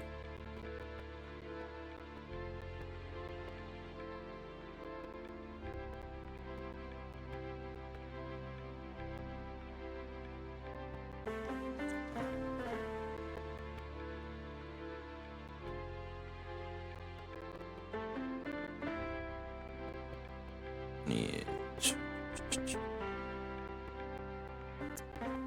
and change weapons of the pit to be or damage dice. Selector to be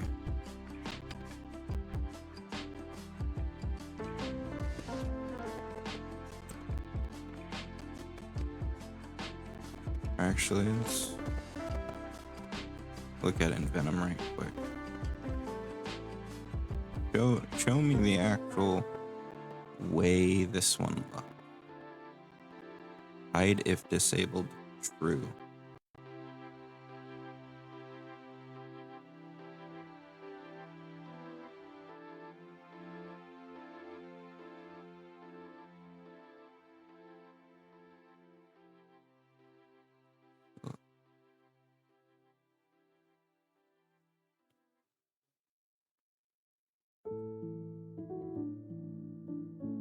Okay, so let's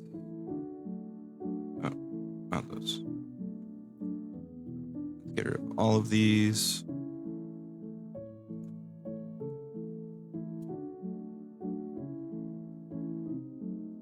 Yes.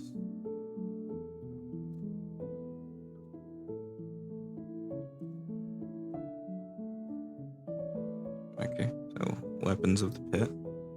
Jaws gnashing. Damage. Override is on. Do weapons of the pit. Tail. Does D6 things and it doesn't show up. Good. Okay. Love pig step and all its derivatives.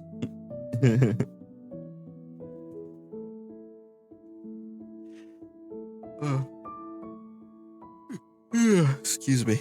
I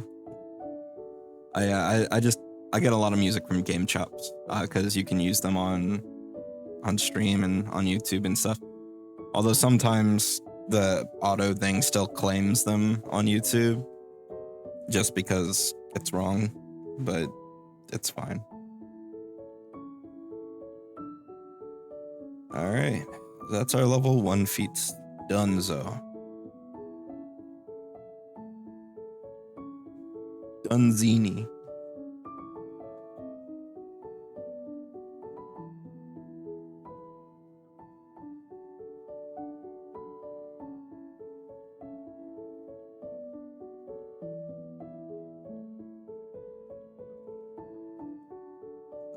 On to level 5 feet.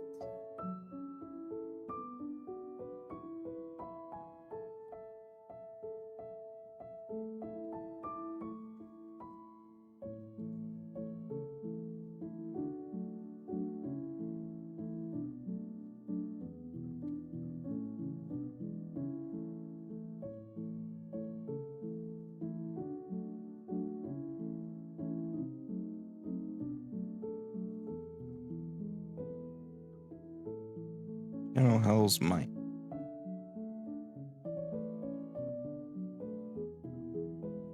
Feet. Oh, Hell's Might.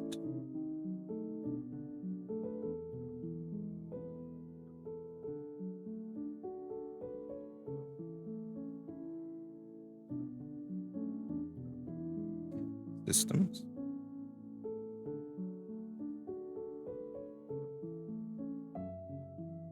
Lag.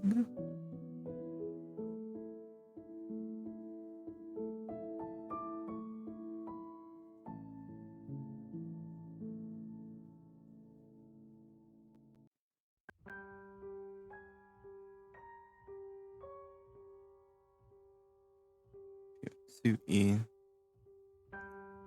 Icons.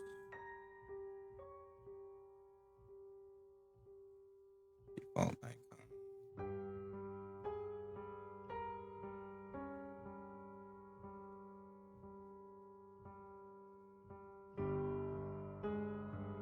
Feet 5. Make sure it's an ancestry feat. Oh, make sure that this is an ancestry feat. Then it has pit fiends. Same with Minions of Hell.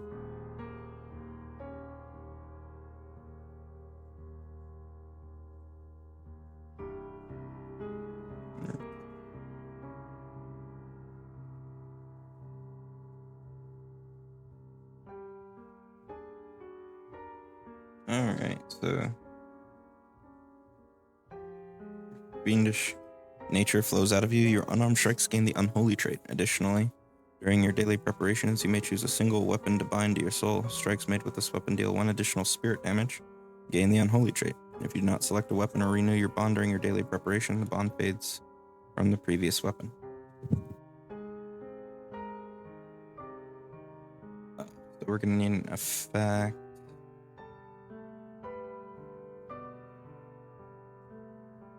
But new rule element.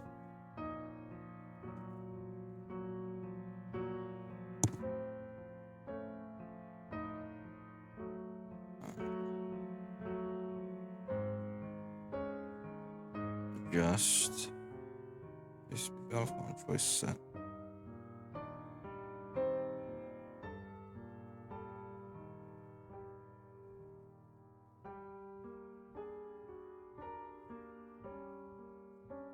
Flat modifier, new rule element. Hey, come here, Venom.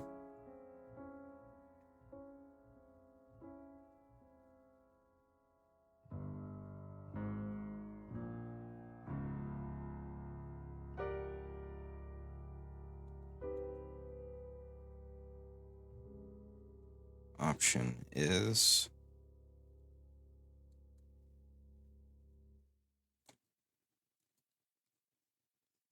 Smite.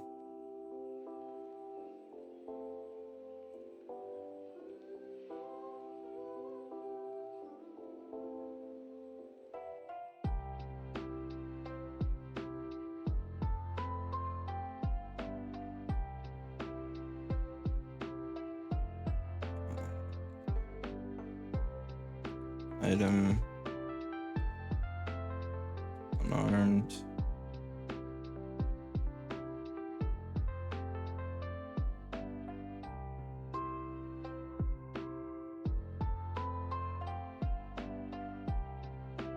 No. Primitive 1. Vector. Strike damage.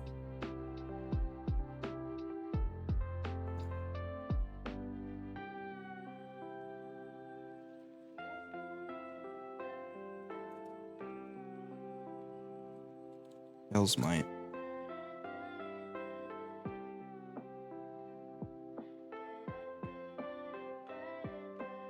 Type. Spirit.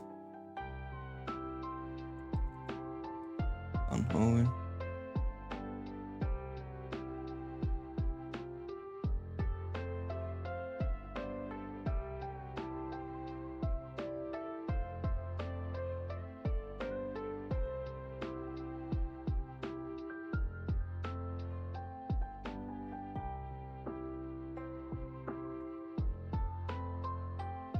Okay, so let's see.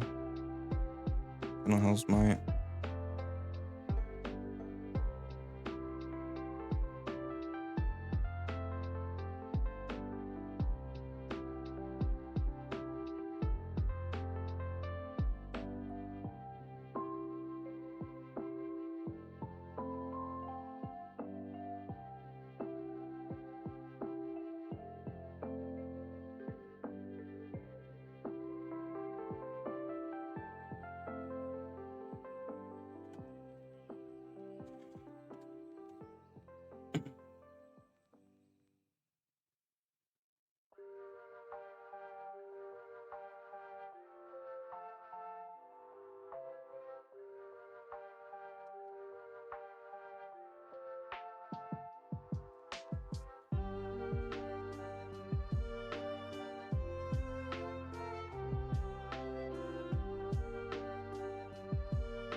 hell's might weapon? Oop. No. Hell's might.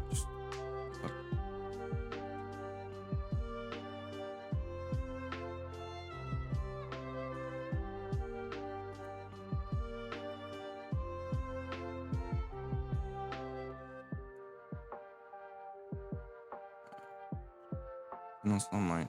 Hell's might.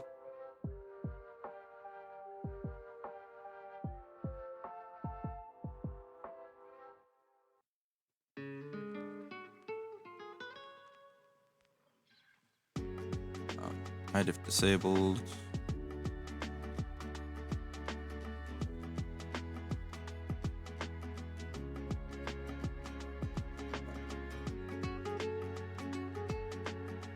Need to create item alteration key.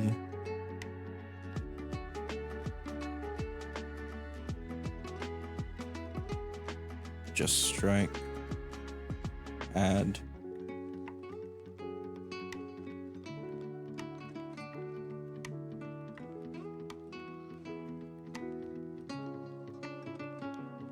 Predicates.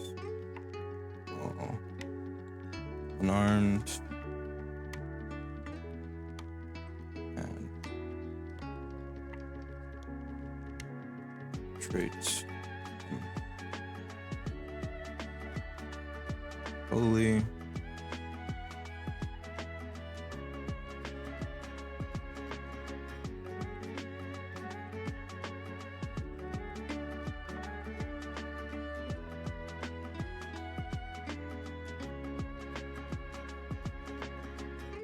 Fly.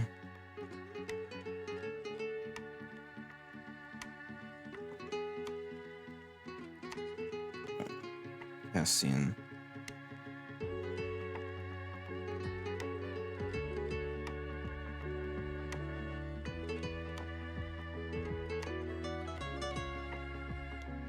As it stands.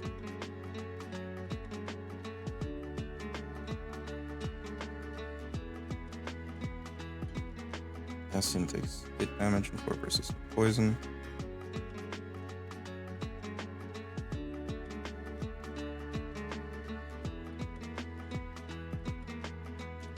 Does not have the unholy trait.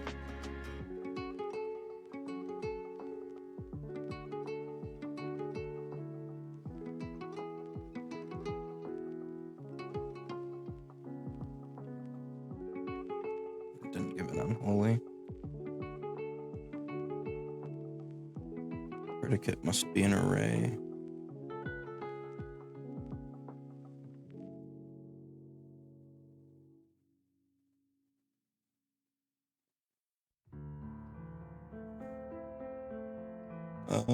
Quick start guide. Great.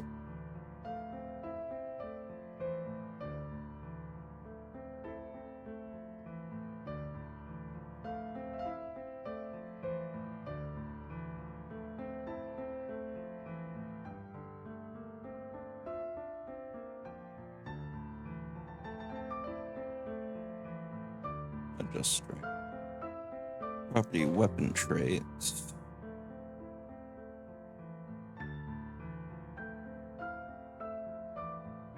Weapon traits. Mode add.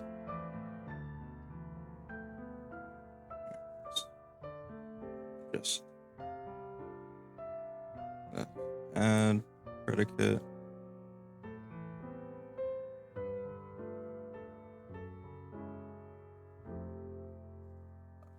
Unarmed. Property weapon traits value.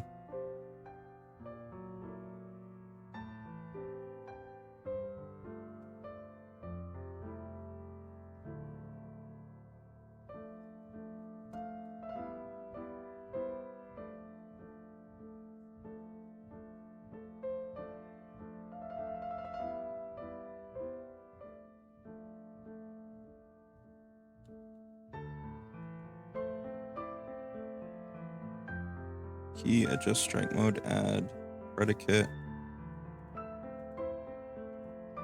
Unarmed. Weapon traits. Unholy. Apply. Okay.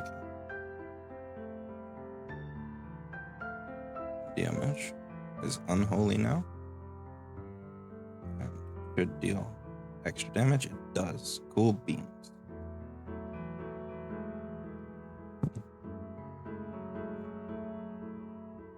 Toggleable true.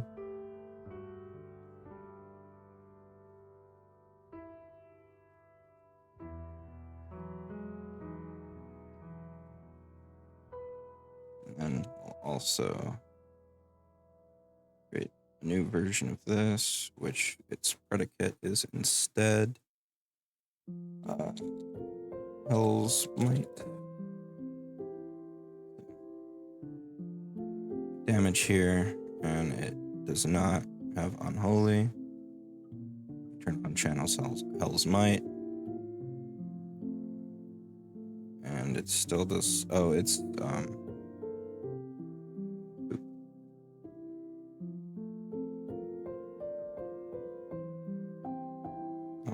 doesn't have it. Mode may not be undefined. Mode is not undefined. Hell's Might. Oh, I broke it. That's what happened. Opens up the pit. Oh. Channel Hell's Might. Unholy.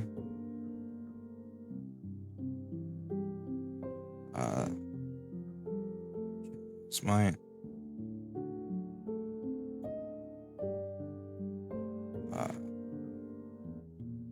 The holy seems to override the unholy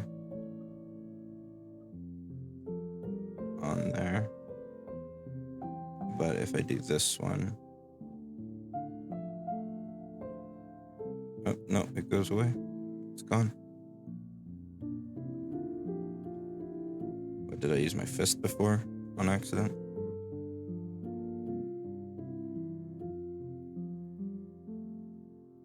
Yeah, it was an unarmed attack. Okay. Predicate. Hell's Might.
Lurk.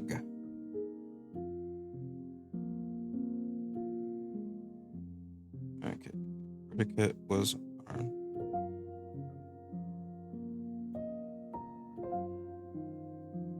Hell's Might.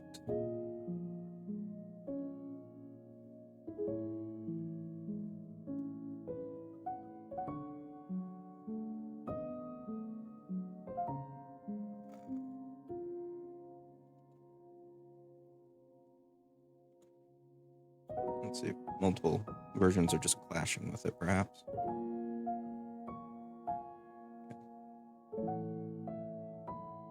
Nothing.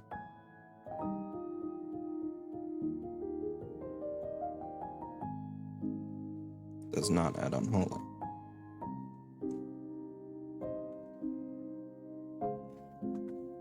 the difficulties of this.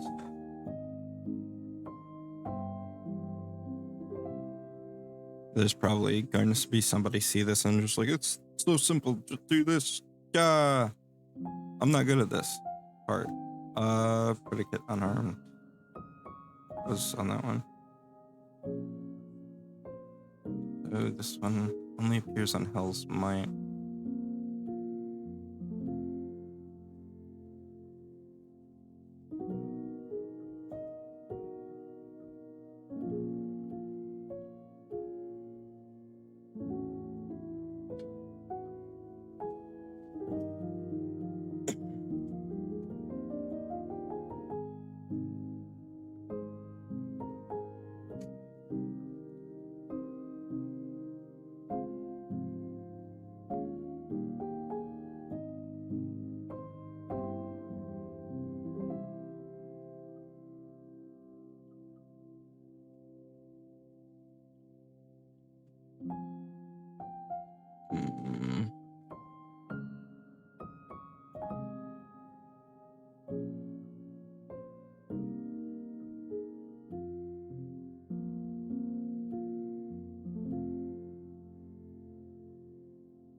Am I back?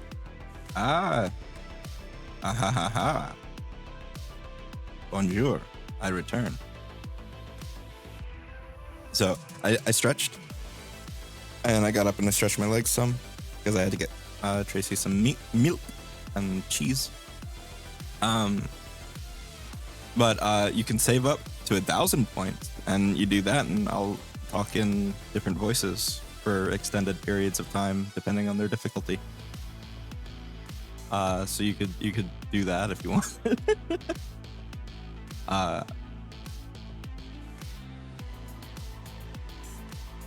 There's one voice that I do that my wife likes me to do, but it's really rough. I can only do it for like 5 minutes at a time generally, but I can do different accents for long periods of time. And I'm quite comfortable in doing that. And I do requests as well, as long as I can try to manage, you know?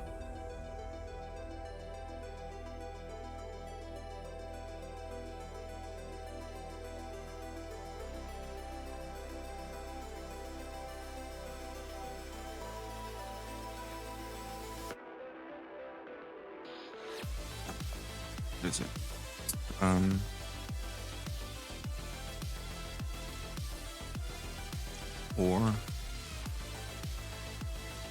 Or any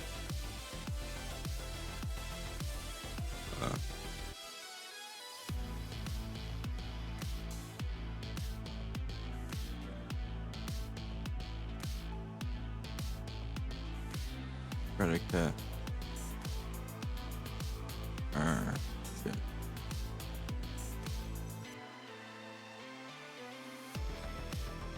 value, add unholy, any of unarmed or else might. Oh my. The only voice I have is my Nixon impression. It's pretty good. He had a funny way of talking. I honestly haven't heard that much of Nixon, but I do like English or British, Australian, Irish, and Scottish, though I won't say which one's which because I can never remember. Different ones of those. I can go really southern because I live down here in Texas, and well, it's something I've avoided all my life, but I can do it. I can do, or I can attempt the transcontinental or transatlantic, and a few others. I'll also just fuck around and do weird voices on top of that. And then there's Mr. Popo from Team 4 Star's version of fucking Dragon Ball Z Abridged and Alucard from Hellsing Abridged. Attempt a transgender voice. No, not a transgender voice. I just try to lighten my voice whenever I try to do like a feminine voice, a little bit, but generally speaking, like when I'm gaming, like to differentiate people, I just do affects. So it's like I'll do affects and accents, and they're not necessarily there to be like an accurate representation of how the person talks, just to differentiate them.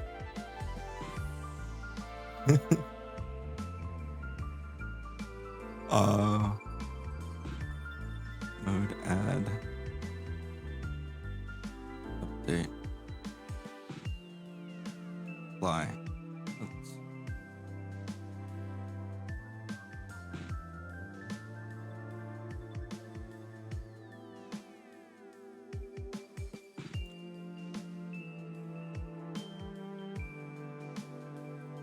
Great impression.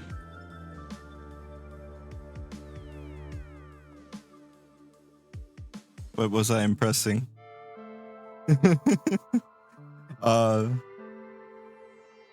Or did I do it without thinking about it? Did I do something without thinking about it?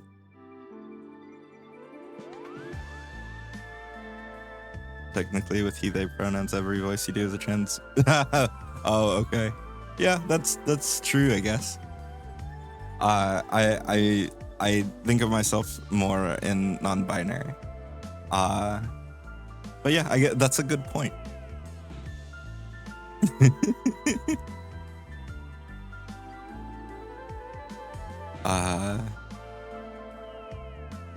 Channel Hell's Might.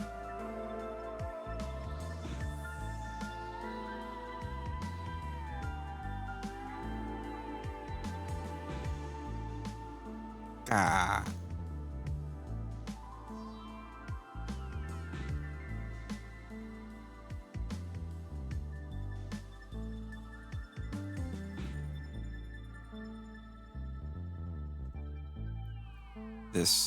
This thing, any unarmed or Hell Might trans crew. I will see non-binary people as being part of the trans crew, but I won't lump you in if that's not what you see. No, it's fine. It doesn't bother me at all. I try not to fuck up definitions and defining because people like to be how they are and don't like to be lumped in. So I try not to, like, I guess, squeeze in, if that makes sense.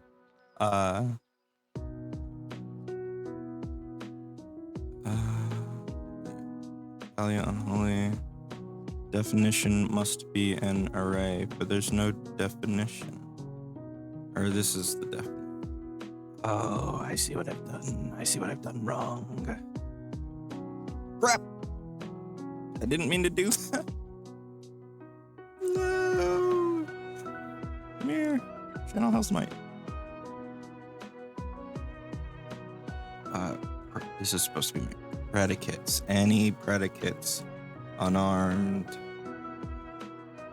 or Hell Might.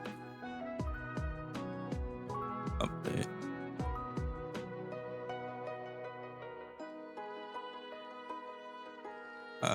Remove that.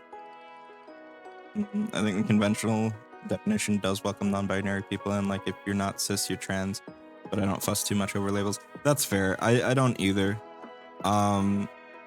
Like, I've been until I grew up, I got called a girl a lot. And I learned to just accept it, and it doesn't bother me. And sometimes, like, it bothered me when I was really little because I had a lot of toxic male pressure on me. But after growing up, I feel very comfortable with anything people call me, as long as it's not intended to be insulting.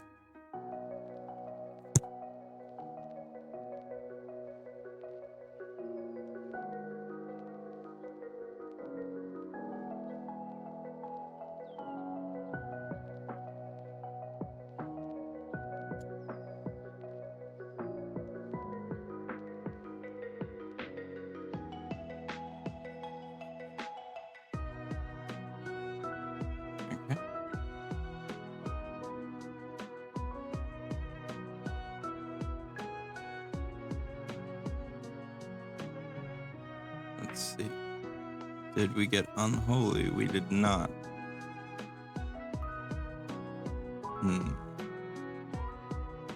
He is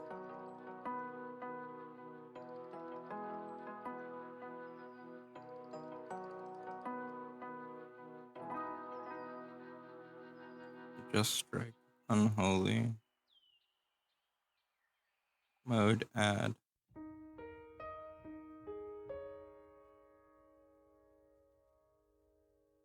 What if I move this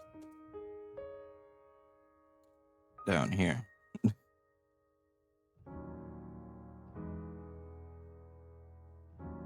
Predicate must be an array. Is it not? Looks like it is. Let's go to straight edit and see where it's showing an error. It's not showing an error. So why am I having trouble?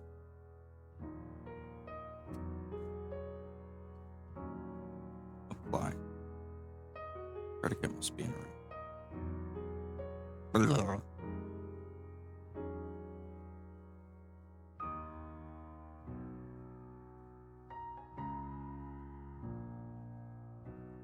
the hell's mine?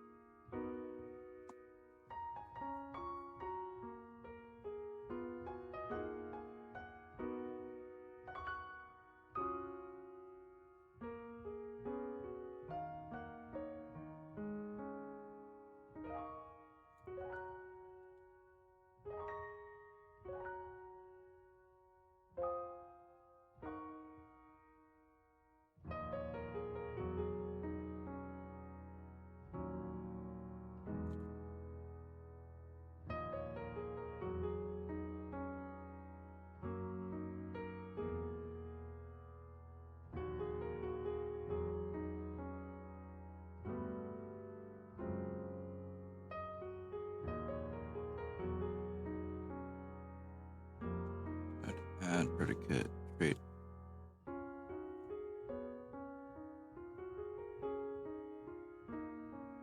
Predicate traits value.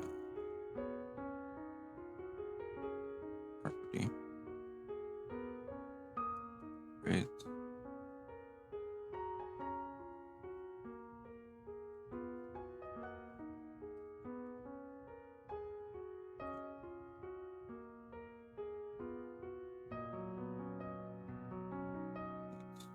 Remove the definition. E is adjust strike mode. Add predicate is let's modify this. So predicate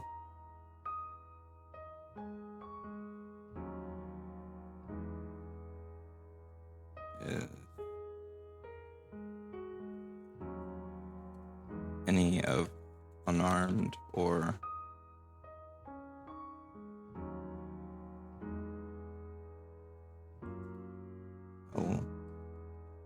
might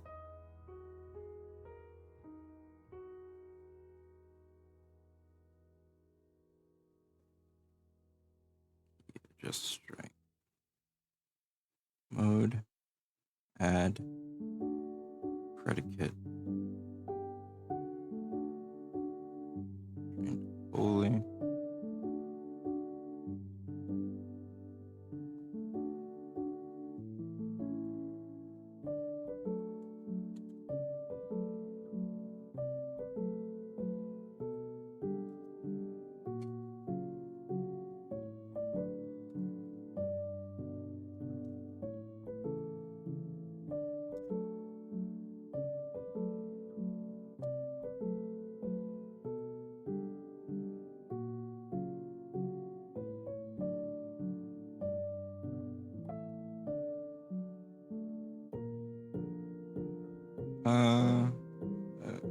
Element expired.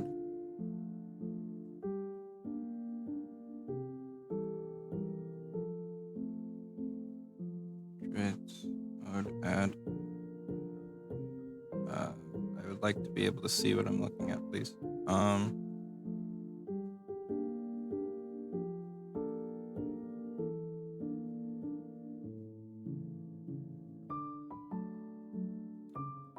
Predicate becomes this.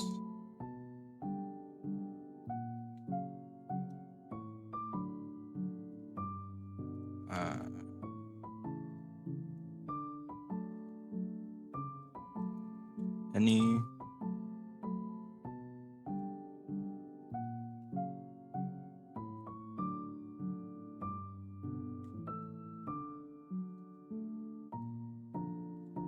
unarmed light.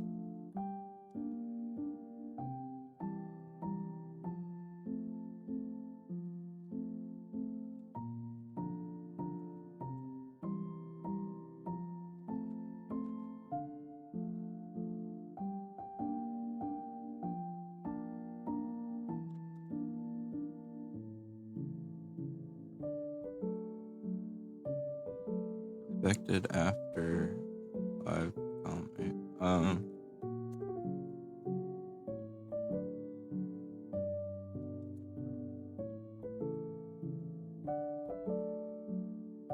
Unexpected. Oh.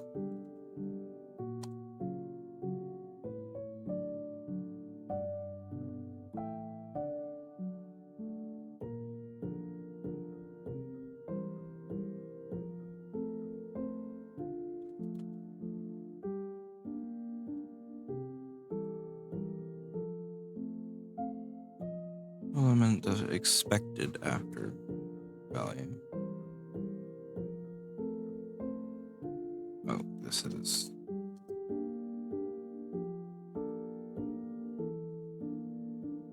predicate must be an array.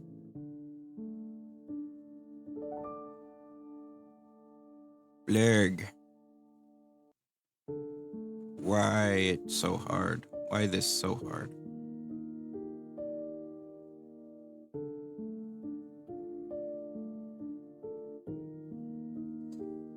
Ah.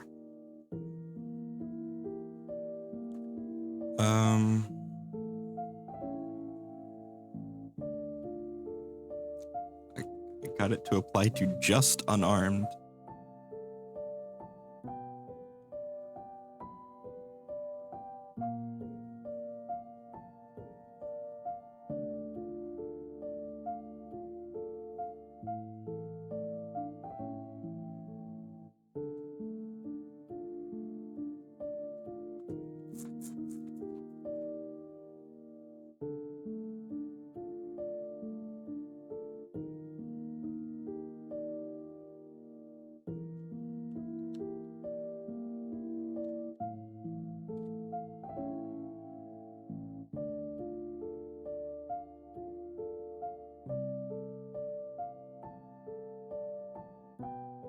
Predicate must be an array. It is an array.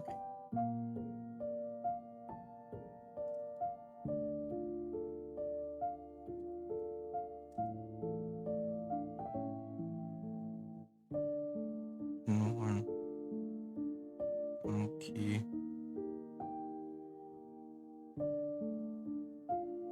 Add.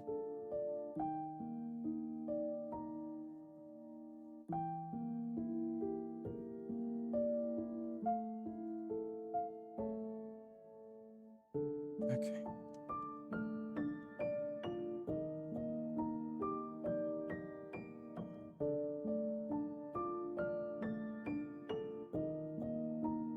Add predicate.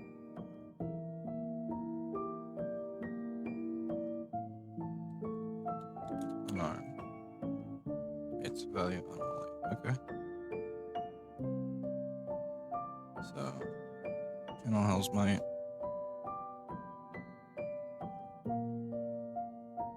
No. Something is incorrect here.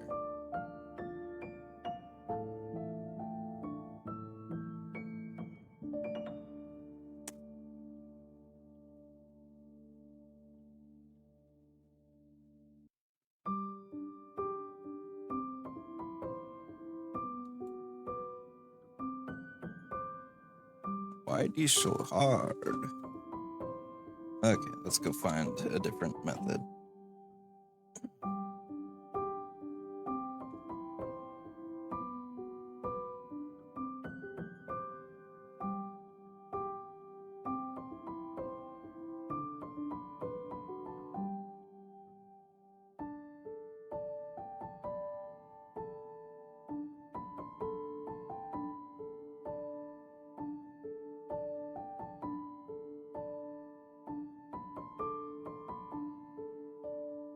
Okay, hold on.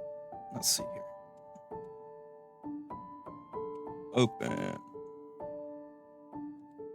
Key. Let's do this.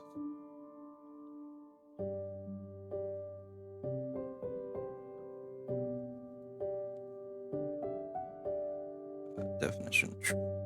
Definition.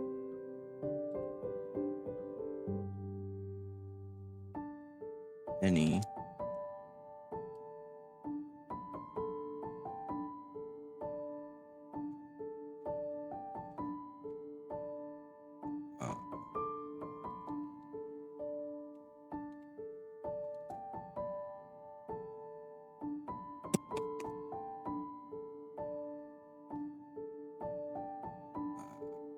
Item trait unarmed or Hellmite.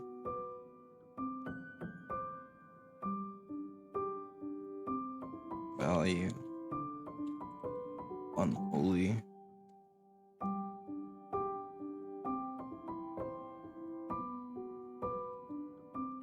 Weapon trait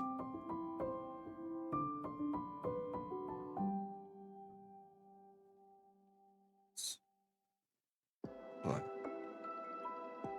Definition must be an array. How is definition not an array?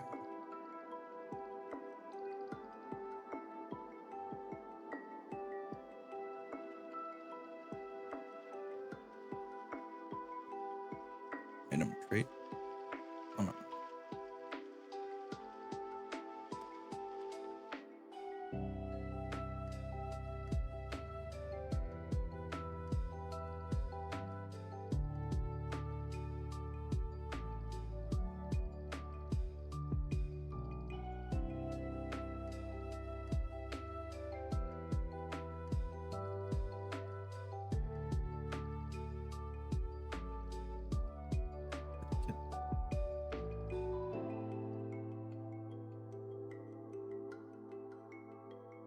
That didn't kick back any errors. Hey, that's unholy. And this is also unholy when it shouldn't be. It should only be when this is checked. Oop.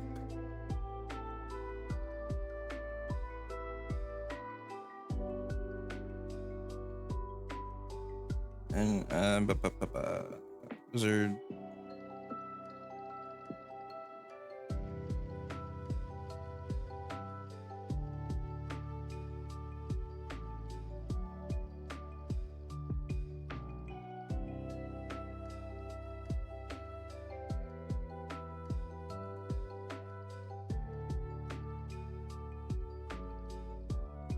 And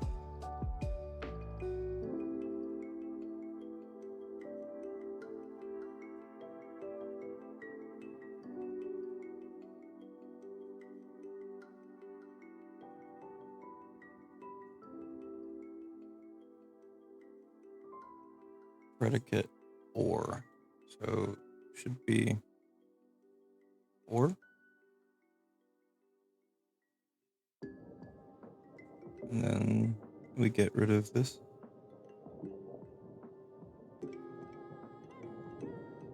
Give it back.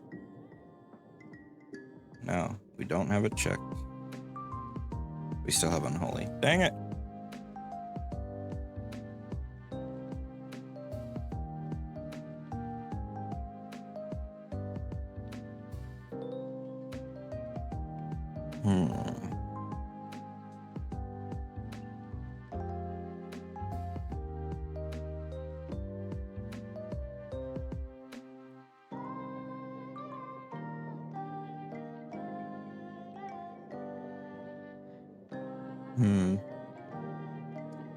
This is a difficulty. This is a difficulty indeed. Yeah, delete that. Item trait unarmed. Or Hellmite.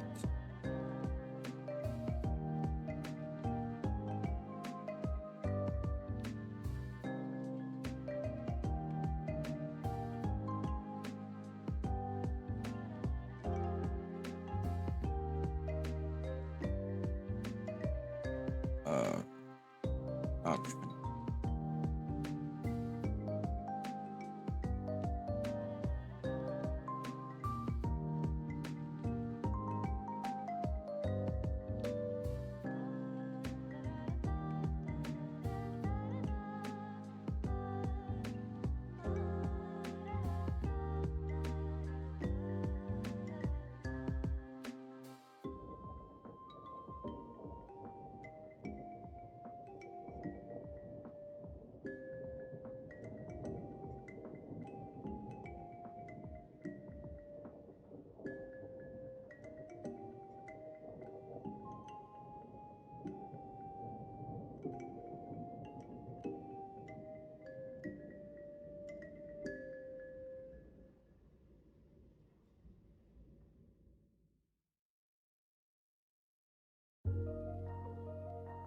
Nope, still unholy.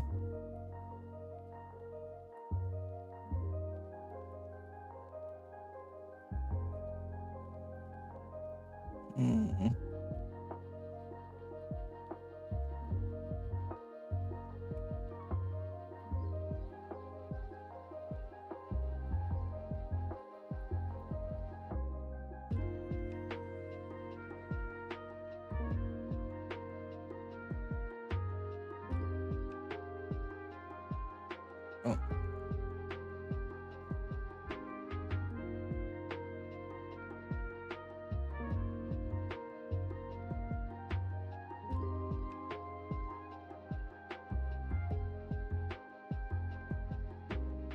Predict that.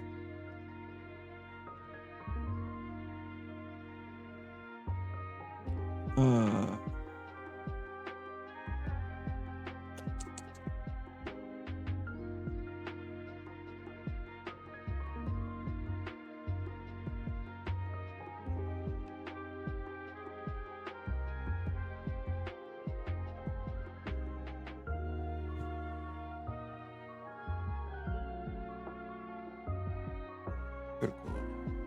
Back damage die.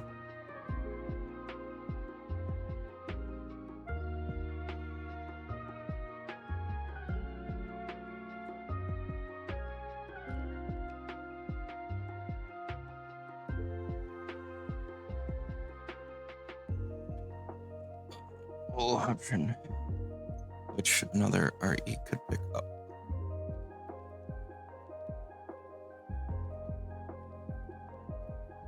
Redwood Dragons.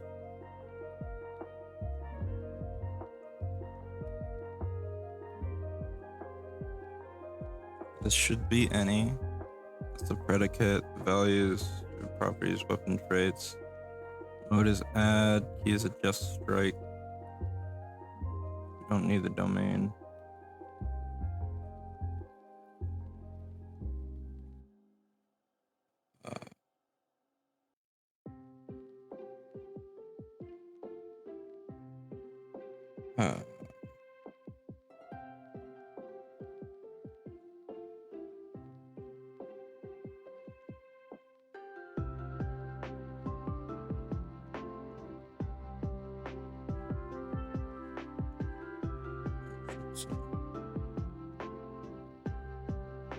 I don't get it.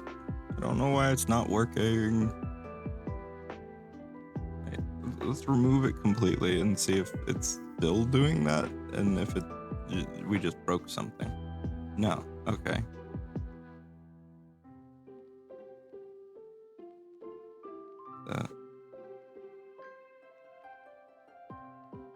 It's giving unholy when it's not supposed to.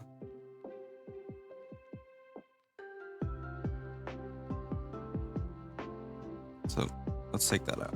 General cells, Hell's Might.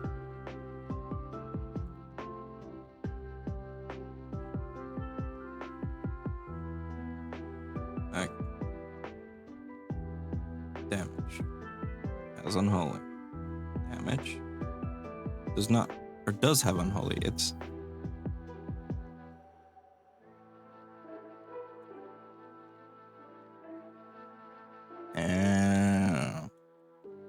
hold on. Me have idea. All right. Okay. Let's dispose of this. And let's just do unarmed. Great, unarmed.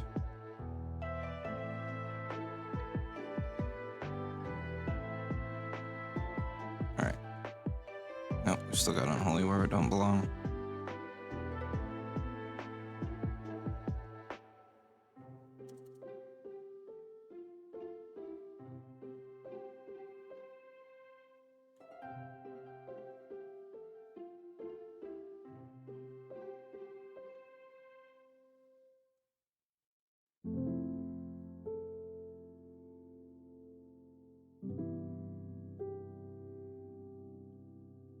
This one's real fucking me up. We still have unholy when we shouldn't. Let's do that. Delete. Go back in. Weapon. Getting unholy under just unarmed. Predicate. Or?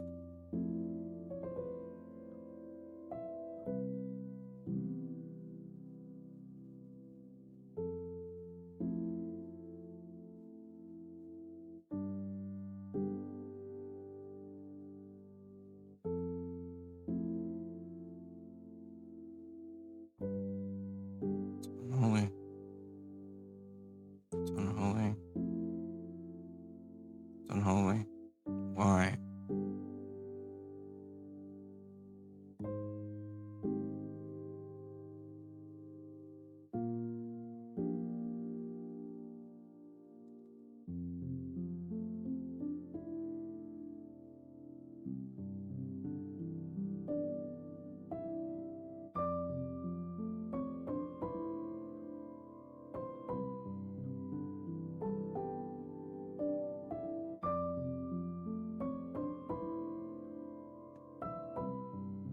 Trying to at least get it back to just working on unarmed. Okay, so we have unholy there. We should not have unholy here, and we do. Why? Why? We have a predicate. What's the matter with you?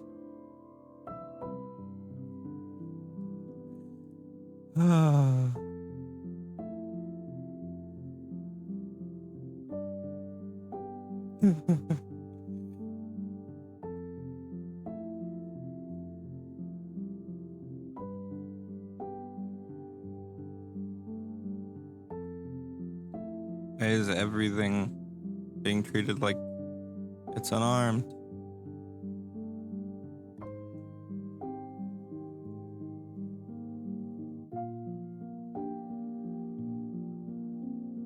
Just strike mode, add property, weapon traits, value, unholy, predicate, unarmed. Don't understand.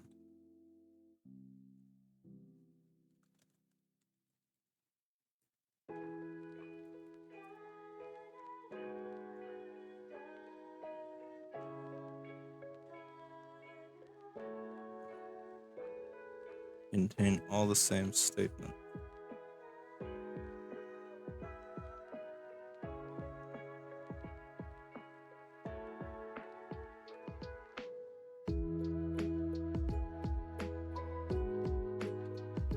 Okay, so our definition is unarmed or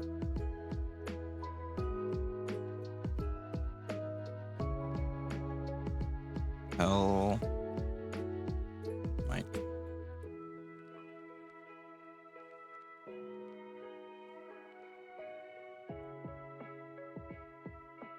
Apply. Definition must be an array.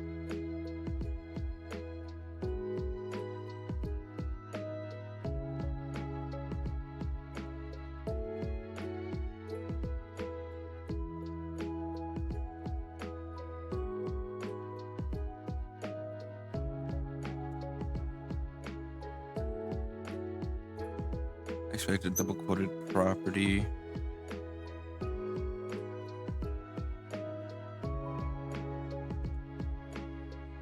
Definition.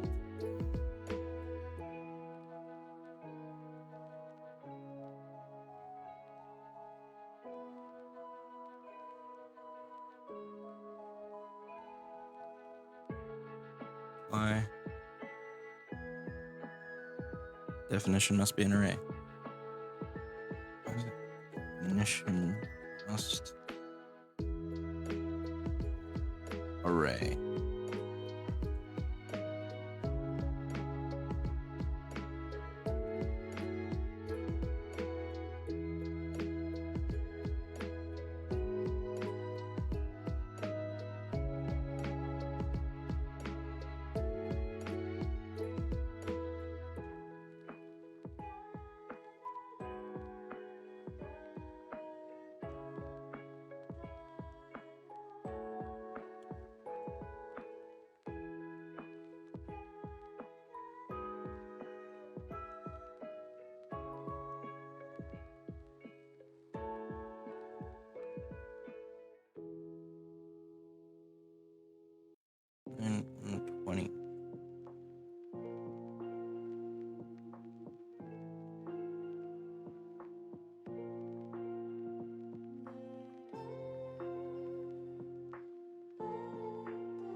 Okay.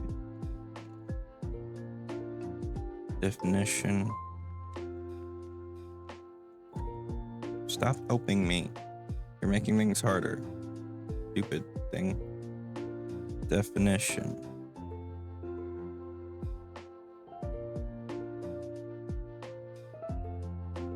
Unarmed.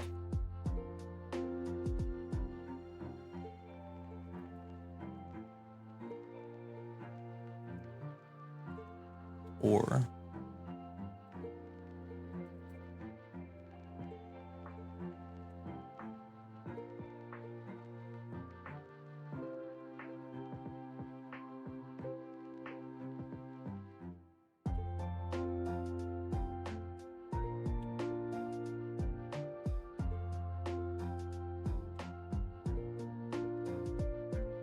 Hellmite.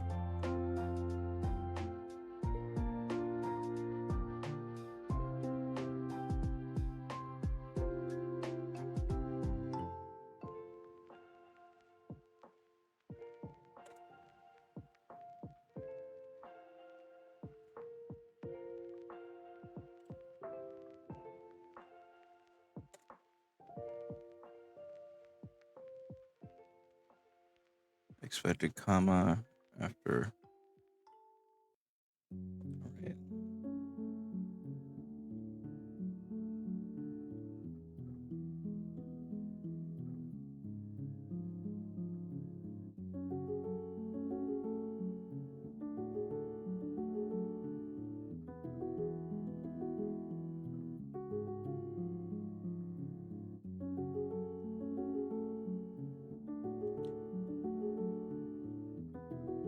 This is so confusing sometimes.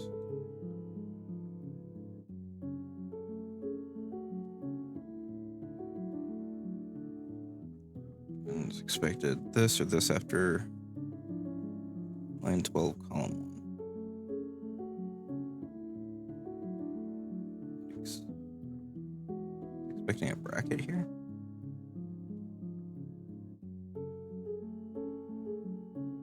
Ah.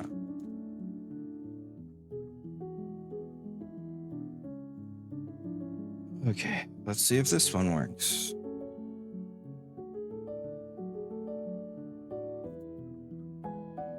I do not currently hold high hopes. Well, that one's not unholy, but neither is that one.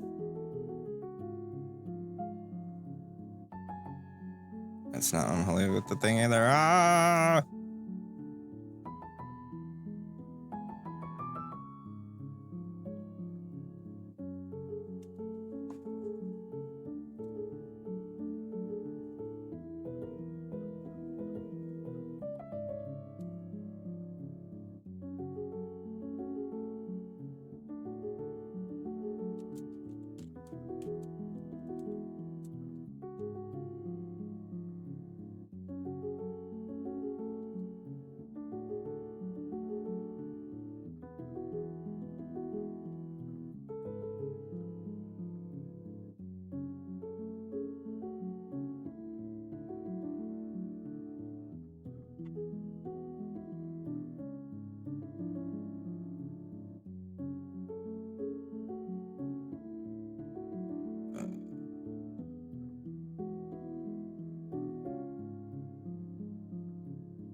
Any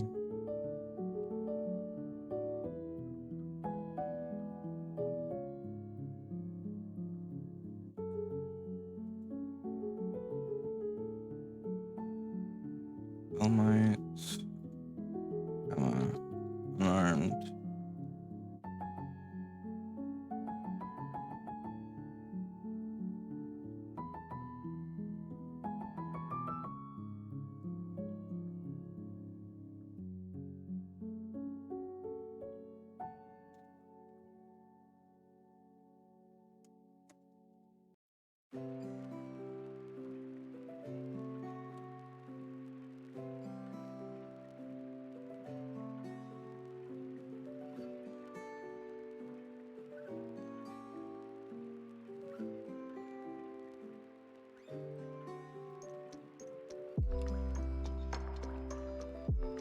Oh.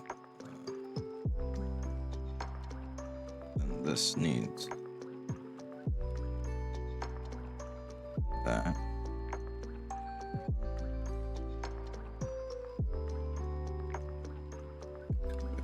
Comma or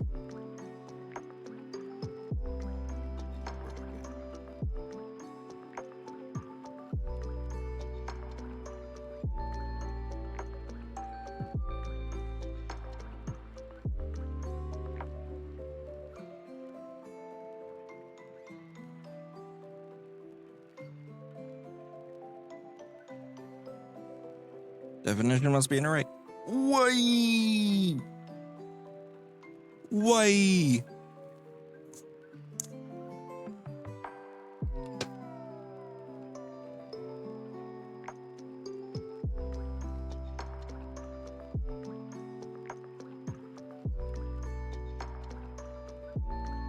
It is an array. It's in an array. What do you want from me?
See, now it won't do it at all.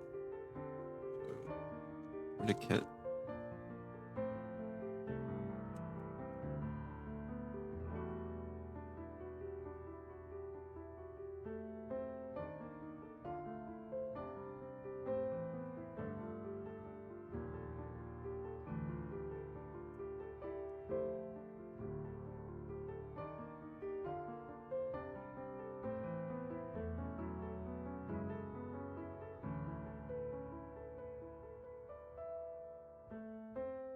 Now that's on hold. But that's also on hold. And it's not supposed to be. This isn't an unarmed attack. Ah.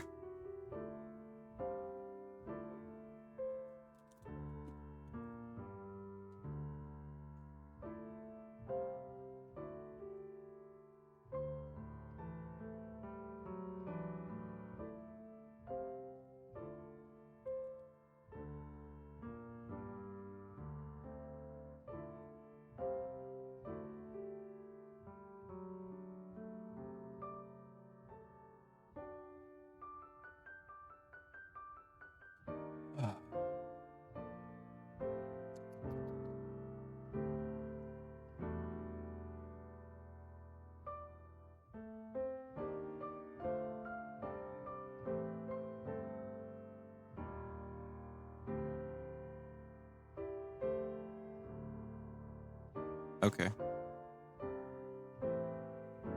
Item trait unarmed. That one worked. Okay. So we've got it back to working on just unarmed strikes. And we need another one of these, but it's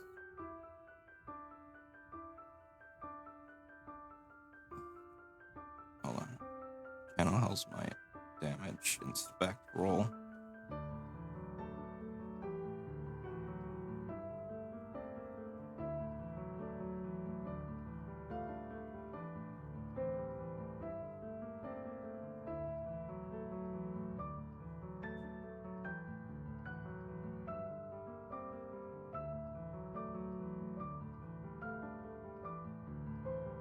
Channel Hell's Might weapon.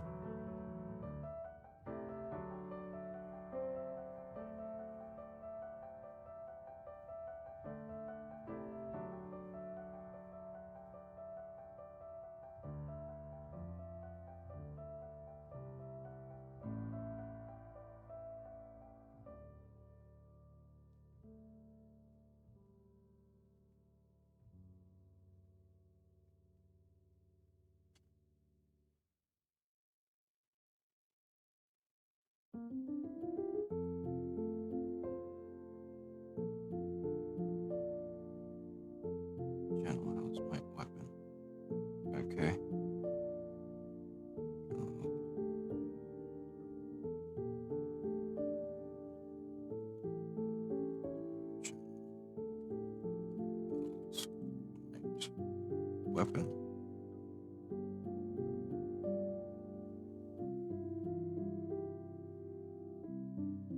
I gave it unholy, but it's still got unholy when it's turned off. Look.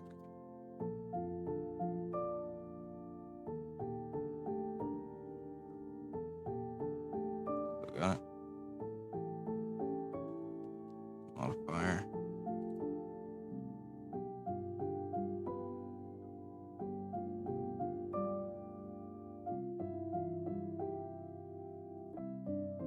Damn it.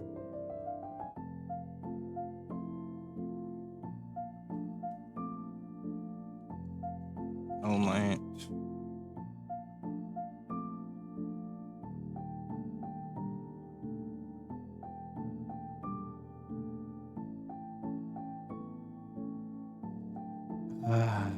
Da, da, da, da, da, da, da.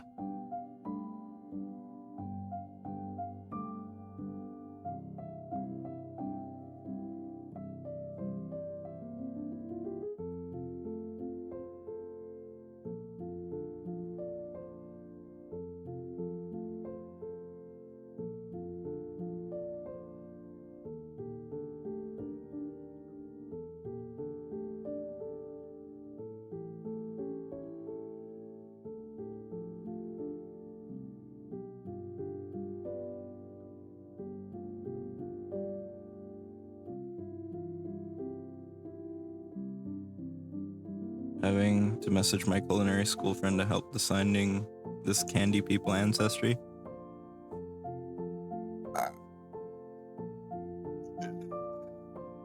Sorry, I had to stretch. It's always good to do research. Research helps a lot. Hey, what's a food you only eat hot? Is not a very clear question, apparently. Trying to think of things that you can't eat cold. Like, you can eat cold rice, but it doesn't last very long before it starts growing pretty nasty bacteria.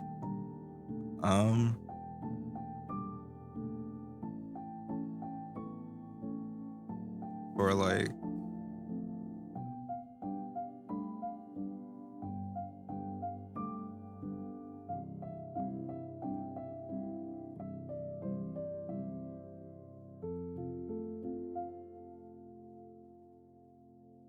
a heritage that imposes a slow type drawback related to temperature changes in extreme in exchange for resistance, so like ice cream melting from heat. Oh, so you need like the opposite of ice cream? Something that you can't something that can't do cold. You need the anti-ice cream.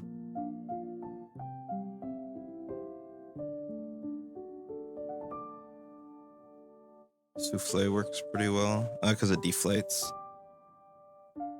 I think rock candy is pretty. It's harder to eat.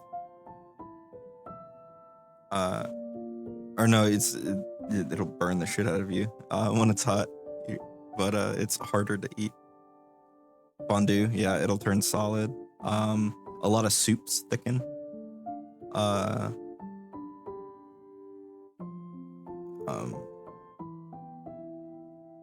Cotton candy will start to dissolve just because of the condensation.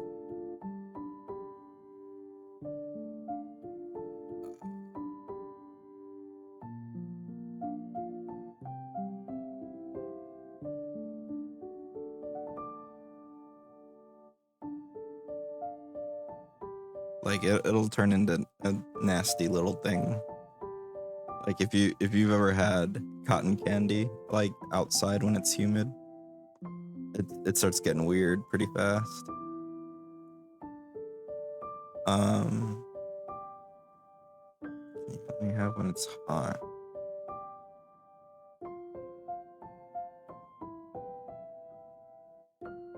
Especially that's a candy.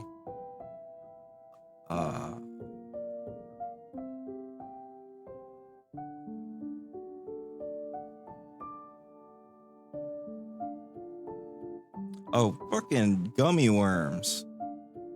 Like, have you ever tried to eat a cold gummy worm?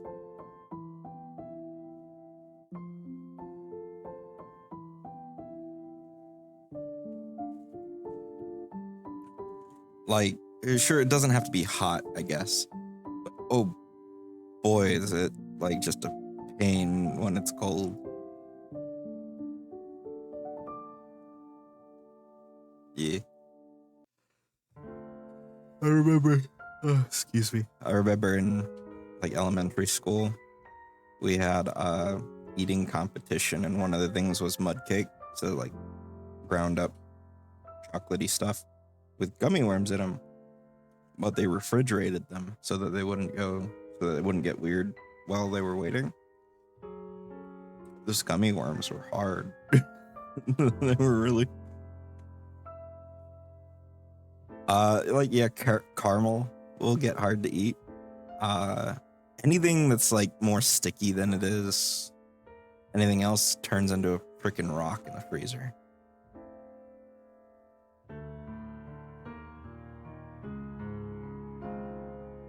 Modifier damage type spirit. That's my weapon.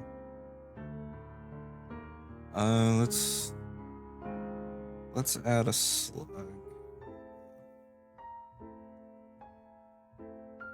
LM.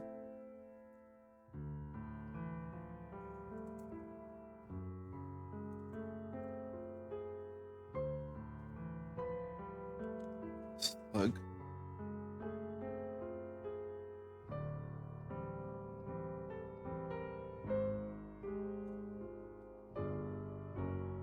Oh, still doing it.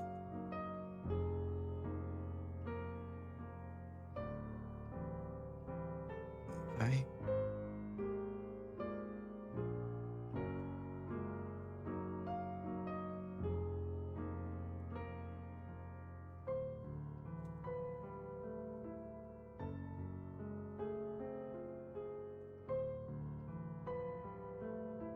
Still got it. Oh, wait. No. That just moved it. Ah.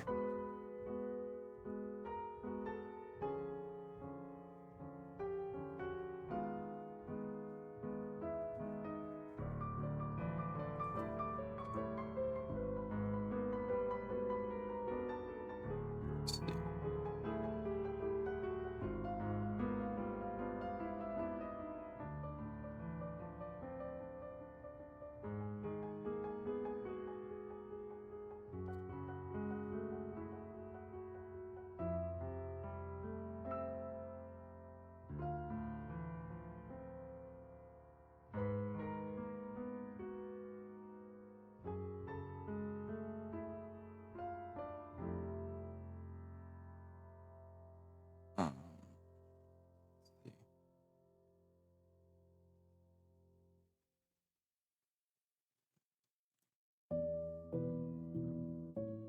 Predicate.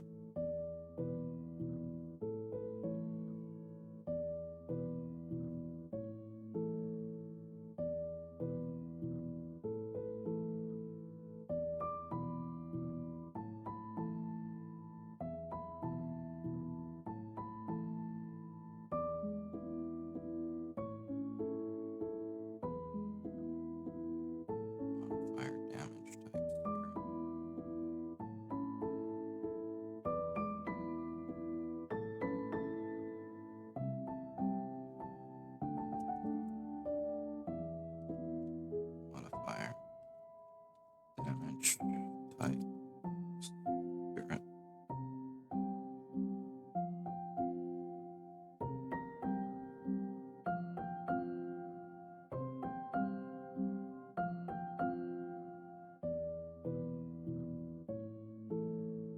Why? Why can't I just make it go off of this?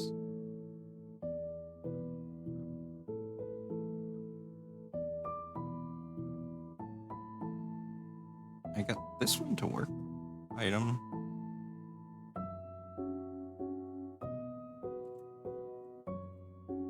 Item. Oh my.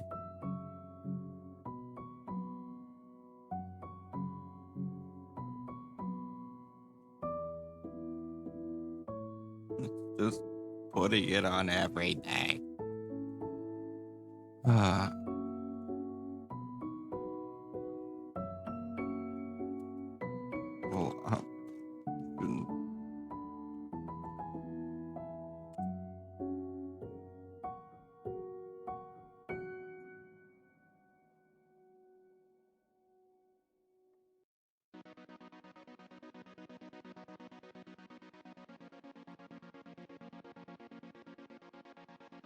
damn it.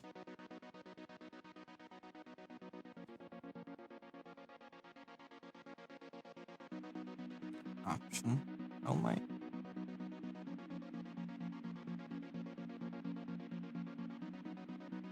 Oh.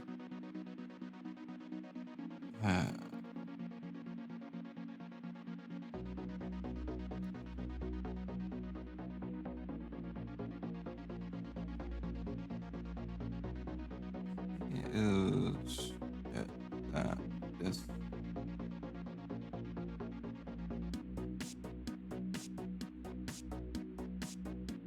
is the way it is?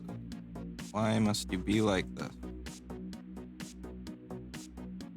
Oh, I wasn't trying to add another. Nope.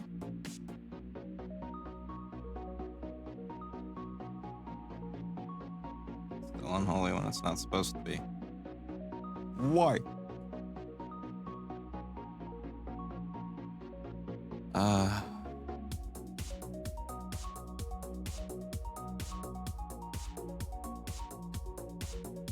Toggle for a weapon trait, PF2e Foundry, rule element.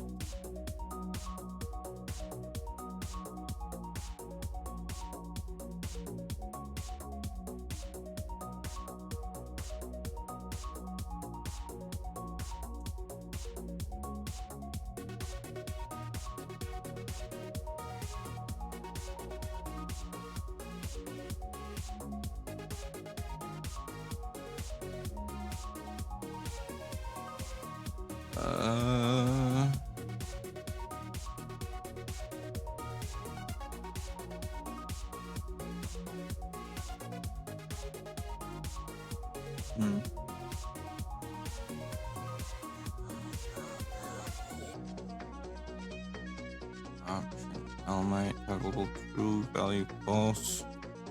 All right, see you later. I'm probably actually gonna try and finish this trait or this feat and probably head off. It's taking me forever myself. So have a nice night. Good luck. Thank you very much for tuning in.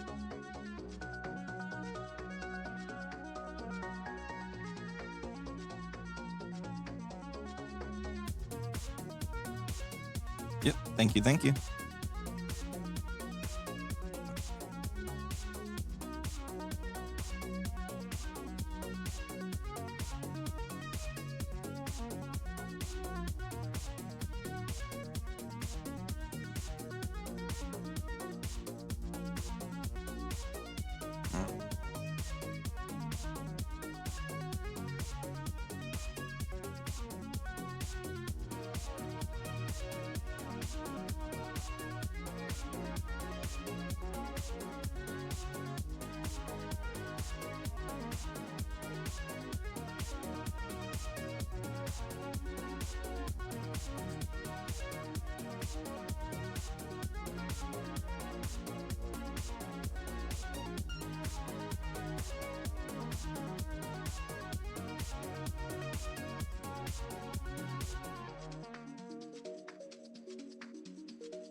Use the predicate. Oh my.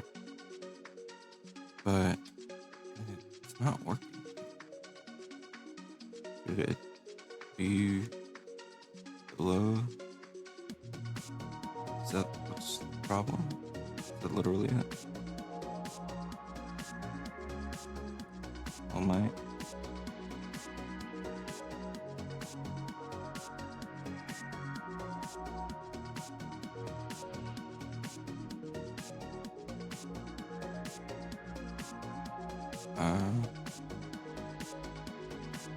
Nope, it's still unholy when it's not supposed to be.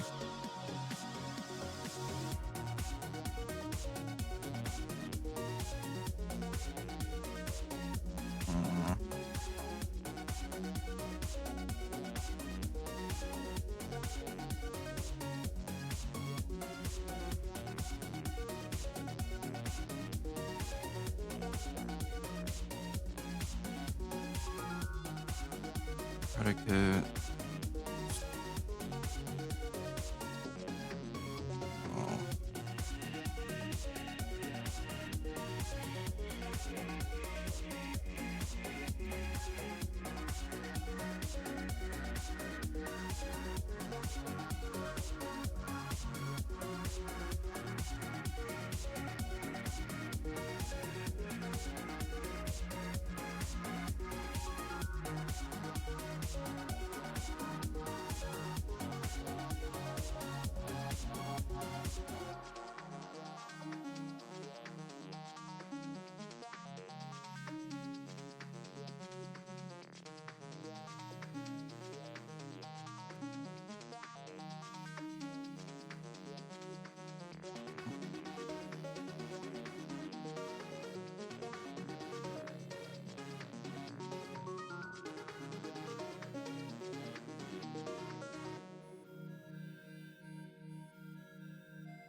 Wait.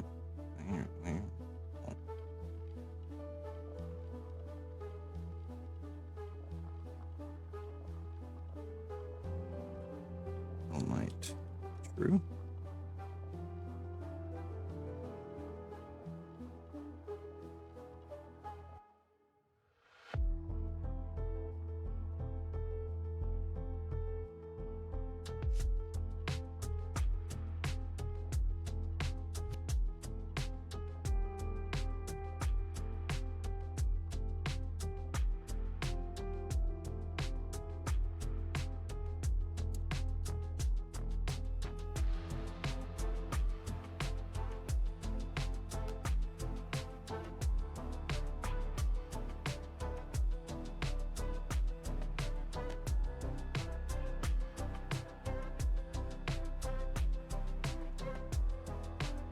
Roll.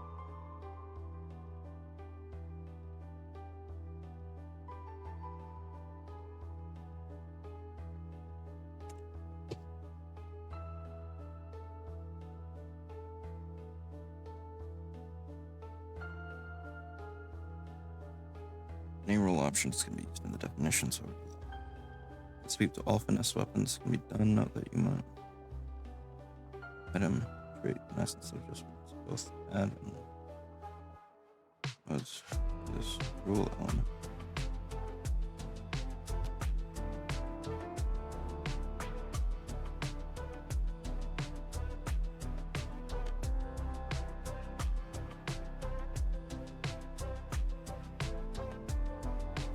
What is the full name of channel?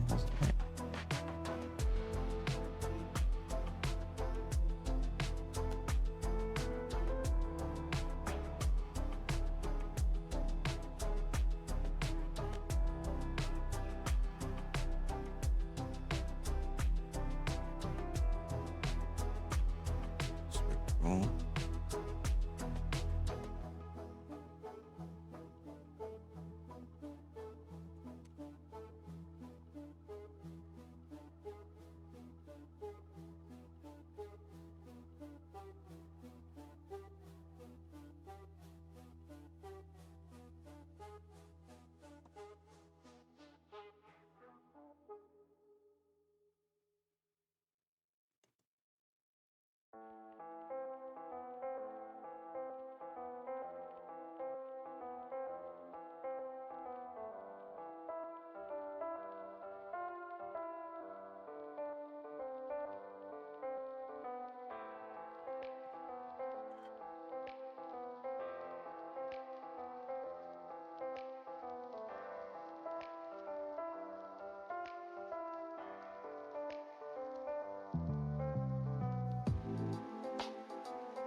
New and arbitrary role options. You add them to toggles on the sheet.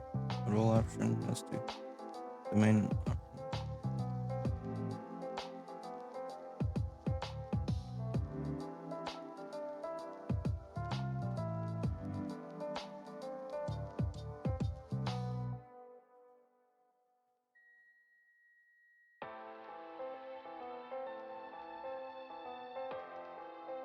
Be told to check non-standard domains by adding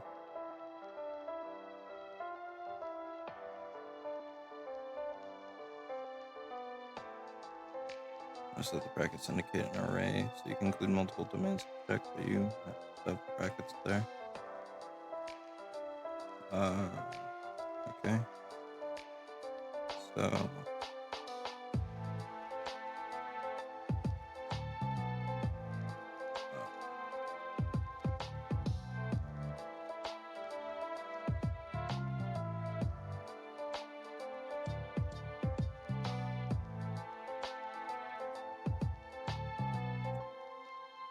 role option. Domain.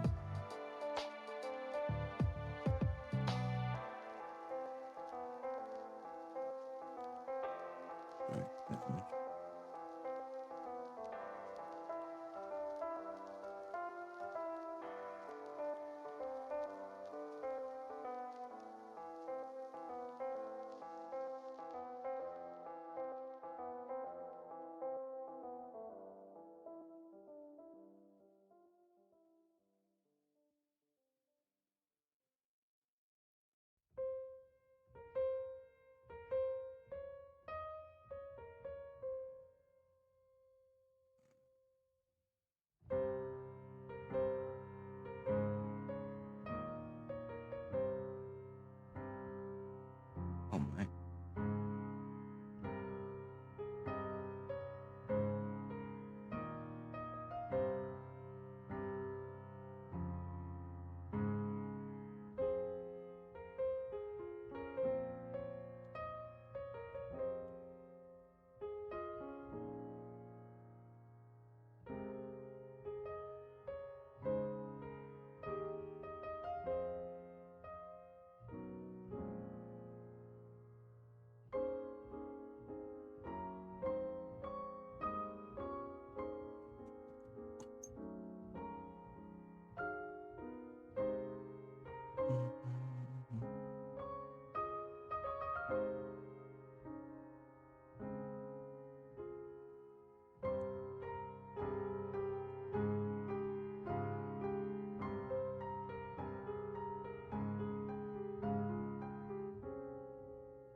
Other rule elements can be told to check non-standard domains by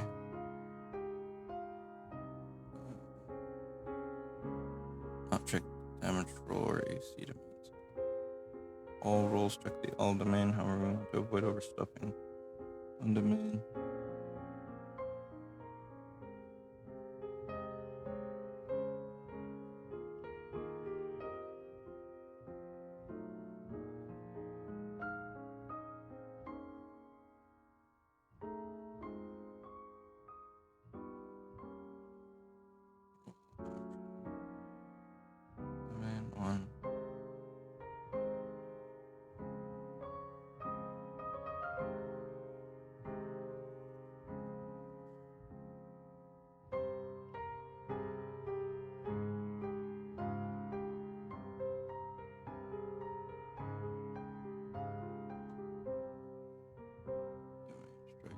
damage. Roll option. Hellmite toggleable fruit.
Just strength.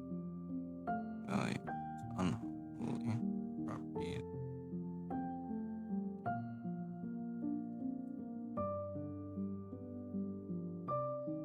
And predicate item. Great. Hell.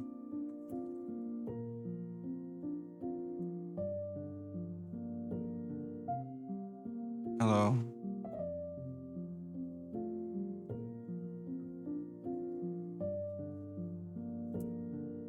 Item. Option?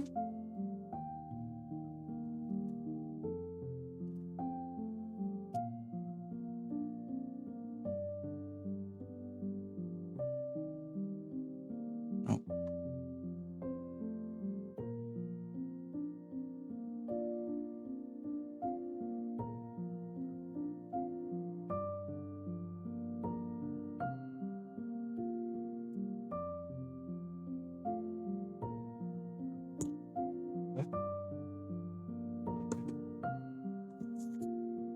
Alright. I can't figure this one out. I'm just gonna go ahead and wrap up for the day. Maybe I can look at it another day and see what I did wrong, but I'm gonna call it there.